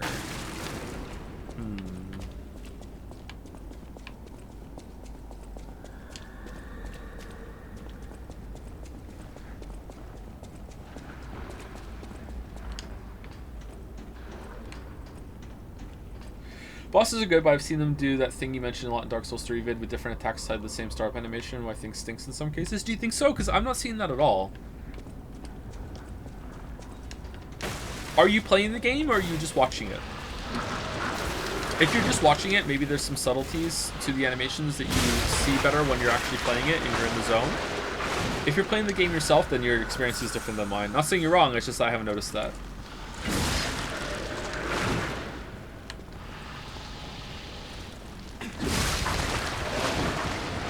Like, it does the Elden Ring thing, too, with certain combos having optional extensions that you don't know that are coming. But for some reason, it works in this... Well, it's not for some reason. I know the reason. Or at least I think I know the reason.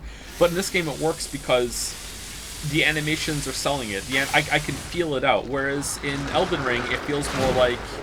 Maybe not with all of them. Maybe there are some intricacies in the Elden Ring system that I'm trying to be really fair to FromSoft here, because I don't want to be hating on it and loving on the game and saying it's shit. Like, I do want to definitely like admit that there's possibilities I could be wrong with some of the attacks in Elden Ring that I don't like. Anyway, like, I feel like a lot of those attacks are just like they just bolted on an extra attack at the end of the combo that comes out of nowhere, or the enemy just snaps to it. Whereas here, I feel like I can feel it out a lot more often. What's your favorite boss so far? I don't know. It still might be Archbishop. I don't know. Like, I'm going back and forth. I'd like to play them again. The last boss we did was really good.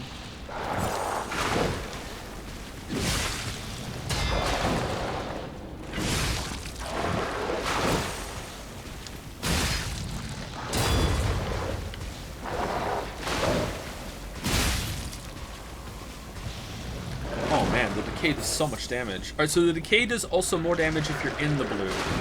So this gives us decay, but it also does a lot of damage at the same time. This guy is, like, oppressively, like, hard. Like, we've barely killed him.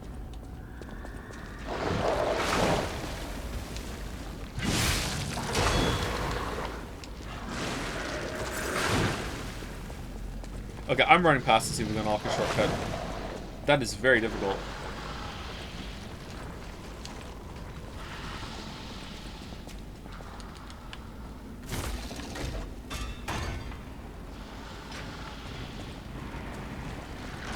I like the Scratch Watchman a lot. What did you think of the boss we just did, which was the rematch against him?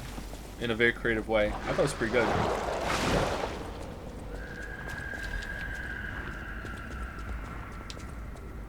This is such a good game. It's got me 250k coins. Yeah, there you go.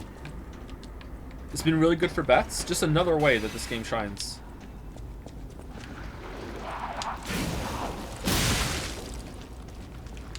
Oh shit, the weapon's broken completely.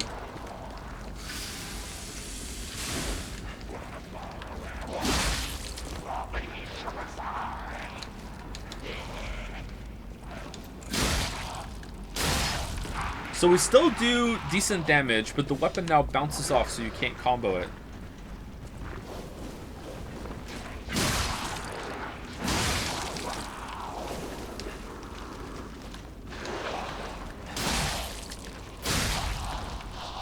Why does my brain associate broken with Genbu now? Sorry.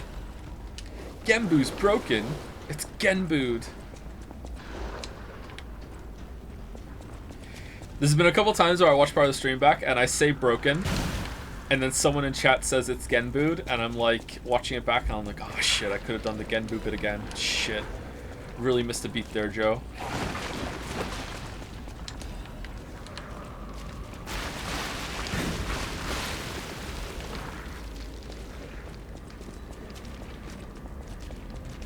Okay, so if there's no pustules on the ground, does that mean that it doesn't come back?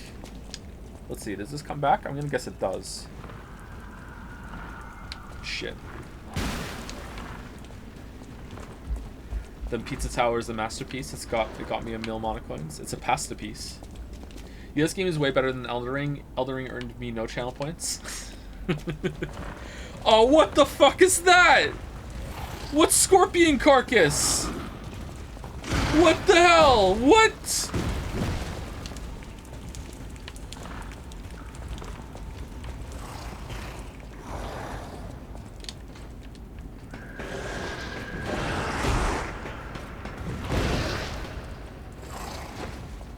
What in oblivion is that?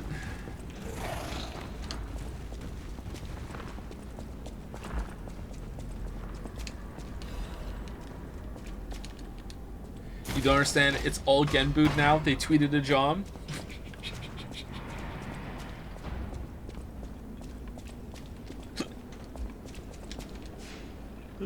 Does our weapon come back? It does. Okay. I wonder if they should have made it so you have to go back to the hotel and fix the weapon if it gets that broken.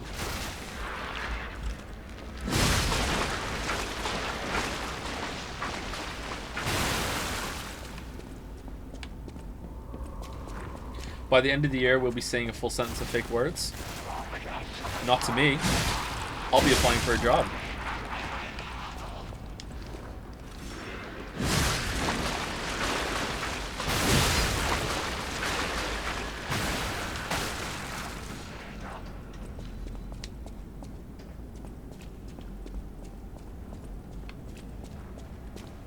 Going to a place.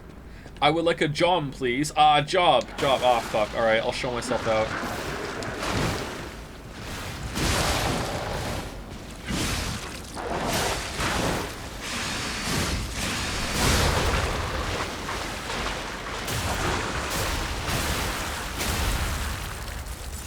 Owned.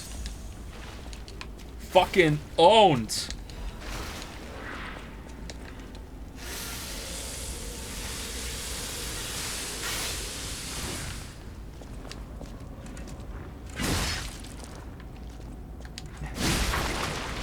Going to our place, let's go, Pog. I fully expect to see a Joms on our place next year. Find a corner, Joms. Strippin and Kriken will help us.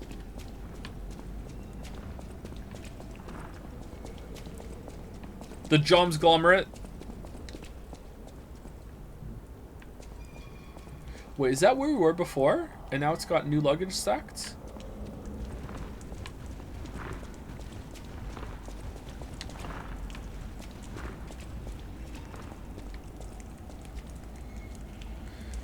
Every time someone says they tweeted a Jom, I say in the voice of that dude from the Scott Pilgrim movie going, they punched the highlights out of her hair. I remember that line!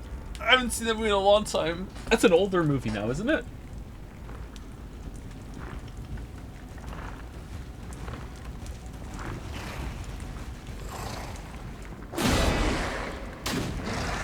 Whoa, what?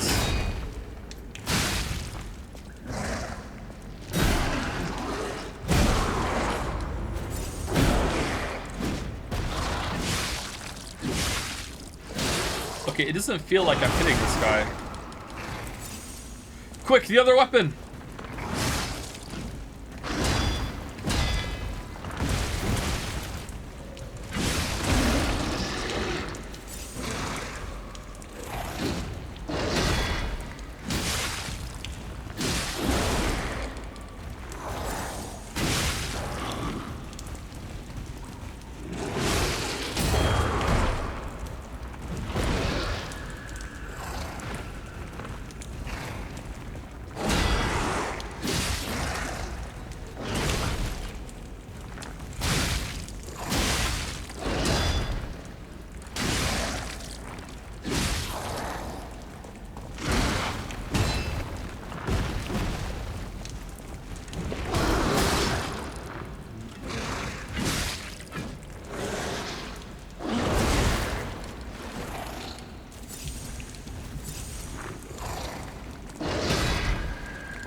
Just saying, chat. If this was a FromSoft game, this would be a boss.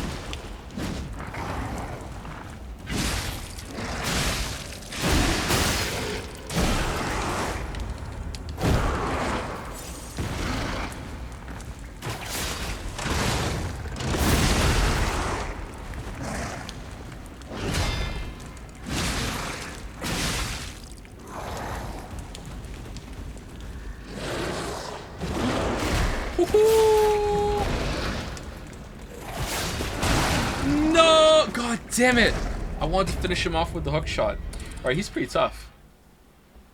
Blue Beast of the Station? Yeah. Maybe they should have been. That's not criticism of FromSoft games. It's just that they do have a habit of, like, giving a mini-boss a boss status. Especially Dark Souls 2.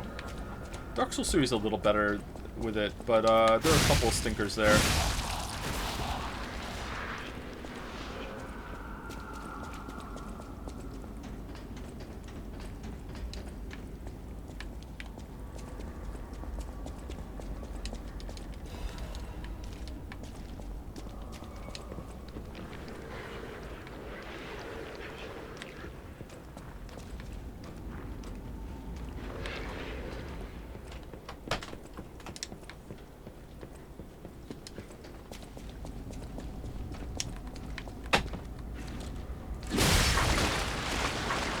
Hey, Lily. Alright, thank you. Can you say joms? Like that? Like that, yeah. Joms. Pretty good.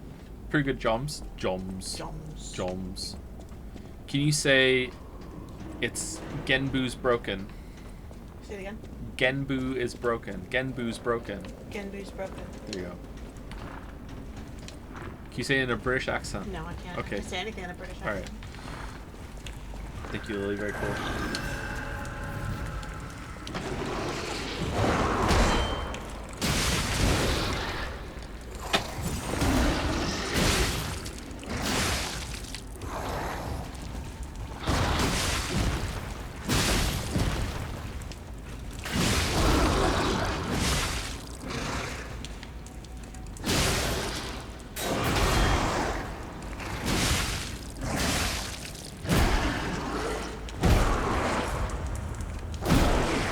Okay, this enemy's weird. It doesn't feel like it's working properly, or maybe is it blinds?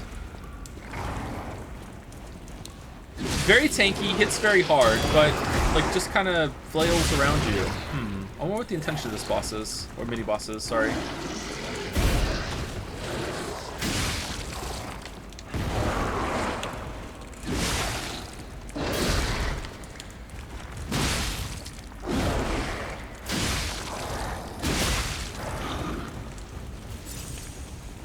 What's the P stand for? Probably Pinocchio, but someone said something about how in Korean it means something else. Yeah, this fight is not rigged properly, I don't think. This doesn't feel right. That's a shame. The rest have been really good.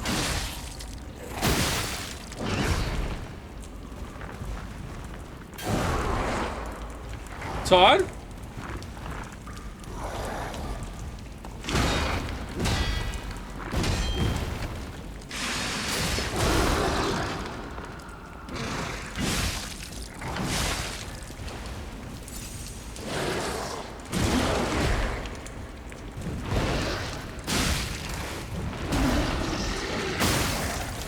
Well, I guess it does kind of feel like you're... Oh, did I just break the crystals on him? Is that what you're supposed to do?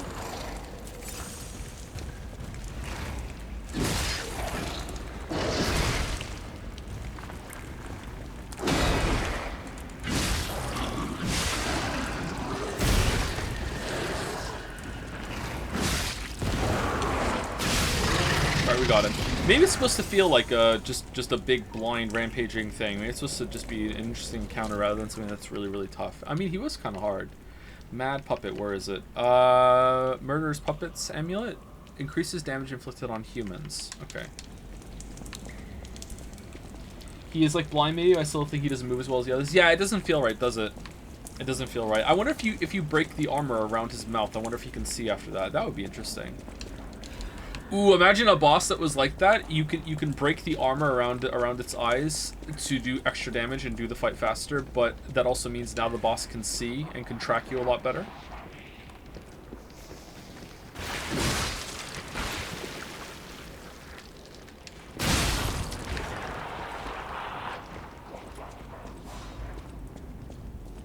Favorite non-orientable shape? You're asking me some really hard questions, generic Gary. What do you mean by non-oriental shape? Like, no matter if you change it, it always looks the same, like a circle. Triangle. Well, can't you just move a triangle a little bit and now it looks different? No.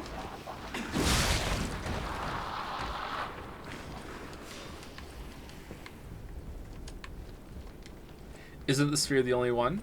Maybe there's some imaginary objects. When there's no reasonable way to define the surface.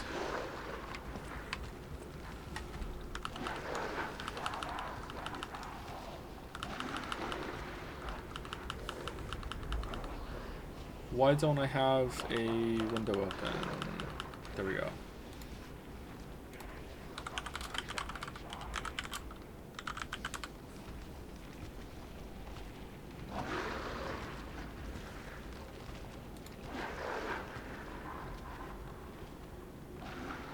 Oh, a Klein bottle. Oh, so when it's like an impossible shape, it kind of loops back onto itself. So this Klein bottle is like the hole comes out of itself and goes through. Oh, that's kind of trippy.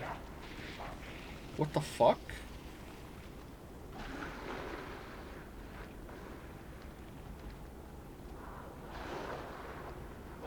Would that fill? Well, I like that one. There we go. That's my favorite. You can build a Klein bottle IRL. I would like one. I've now perfected the greatest puppet. Now, that child again. I've perfected the greatest puppet. Now, that child again. Okay, why is it the same thing?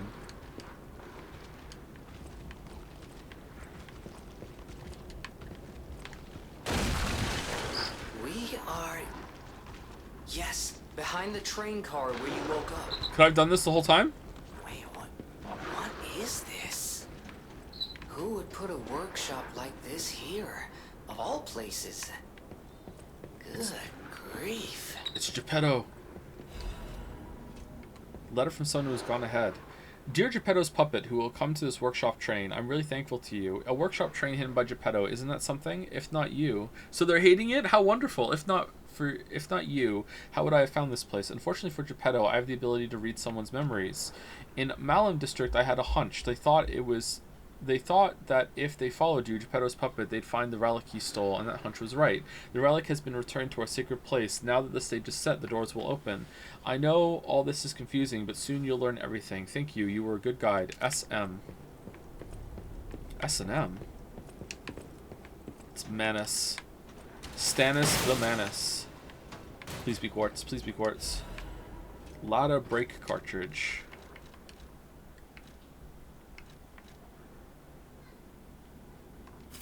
Too heavy. Oh, we're slightly heavy because we put the trident on. God damn it! All right, there we go.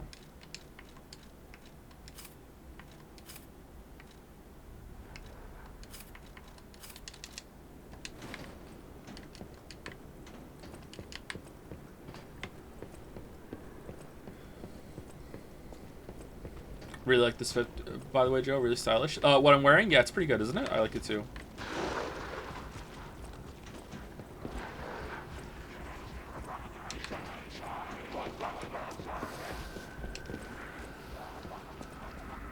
I hope there wasn't a door there I was supposed to go through. How much do you know about Game of Thrones, specifically the 8th season? The only thing I know about anything that happens after I stopped watching Game of Thrones was that something, I guess Dany forgot about the Iron Fleet. That's it. That's all I know. Well, that's not true, actually. I know... Okay, now I think about it, I know more than I realize. I know... I know a couple more things. You know what? I'm starting to think maybe I know everything from the spoiler.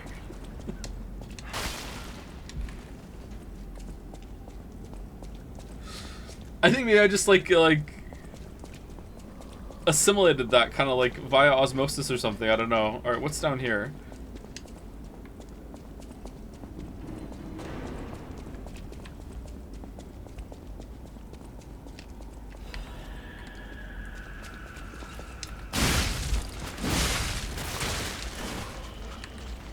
Something about someone who has a better story, but character I won't say, and that's just like fucking stupid.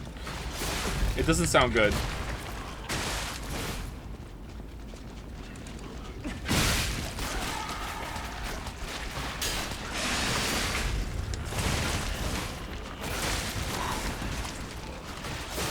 Why are these so hard?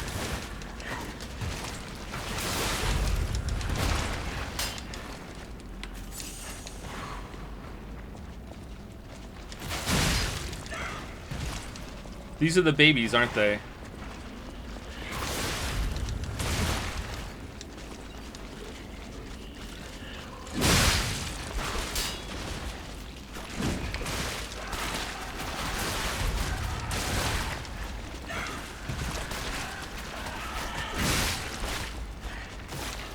Wow, they heal so fast.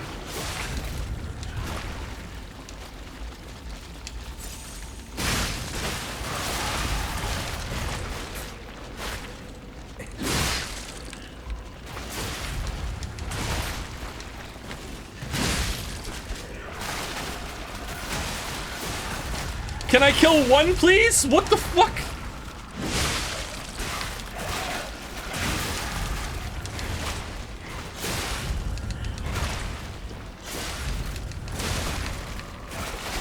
Holy shit!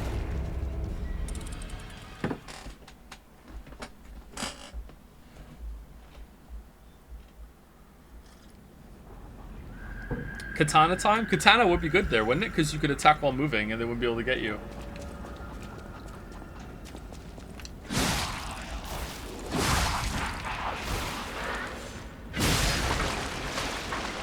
Elemental damage? Yeah, maybe the fire, putting fire on your weapon might work.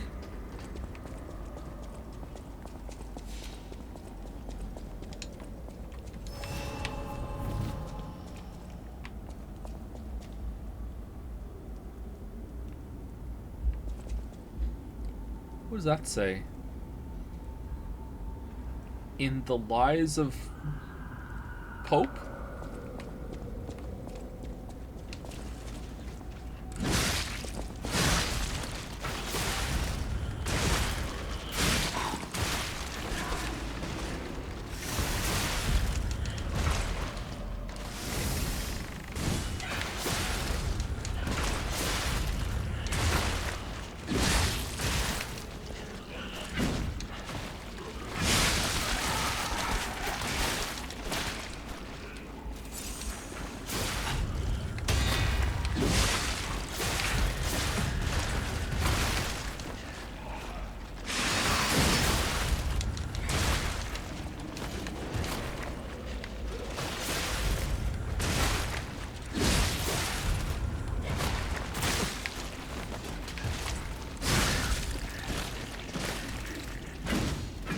These are stupid.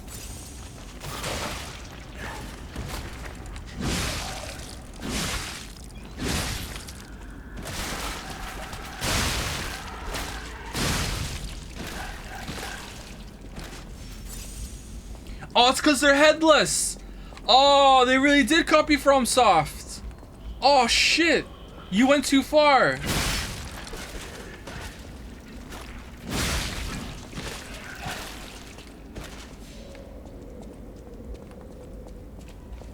Someone in chat said that one, I did too. Okay, who said it first with the delay? Was it me?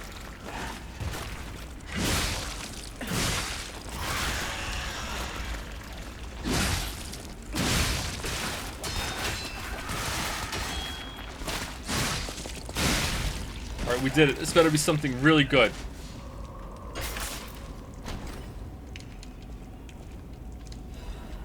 Master Chef's knife blade. Still getting more weapons.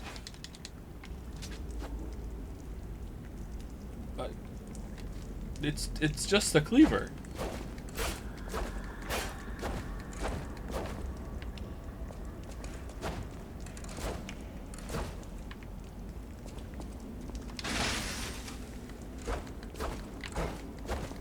Oh, the regen on it. That's neat.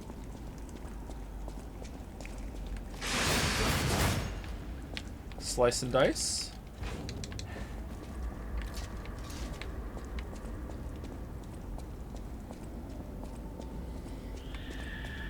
Oh, we can read it. I know there was a collapse, but why did they have to cut off communication? Please let us out.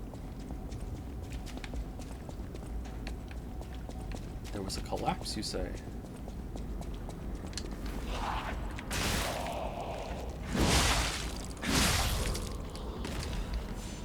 Did I miss anything in there, chat, do you think? Telephone riddle? Oh, we're here. You lost, little lamb. Hand over all you got. Robber Weasel. Oh, it's the Reddit build.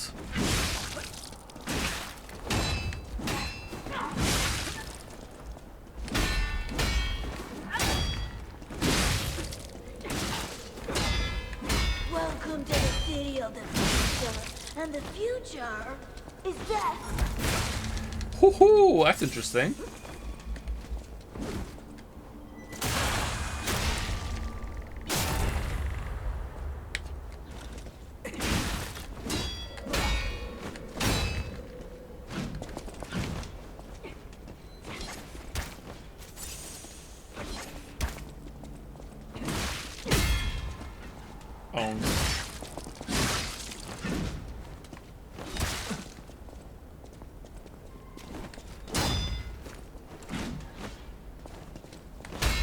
In a city where everything is upside down, the strong rule, not the wise.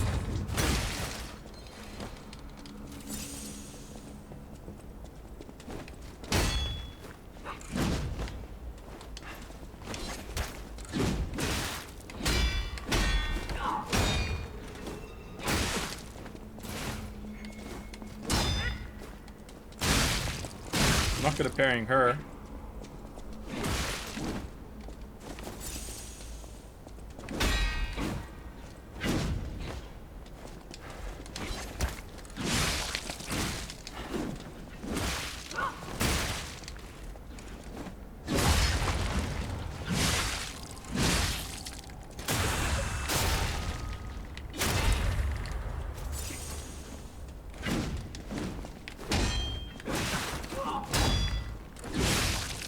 You ought to give to the needy. What? I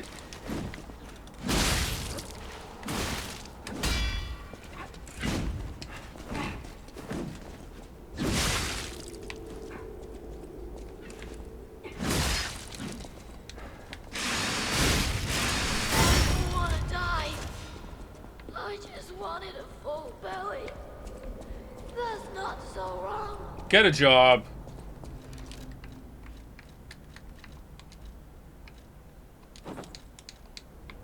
Ooh, pretty nice, huh?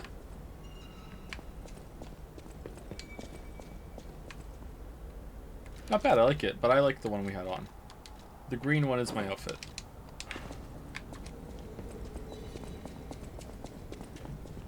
Get a John. Joms. Joms.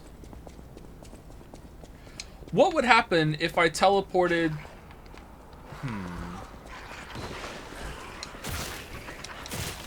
Oh, that's what they were doing. That's what the effect was earlier.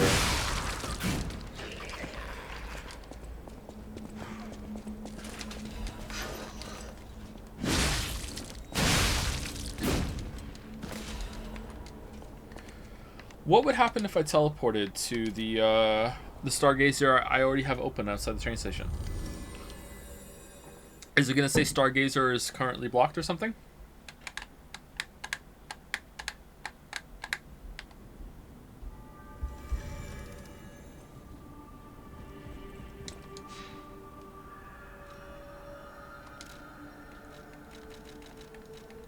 Yeah, they're broken. Well, what if I just walk out? And just go back the way I came? The train station is the danger zone, has been sealed off. Okay. Danger zone. Whatever choice you make.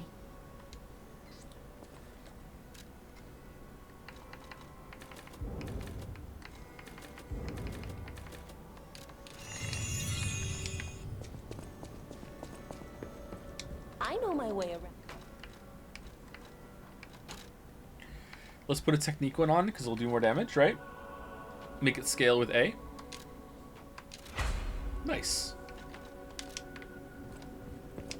And we didn't find any crescent ones to upgrade the katana, did we? No, we didn't. Okay, I think we're good. Alright, let's keep going. Danger, danger, high voltage. Oh, we're over 4 hours, too! Oh, I'm sorry. Let's take a break.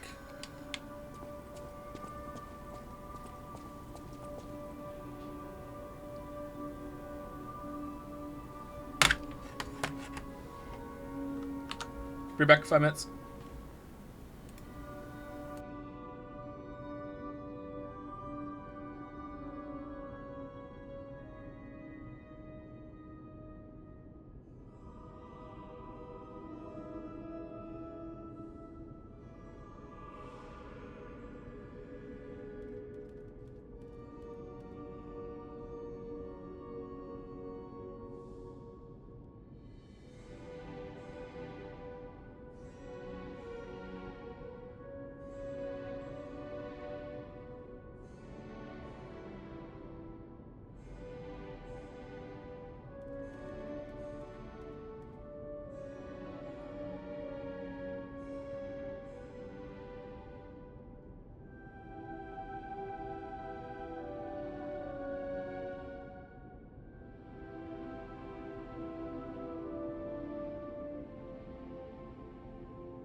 Is Joe gonna finish Lies of P before going on break? Yeah.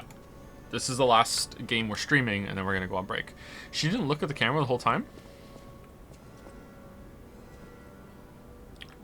Okay, now she's just fucking with us. Really? Oh, it's because she was trying to find us. Alright, I see.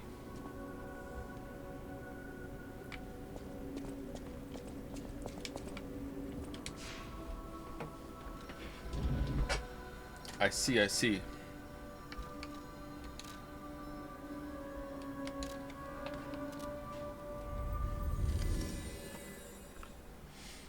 Have you played Metro games, Joe? I played one of them last night or something for a while. I liked it, but for whatever reason I didn't continue with it.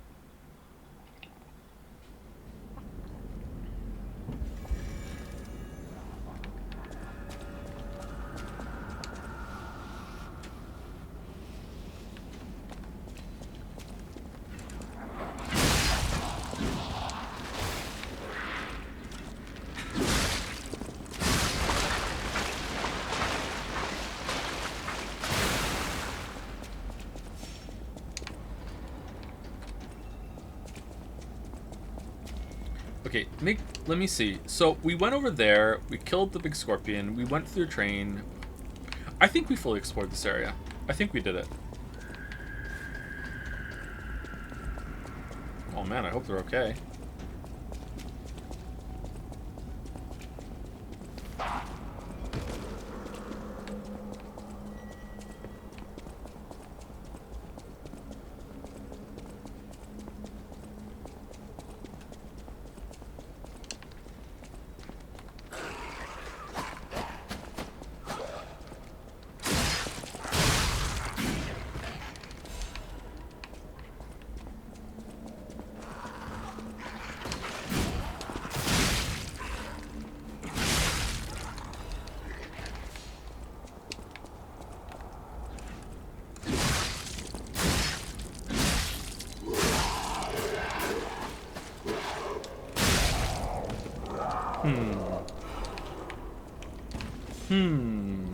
Alright.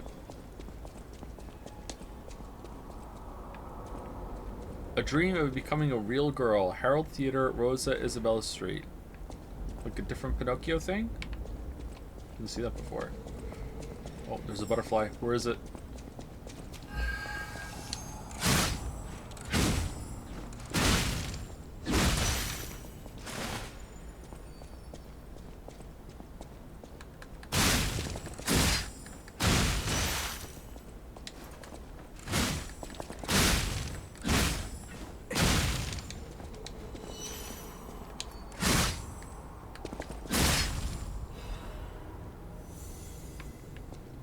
Stabilized alchemical booster. That's for the golden coins, right? We got all the butterflies in the swamp with the puppets of the future, didn't we? I think we did. There was a guy here with a gun last time.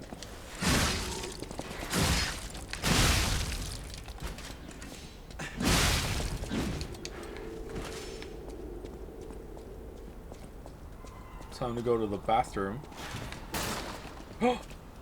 He was here the whole time! Wait, where's the toilet? Oh, they couldn't fit the puppet in with the toilet, so they removed the toilet for the puppet. That's going in the video. Literally unplayable.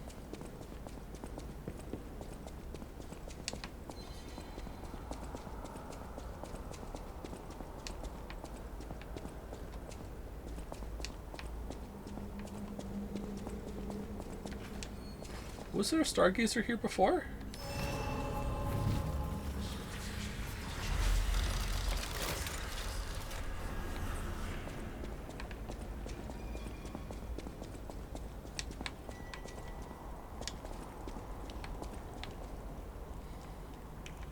I hate this shit, man.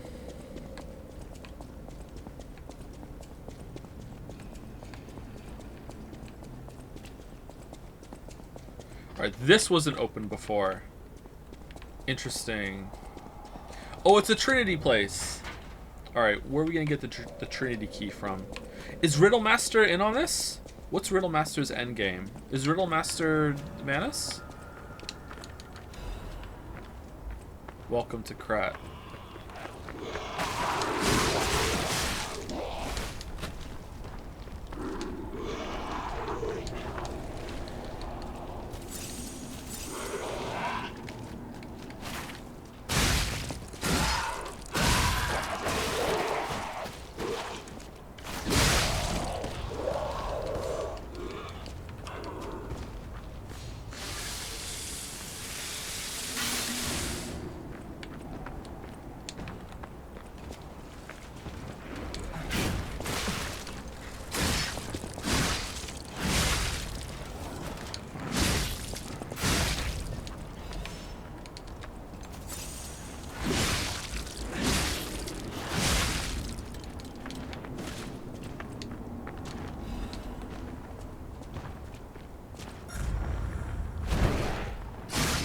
Oh, it's these guys. These guys I'm bad at.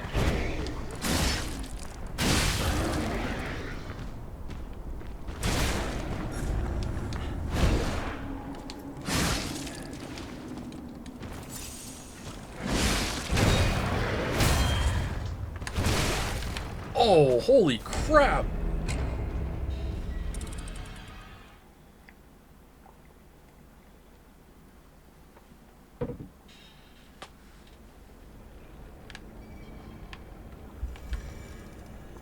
This place looks like it smells like shit. Yeah, it probably does. Yep. When are games gonna expand to having like a little box that you can put on your desk in front of you, and it will generate smells dynamically of the area that you're in the game? That's what we need.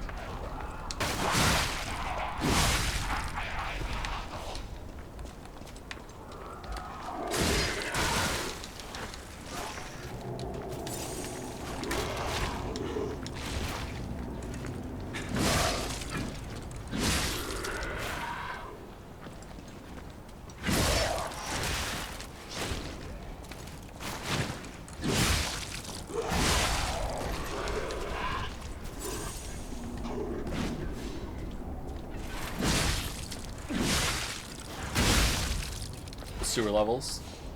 Accessibility options become being able to change sewer levels to smell like something else. Something nice like chocolate.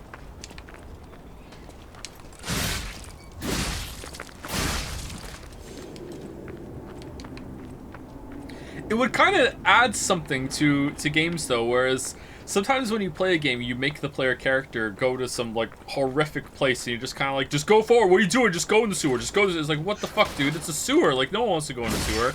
Yeah, trudge through the sewer water. Look through the shit for some treasure. You know, there might be some souls down here.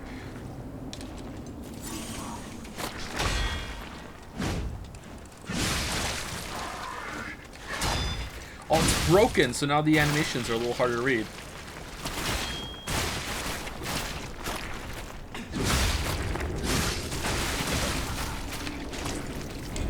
Okay, so when he breaks, he goes a little crazy as he goes down. Okay.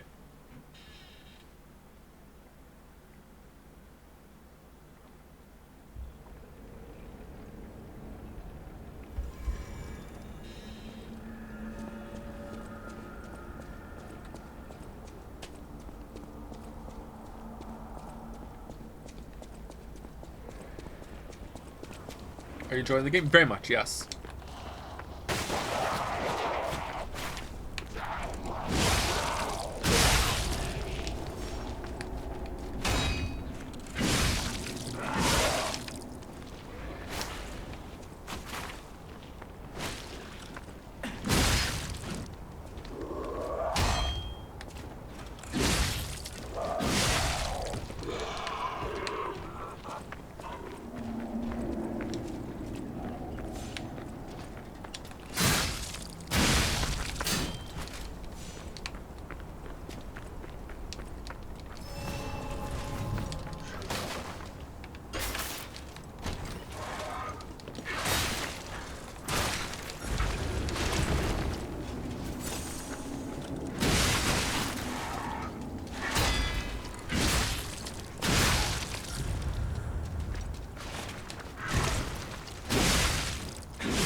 Oh, I thought I parried that. Fuck.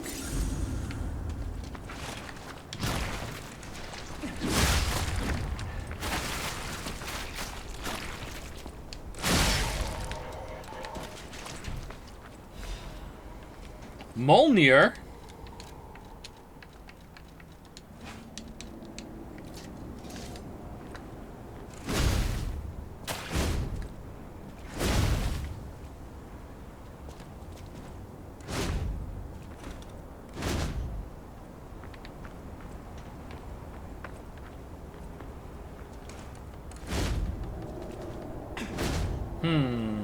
So this has just got the same attack animations over and over. What about the charge?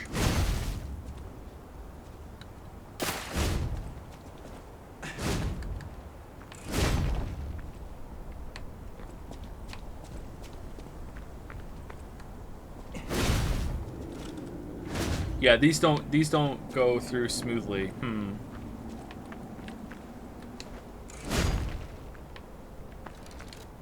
Joe, serious question. How can you classify this game as really good?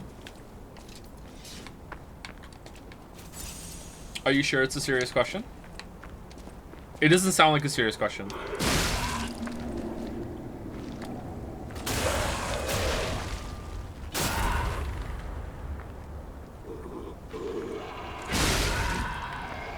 Oh, are you the guy that was here the other day when I was doing the boss fight? That was like, oh, this is just a ripoff of everything FromSoft stands for. Blah blah blah blah. Are you the guy?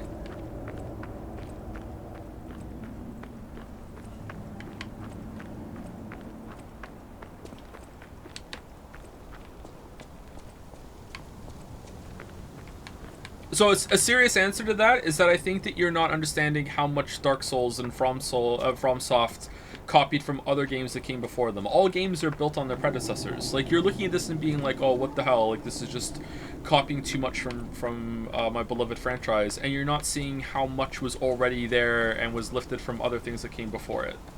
That's why. Yes, I accidentally sent the incomplete message. Sorry. That's okay.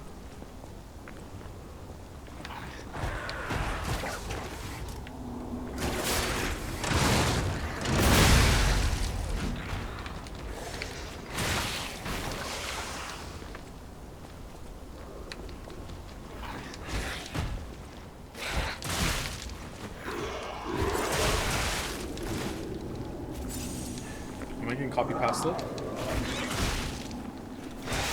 Oh, for fuck's sake. You know what? I'm doing it again. Yeah.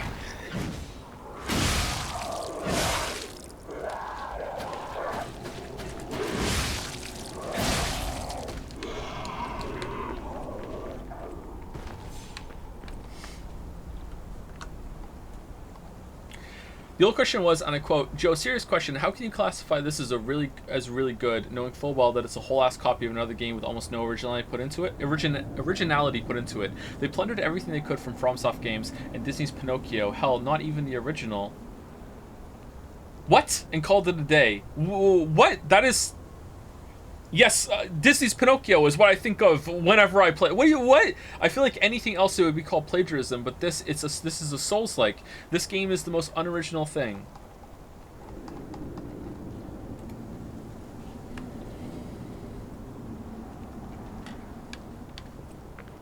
How old are you? That's not a dig. Sorry, I should have maybe led with that. How old are you? Because if you're not trolling, I feel like you just don't understand genre.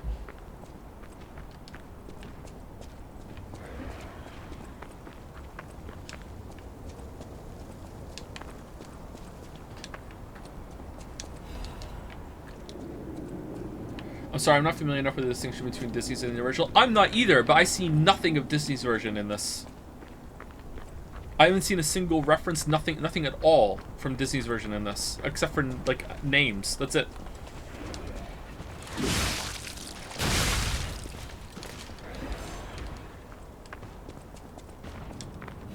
"20 years old, not trolling. I always search for originality in games." Did the Dark Souls sequels bother you then? Because they're not original. Because they're building off the games that came before it.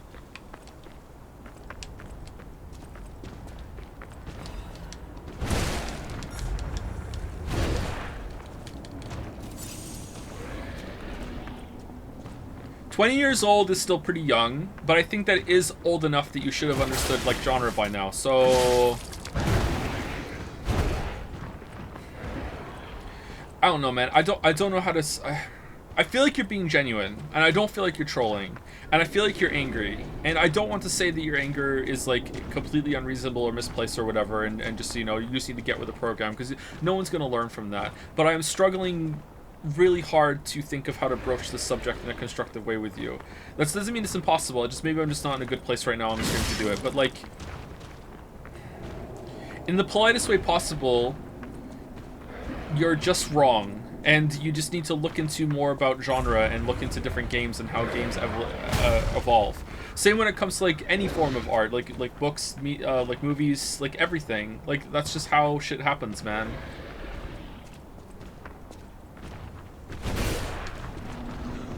Would you be equally livid when like the first round of shooters were coming out and people were calling them Doom clones, and now we just know that we just play first-person shooters and like they're really, really common? Like, are you angry about the lack of originality in those too? Just the way that you're valuing originality rings really hollow to me, because how do you enjoy anything if that's the case? There are so few wholly original experiences. Arguably, there are none. Everything builds off everything else in life. Like, you must be miserable for almost everything that you do then, which it can't be the case. I mean, you're here talking shit in my chat, so maybe, sorry. I couldn't resist, I'm sorry. That was not constructive. I take it back. Like, originality is really hard to find. So, like, I don't think that you're going to... sorry, it just doesn't ring true to me. I feel like you're just upset that your beloved FromSoft has been ripped off in your eyes, and you're just trying to find a way to defend it. Which makes sense. Like, I've been there. I fanboyed for media before, for sure.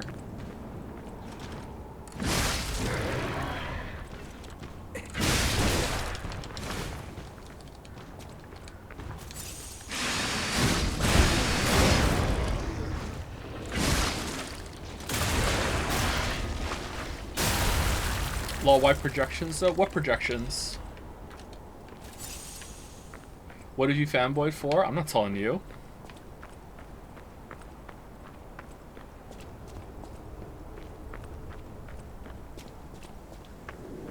But to go from everything needs to be original to nothing is original is a bit? What do you mean?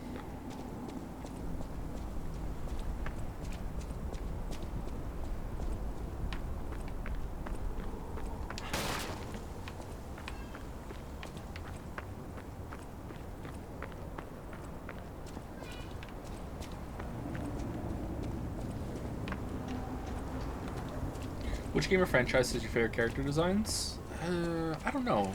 I don't think I value that thing very much.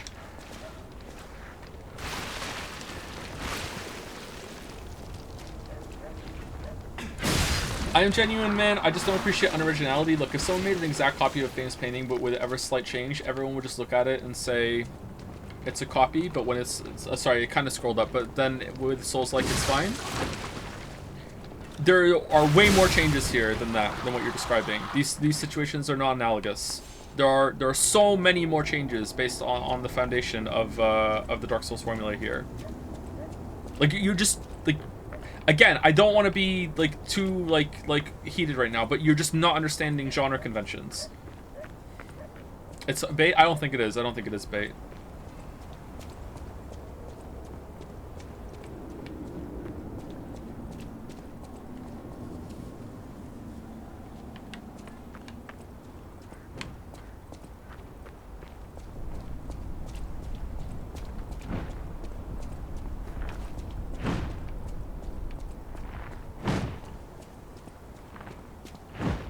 I do appreciate you being so level-headed, and I would have torn a chatter like that. Lol. NL reference.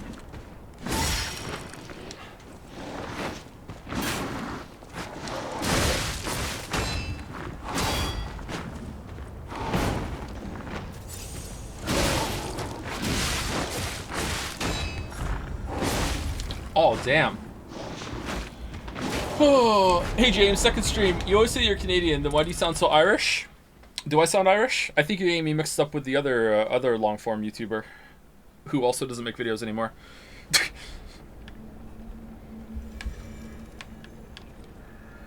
Mona Lisa is a horrible painting because some caveman probably also drew a woman before. Yeah, like, you're kind of getting... That's a good... Okay, your joke... That's a joke, but it's actually a pretty good way of explaining it. So imagine getting mad at the Mona Lisa because someone had already painted a portrait of a woman before. That's kind of what you're saying. Like, and people would say, but it's a different woman. Like, it's the same perspective and they're using paint, but it's a different woman and it's a different like brush technique or whatever. Like, but you're still getting mad at it because, like, what the fuck? There are more differences here than you're appreciating when you boil it down to, like, oh, it's just a painting that's slightly changed, right? So that's a really good way of describing it. Hopefully that helps it make sense. If you're looking at this and you genuinely believe that there are so few differences between this and what the games that FromSoft make, you either have to look much closer to it and study it more, like, or more likely you have to let go of some level of fanboyism or ardent defense forcing that you have in your mind about the series that you like so much. Because it's plainly obvious to almost everyone that there's more here than that. That doesn't mean that you can't say, hey, it's not bringing enough original ideas to the table and moving the genre forward. That's a whole ass other take. And if you want to do that, okay, now you have something to argue about, for sure. But saying that it's a ripoff because it doesn't bring anything new to the table is just, like, it's just wrong. Sorry.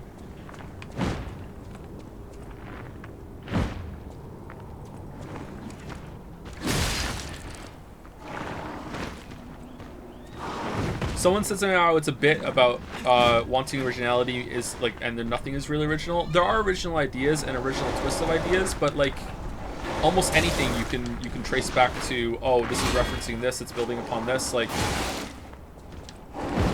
I can't remember who said it, but it was some video game director or designer said something about like every single game that is made today owes a debt to Nintendo. You can trace things back to Nintendo established. And you look at that and go, okay, well, who did Nintendo learn from? That's how everything just gets pushed forward. Everyone learns from each other.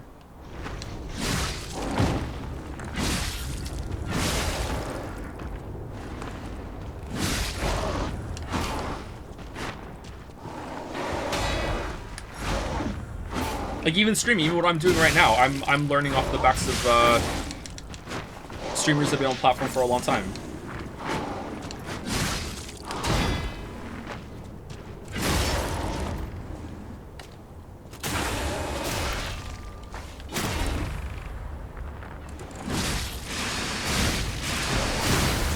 Alright, the difficulty of the trash packs is very much spiking in this area. Holy crap.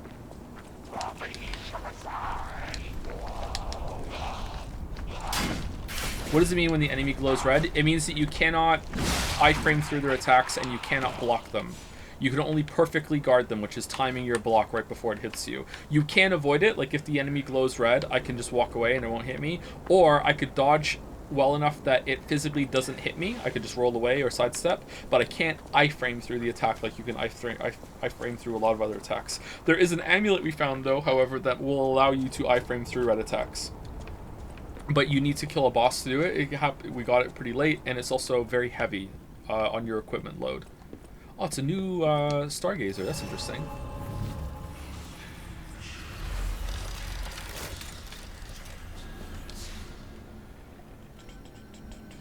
I wonder if that guy would say that Neo is a Souls ripoff as well. If he's consistent, then yeah.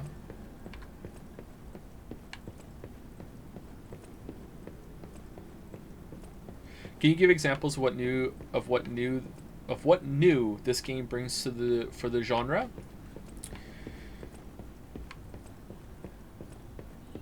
Small things off the top of my head are that you can get your last heal back when you're in a battle. That builds into this feeling that you are on the ropes and you can get back off after you've been like you're almost dead. You can come back. There's these comeback moments. You have to repair your weapon in the middle of the fight, which is also another part of it. There's this increase that you can do here. So you can do that. Lots of little, like there's a sidearm that's kind of like Sekiro and Bloodborne meets together. That's a new twist on that kind of idea.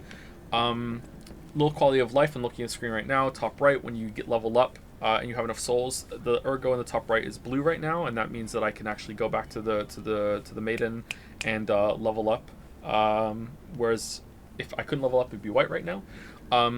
Bigger ones is that you can make your own weapons out of mixing and matching weapons. So these weapons, see the ones that are like full that don't have a line in the middle of them? See these ones here, 1, 2, 3, 4, 5, 6, these ones. These are boss weapons, these are whole weapons, you can never switch them. Whereas these ones here, you can mix and match. So we made this one out of 2 different pieces of weapons. So this one has the handle, and then the weapon part. So if I hold it down, see, pretty good, right? Pretty good weapon, right? So there's that one, right? So I can do the same thing at the Stargazer.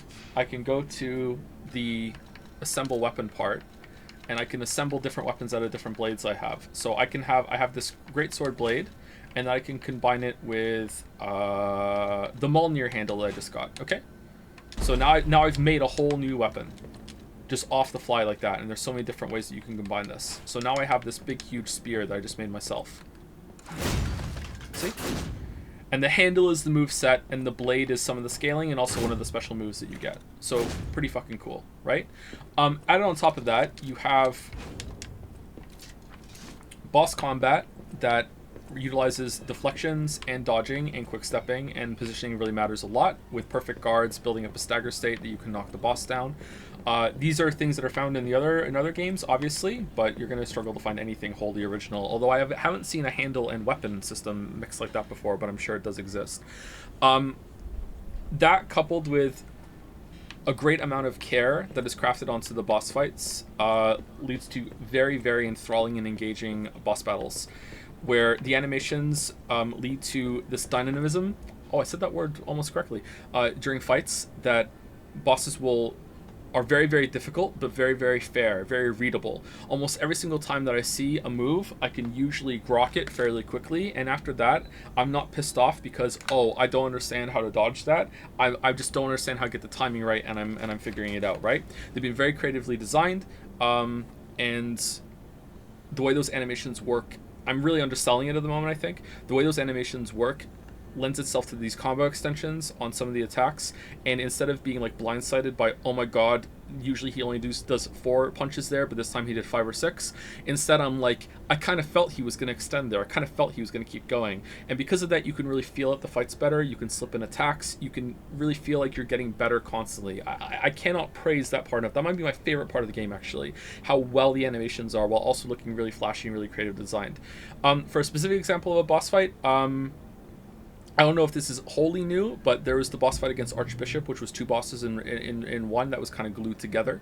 One half was one boss moveset, the other half was another moveset. I've never seen that in a game before. I wish that they would flip over and do more moves and combo their chains together a little bit. That would be fun, but maybe they do that and I didn't see it very well, but it was really well done. It was really creative. And the boss that we just did earlier in the stream was 2 bosses put together, where it was an old boss moveset mixed with a new boss moveset that was a phase change that was also really, really cool. That brought some new things to the table. So there we go.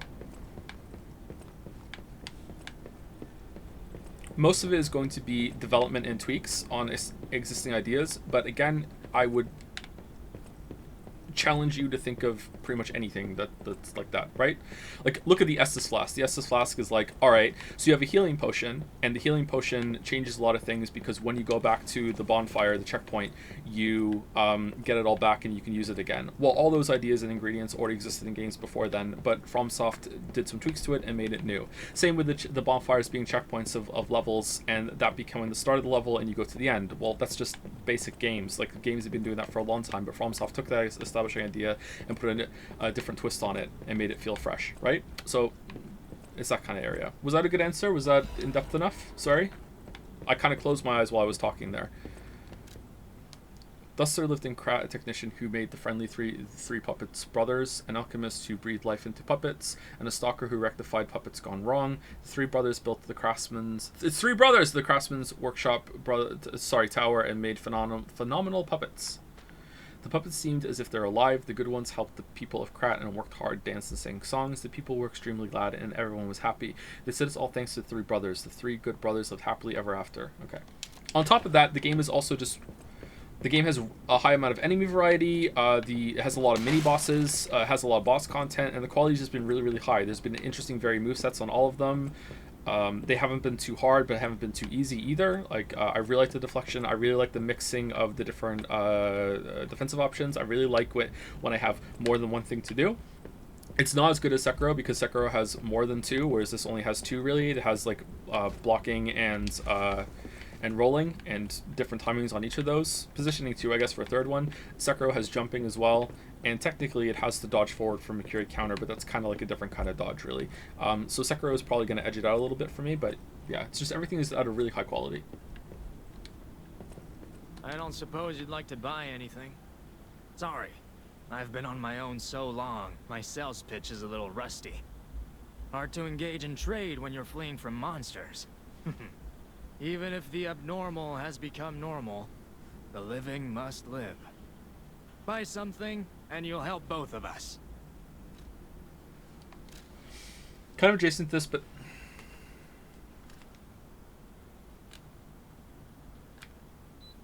Why isn't my heat pump working, man? Like, it's really hot in here. Kind of adjacent to this, but I've noticed how older games are based off of real experiences, e.g. Pokemon was to recreate the feeling of adventure the director felt as a kid in the woods, but now games are based off of each other, which maybe that's constructive, but it definitely is a shift I can feel. Maybe that's kind of what he's getting at, that all Souls like are kind of based on each other at this point.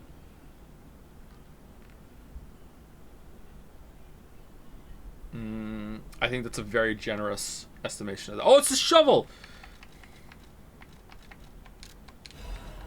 I think that's pretty generous.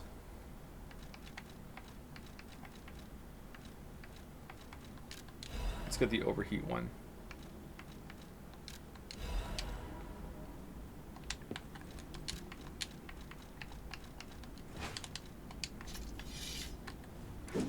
Yeah. Maybe there are too many of these. What do you think? Are there too many handles?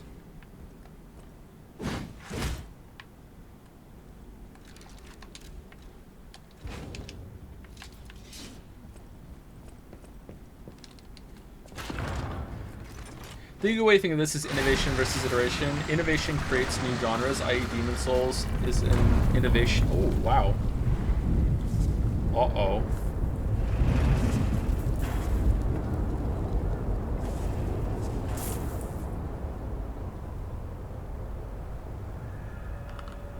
Collapsing Krat. Huh. Innovation creates new genres, i.e. Demon Souls, of an innovation from games like Zelda, but because it is new, it cannot explore the new genre in depth. This game is an iteration of Demon Souls and other Souls-likes. It is far better than Demon Souls because it has a chance to explore the genre and hone the ideas to an improved form. That's pretty well said, Cummy Mummy. Thank you so much. I agree with that, yeah. Putting it next to innovation and iteration, yeah, that's a pretty good way of saying it.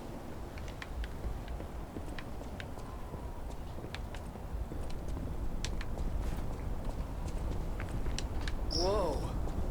This used to be the workshop's transportation base, close to Krat's central station. Maybe that's why the puppets were so hell-bent on attacking the place during the frenzy. But I didn't see it myself. I didn't know the scale of it all. So let's add that earthquake to our list of strange and bizarre happenings in Krat and keep moving.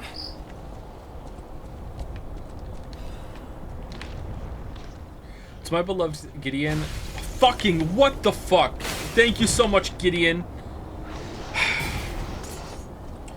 In general, this is the flow of what happens as a medium develops, is that someone or a group innovates on something, and then after that, a lot of different things iterate on that innovation, and on it goes until the iteration hits a point where like the well has run dry and there's no real more that you can do with it. This is around the time that people start getting kind of annoyed with it and they're getting tired and they get fatigue, and then someone comes along and innovates on that, and something else comes from that, maybe a couple things, and then you iterate on that over and over and over again, that sort of thing. And that's the cycle. And then now and then you'll get this like throwback game where it's like, oh, this is a new iteration that we took new ideas from the new innovation and a couple new ones that happened, and we're making one of these old games new again. So it's kind of like you see a lot of, we got tired with platformers, and platformers kind of got, you know, like old school, kind of like, whatever, there's not that many platformers out anymore, and we were tired of iterating on that. It got kind of stale and fatigued. Let's move on to something else. And then all of a sudden there's a throwback, and here's Celeste, and Celeste is like boom,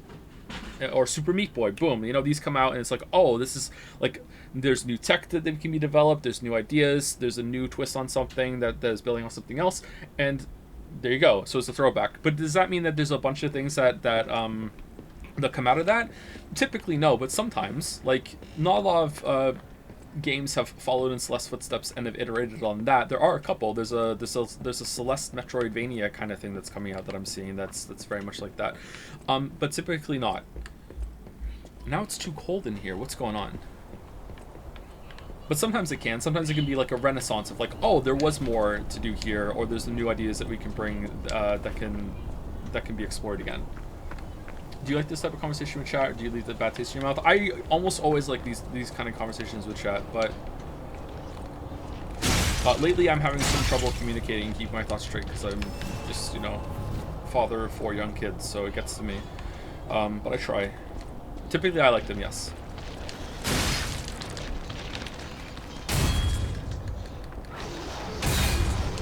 What the fuck?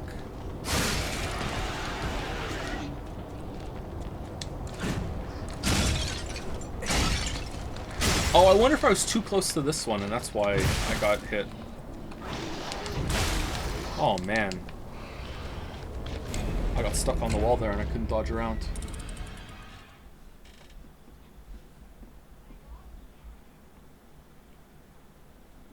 Wasn't Demon's Souls pretty blatantly copied from early 3D Zelda and a mix of their own Kingsfield stuff?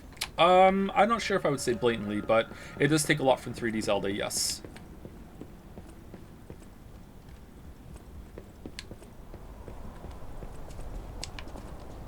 Like 3D Zelda, this one, when something is such a like leap forward, it'll still be around decades later. Let me show you. Here it is. I'll walk up here. Oh look, it's Z targeting. It's still here. Still here. All this time later. Holy shit.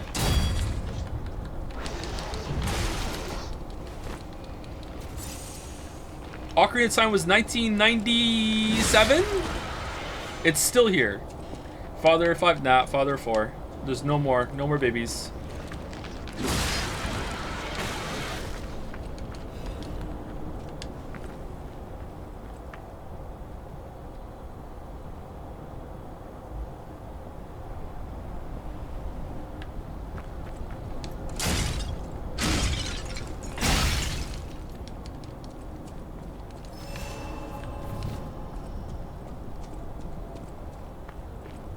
Favorite glue-on color?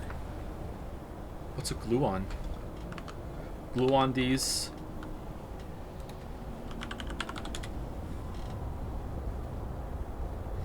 A gluon is a type of elementary particle that mediates the strong interaction between quarks, acting as the exchange particle for the interaction. Gluons are massless vector bosons, thereby having a spin of 1. Rainbow. I like my gluons rainbow.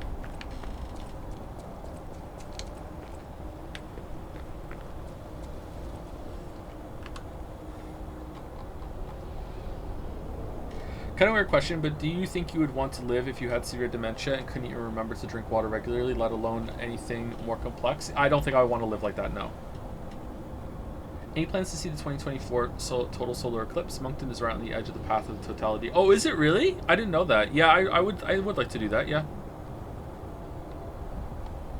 Finn has expressed some interest in that too. Right on the. Do you think? Do they know exactly if we'll be able to see it from here, or are we right? Are we so on the edge that it's kind of like, yeah, maybe, maybe not?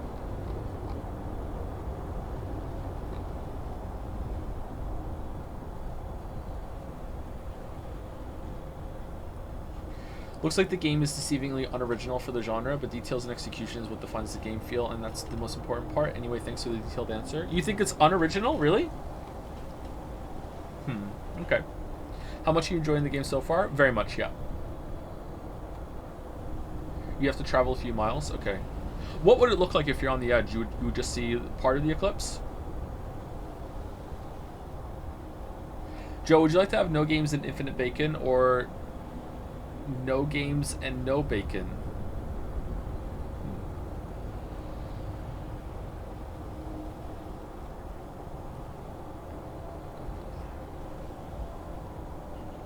I mean, if my choice is like in both I have no games, but in one I have infinite bacon, I think I would rather have infinite bacon than no games and no bacon. I would sell my infinite bacon and use that to lobby a definition change of what a game is, and then I can get my games back under the new name of not games.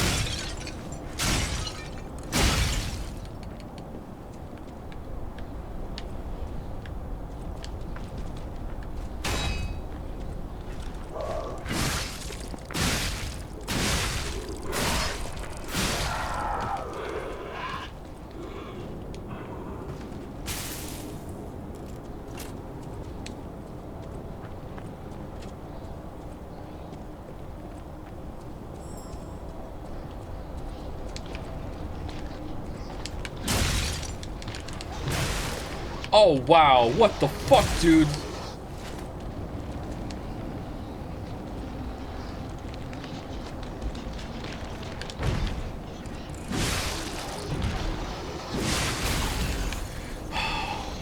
Okay, that's difficult.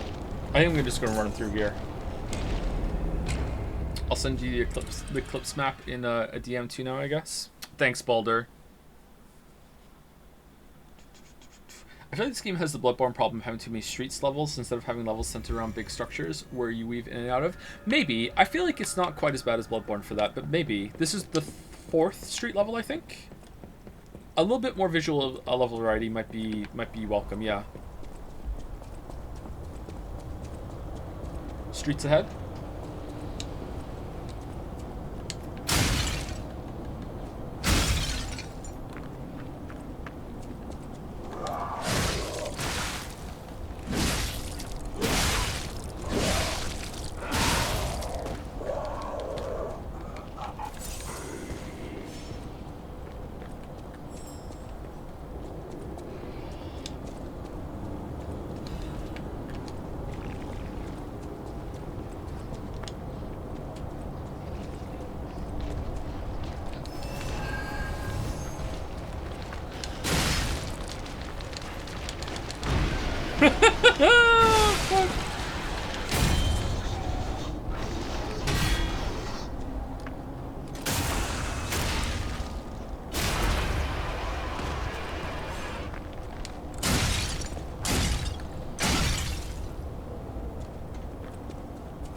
Where's the butterfly? Is it gone? I think it's gone. It's gone. That is... What is the growl? That is a hard butterfly to get.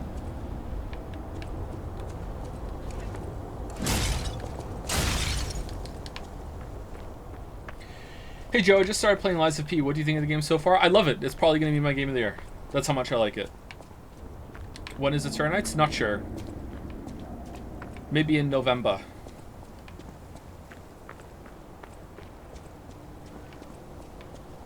Alan Wake 2 is gonna have to like blow me away, or we do play Baldur's Gate 3 and I'm like, oh my god, my childhood, and then I fall in love, like for something else to beat this.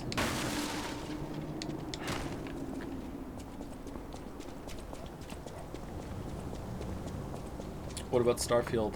What about Starfield?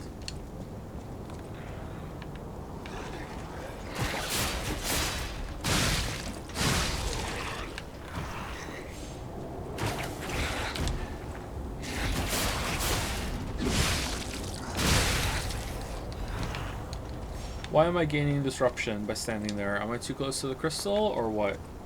How does the combat feel? It feels really good.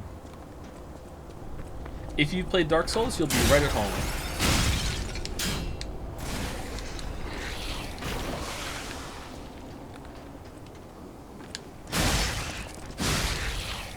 You'll feel right as rain. Baldur's Gate 3 isn't original though, but might as well just pass on it. Don't meme the guy too much. If he's being genuine, like, everyone's at different stages of their life and you don't know what they're going through, and like everyone has different like media literacy levels, okay? Like the guys here having a conversation, you know, was coming on a little strong, but still was polite enough. Like, I don't know if we helped or convinced anyone, but usually what happens is that you try and do your best to be constructive, and you just plant some seeds, and maybe they grow. But most of the time, one of the best things you can do is to remember that for every single person who says something, there's a bunch of people that are thinking the same thing that aren't saying shit. And if they see the person who comes out and says something and just gets fucking eviscerated, then that just kind of either makes other people not want to talk, or will just either deepen the belief and to be like, yeah, that guy, I feel the same way as that guy, and that guy got like oppressed for it. It's like so fuck, you know what, I'm gonna double down on my beliefs, but I'm just gonna keep them in secret. You know what I mean? Like you have to be constructive, especially when someone's being genuine. Maybe he wasn't. Maybe he was like just memeing, and like saying he was genuine was part of the meme. But you know what? I choose to believe that it's fine. Oh, these are people. Okay. I did dunk on him a little bit though. Gotta make it entertaining.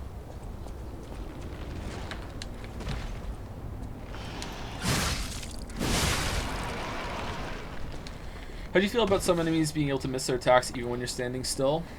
I like it. If you know what the AI is going to do and you can account for that, that seems like it's a fun thing. There was a boss earlier, it felt like it was actually just fucking broken, though.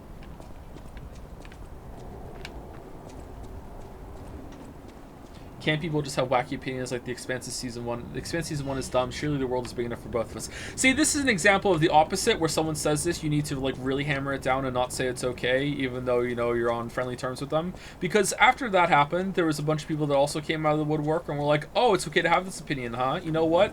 The Expanse is no masterpiece. Thank you, Merrick. The turntables have turned.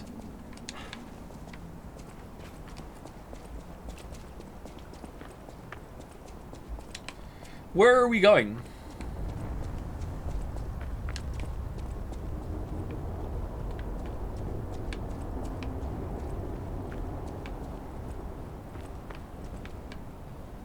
Oh, that way.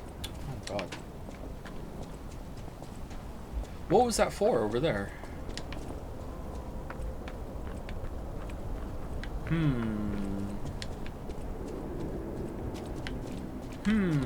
How do we get to you?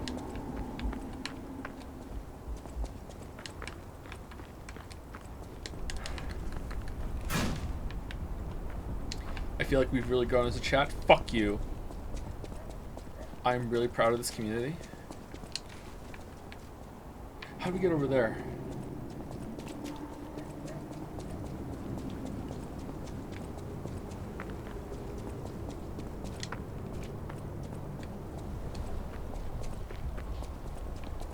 We have grown as a chat. We got through Life is Strange 2, chat. We can get through anything. Anything. How do I get up there? Oh, there's a ladder. Oh, we go up there at one point? What?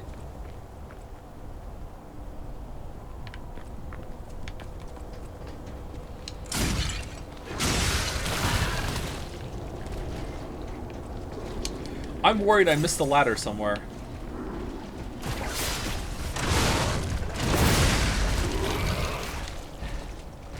Oh, look at this guy. Oh, that did like no damage.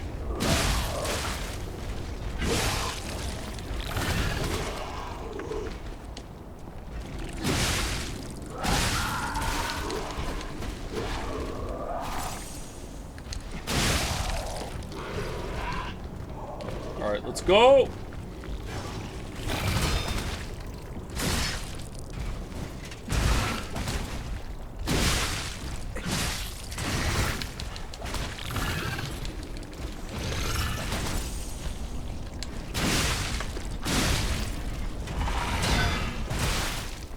Oh, the follow-up.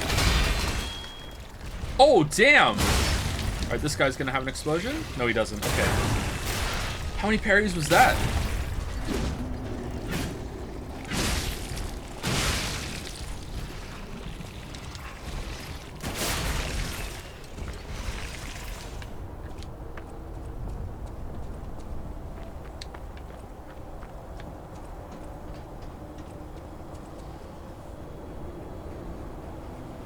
I've watched Expanse after your discussion. I gotta say Merrick has a point, but unlike Merrick, I've watched season 2, and things getting better was a lie of the century. That's not— oh, for fuck's sake!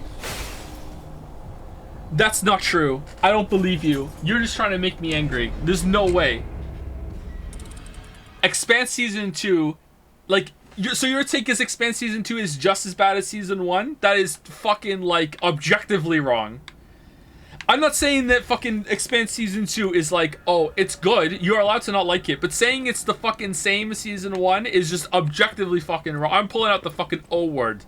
That's just wrong.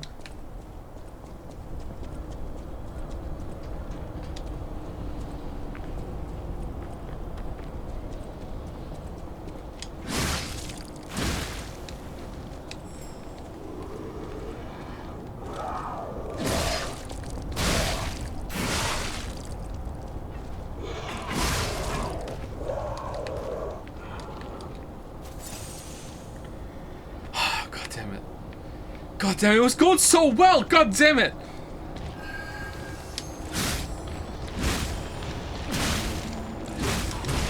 Oh, what the? Why is that butterfly so hard? How are you supposed to get that butterfly?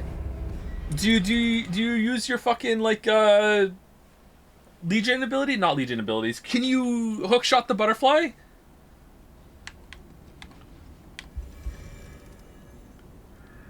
Fable, yeah, Fable text, that's it, thank you.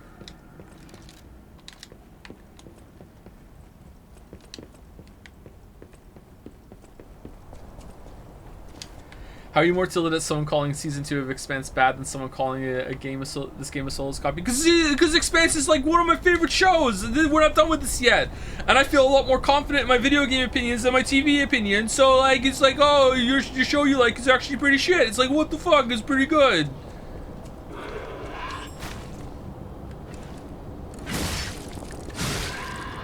Did you read the books? No, not yet. Owned?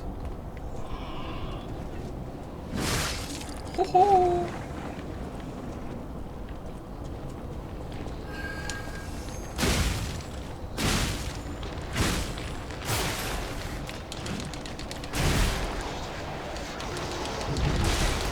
Alright, where does the butterfly go?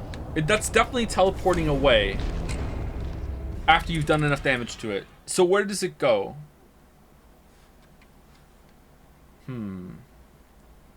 Did you like Miller the detective, dude? I did. I did. Had some bad moments, but I did overall.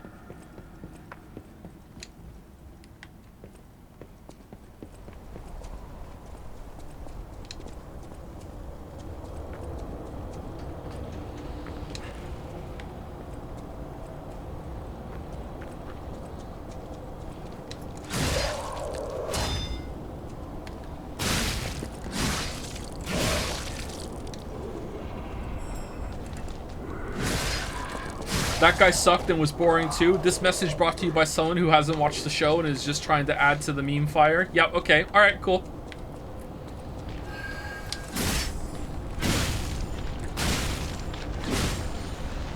Alright, definitely just despawned. Where is it?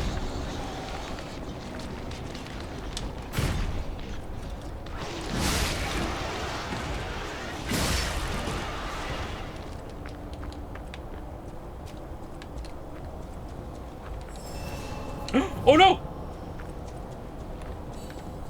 No!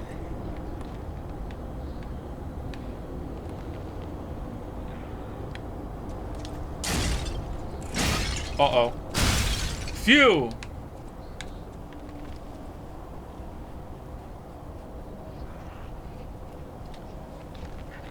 Bite back, what's the worst TV show you've ever seen? I don't know anything about Merrick's takes! I can't fucking dunk him! He's a fucking enigma wrapped in a waifu generating machine. No one knows anything about Merrick.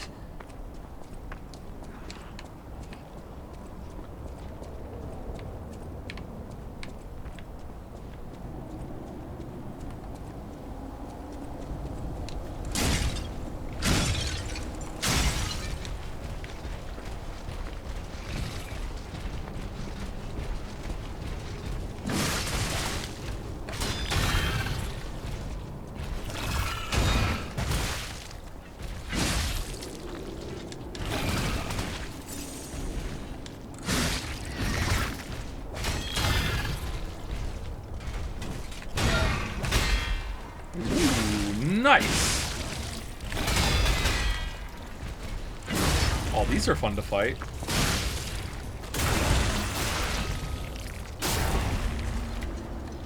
Say something about the TV show Friends. Surely you have a hot take on that.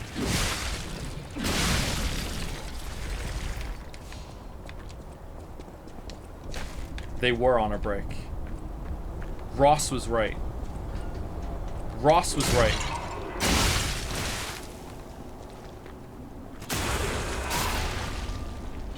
And I don't like Ross. So that hurts me to say, but Ross was right.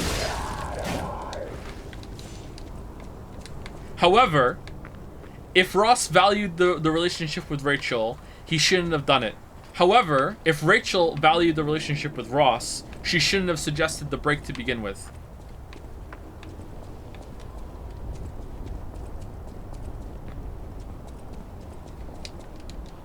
They're both wrong.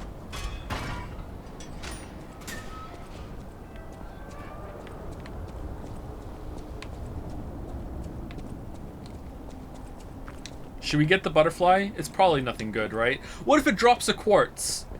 For fuck's sake, what if it drops a quartz? What if it's a quartz? What if it's a quartz? We need the quartz. They say when crystals appear from the ground, it's a sign of the end days. It's the end. We're all going to die. Everyone's going to die. Okay. It's always a crank. Yeah, it's usually a crank, yeah. I feel this game has very little enemy variety. I used the dual archers in Dark Souls 1 as an example of unique encounter. Every big enemy you fought in this game feels like rune bears to me. You can just walk past them. The one shield guy in the catwalk felt like the only legitimate big guy you fought. He was a real obstacle you couldn't just slowly walk past.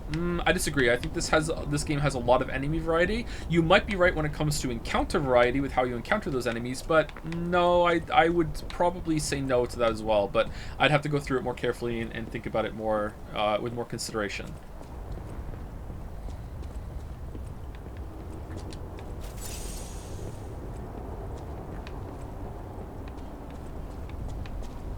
How many notable moments of encounters like that, like the archers in Anor Londo, can you think of for Dark Souls 1?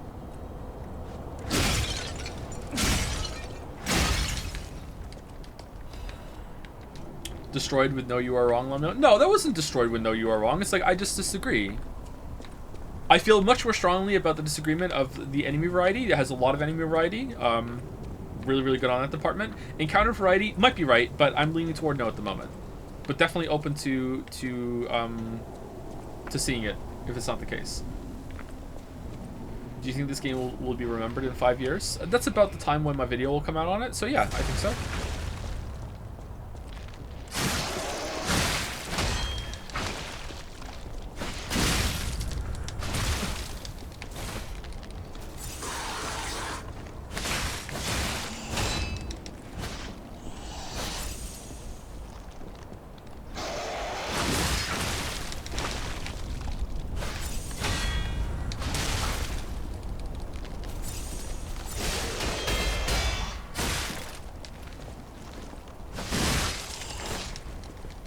Alright, love, calm down.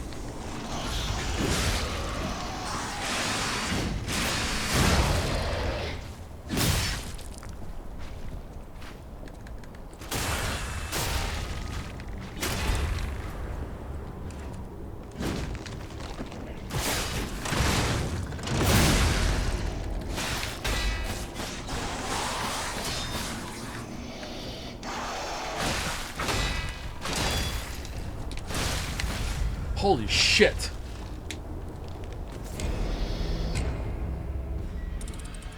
Snakes blocking bridges on Suns come to mind, and all the Blighttown shenanigans, Ghosts in the Walls of New Londo. If you're going as broad as Ghosts in the Walls of New Londo, I think there have been a fair amount of those. Stuff like that. Snakes on the bridges, where it's setting it with the environment as well. Dark Souls, I think, does it more, yeah. There's more thoughtful placement and thinking about the environment that you're in, yeah, for sure.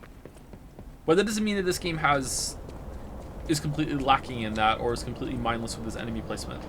Right? How do you feel about the weapon durability? I think it's pretty good. I think it adds enough to warrant its inclusion.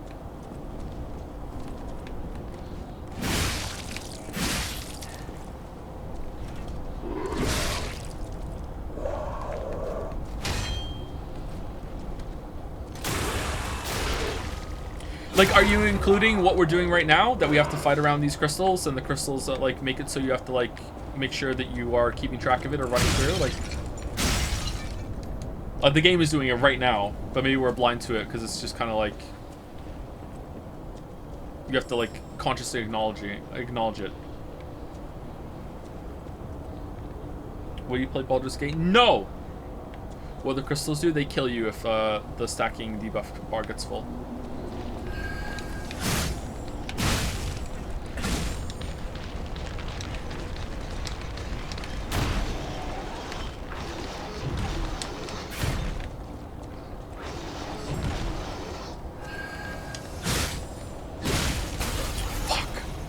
Alright, one more hit. Let's try again.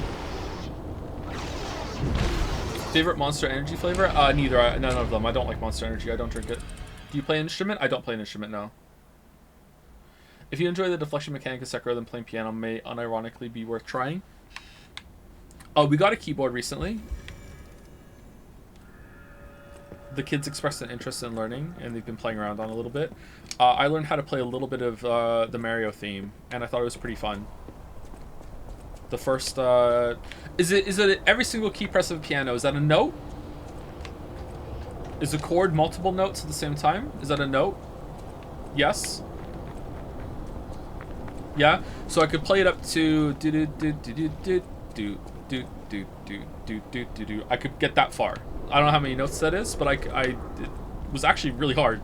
Like it was like, I know that's maybe like baby mode for some of you, but like damn, it was actually really hard to commit to all of that. Like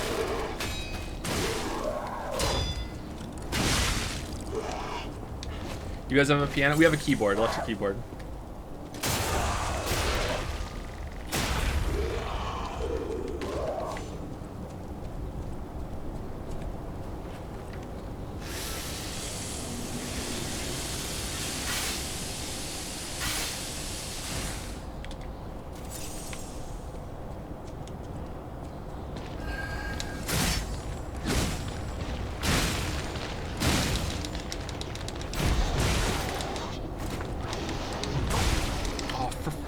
They snap forward so far. Okay, I want, like, obviously the smart thing to do here would be to clear all the enemies out, but I don't think you have time to do that with the butterfly will fly away, right? Maybe if you do the first level of the butterfly, then kill them, then you can go get the other one. But then by the time, maybe it's like run away, let the disruption go down, and then go in. Clear crystals. Yeah, but if I go to the crystals, the butterfly aggroes. I don't think. Chat's being kind of weird for the past hour. What's going on?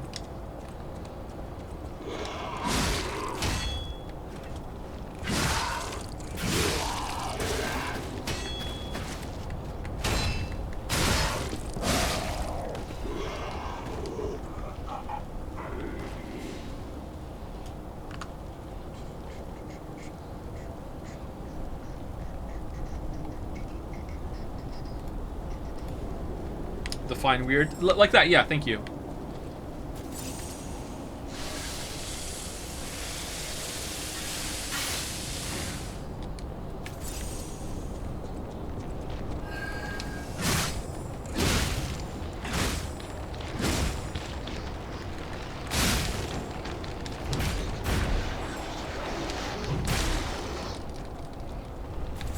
Man, they, oh shit! What the why are you here?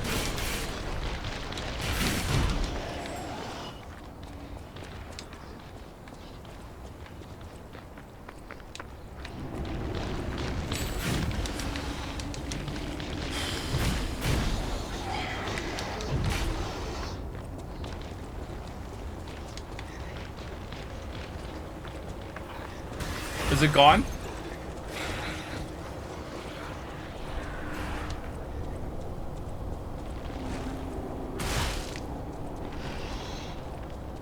It's gone.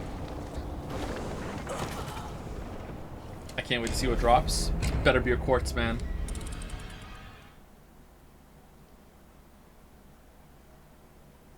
If you weren't a video game content creator, who would you want to be? Where would you work? I don't know. The places I can work are fairly limited because I have a lot of trouble keeping a sleep schedule. So I wouldn't be able to hold down most traditional jobs. If I could work at a place that had flex time, which is that it doesn't matter like when you come in really, as long as you're there within a certain amount, like a window of time when you can come in and leave, then yeah. what kind of work I would like to do? I don't know, man. I've been doing this for so long.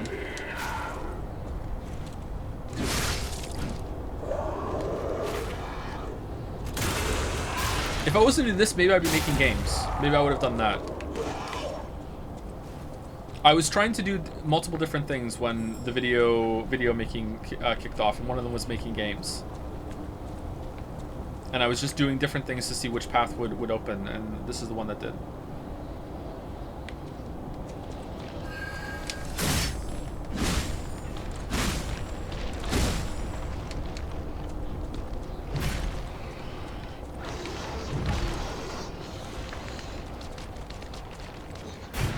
Okay, so this time it went to the corner. Okay.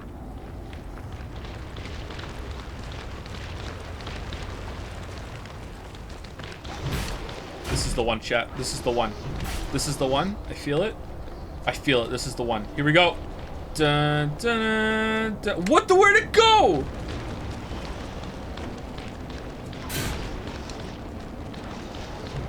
Oh, God. Shit. Where did it go? Joe, why am I being Joed? Where'd it go? You took too long? I thought it only shows up when you're there next to it.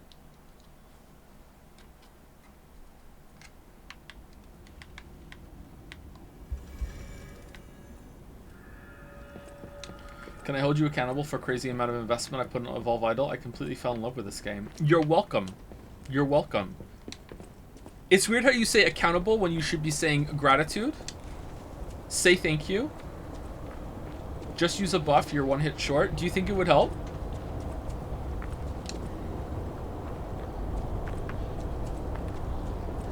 Jizz gone. Disney censored Star Wars one too many times now. What the fuck are you talking about?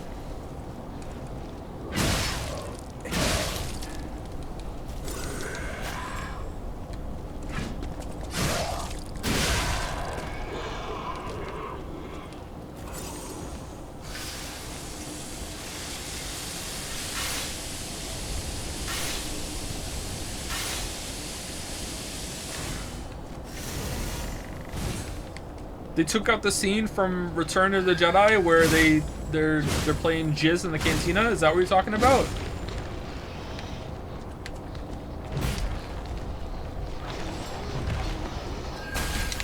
Okay, so sometimes he goes that we're gonna have to use like range attacks to kill the crystals.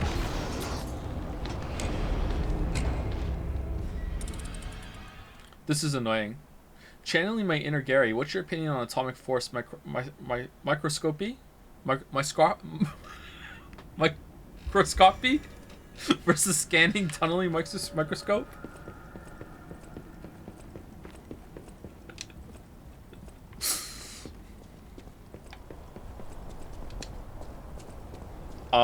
I prefer the former. It's a lot harder for me to say, therefore it must be more advanced.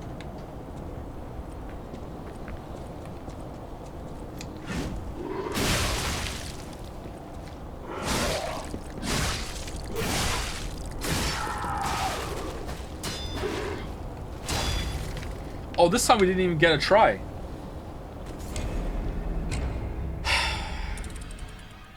I think you're the only person to find the word microscope hard to pronounce. I wasn't saying microscope! It wasn't microscope! You don't even know the word and you're being critical. That wasn't the word!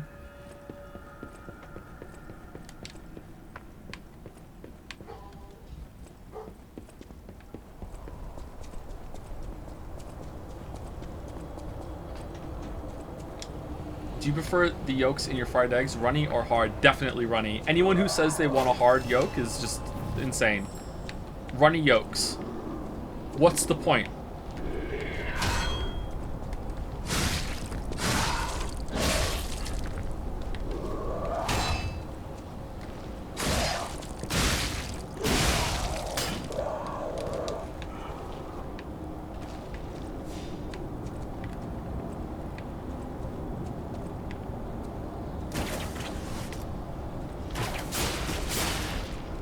Haha!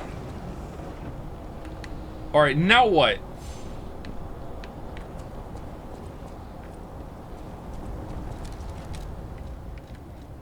Barney yolks are better. You guys are crazy. Yeah.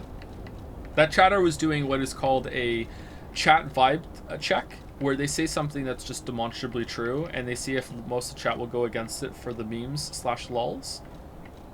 So now we know people are memeing pretty hard at the moment. Let's throw the shot put balls.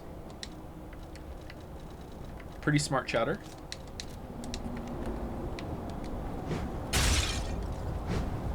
It's going so well.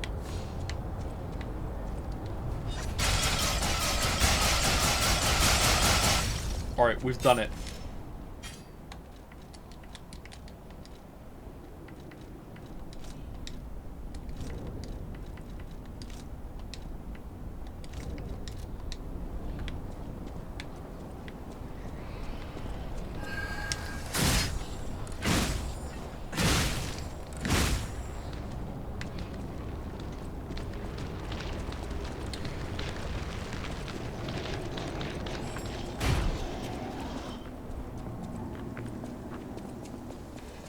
Where'd it go?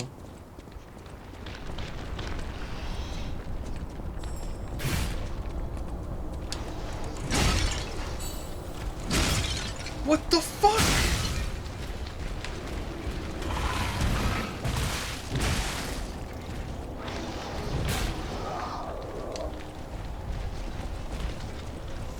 Where'd it go?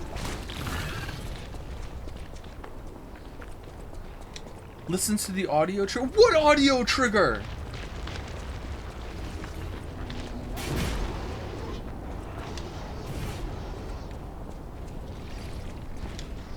The lantern. Yeah, when you get close to it, you hear the lantern. I know that. How are you supposed to know where to go for the lantern?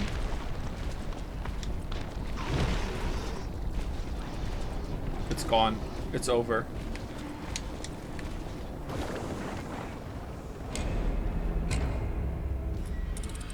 You heard the jingle and ran by it? I heard the jingle while I was running to the tunnel, which is where we know it can go before, so I thought it was there.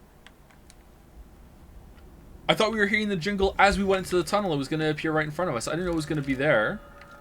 Well, this kind of sucks, man. This butterfly is really hard to get.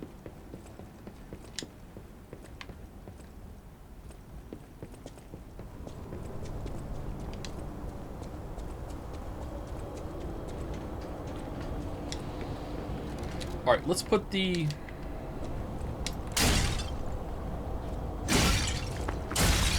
Let's put the disruption thing on. Is it this one? Let's put that on and see if that's enough time to hit it.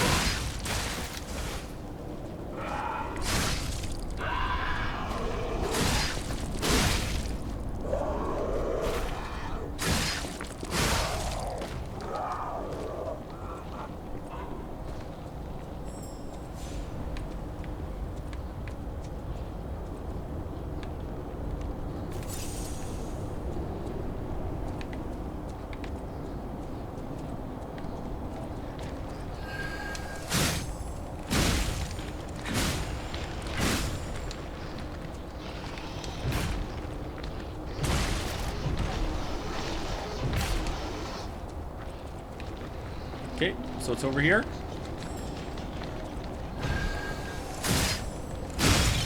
Yay! Balance crank, so worth.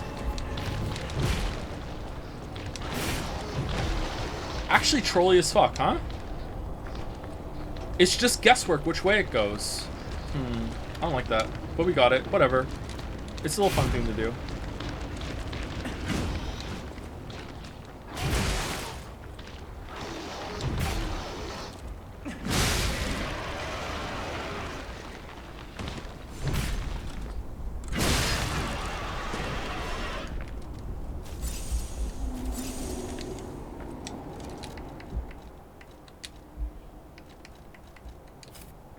Okay, I think we're way over time. Yeah, we're way over time. Okay, let me just run through and see if I can find something good to stop on.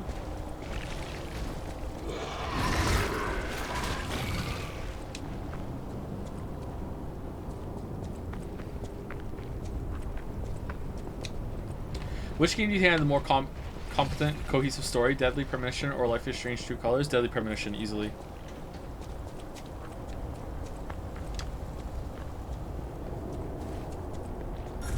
I mean, True Colors probably had the more coherent story, depending on I'd like what do we have to kill you to open the door? It's like Zelda.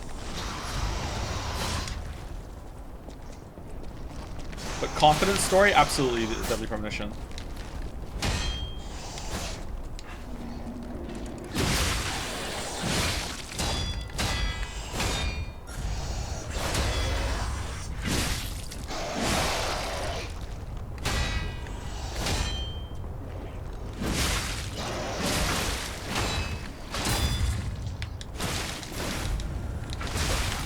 Oh my god. This guy's hard. This guy's hard. Alright, I'm done. I'm way over time. See you for more Lies of P tomorrow. I don't know if chat's been like just having fun for the past hour or whatever, or if things got toxic. I don't know. Maybe it's fine. I'll watch it back and see. Anyway, see you tomorrow, chat. Oh, before I go. Oh shit, it's been over an hour. Thank you, V4GLTE for the resub. Hopefully you're still here. V4, thank you very much. Thank you, Lamboot or Yamboot for the new sub. Welcome, welcome. Thank you very much. Thank you, Mr. Spookalon of Boneville. What? For the out of season Halloween sub. Thank you very much. That's a really cool name. And thank you, Evil Panda 14, also for the resub. Thank you very much. Yeah, the Expanse hater set everyone off. Thank you, Merrick. Thank you. Thank you. Anyway, see you later.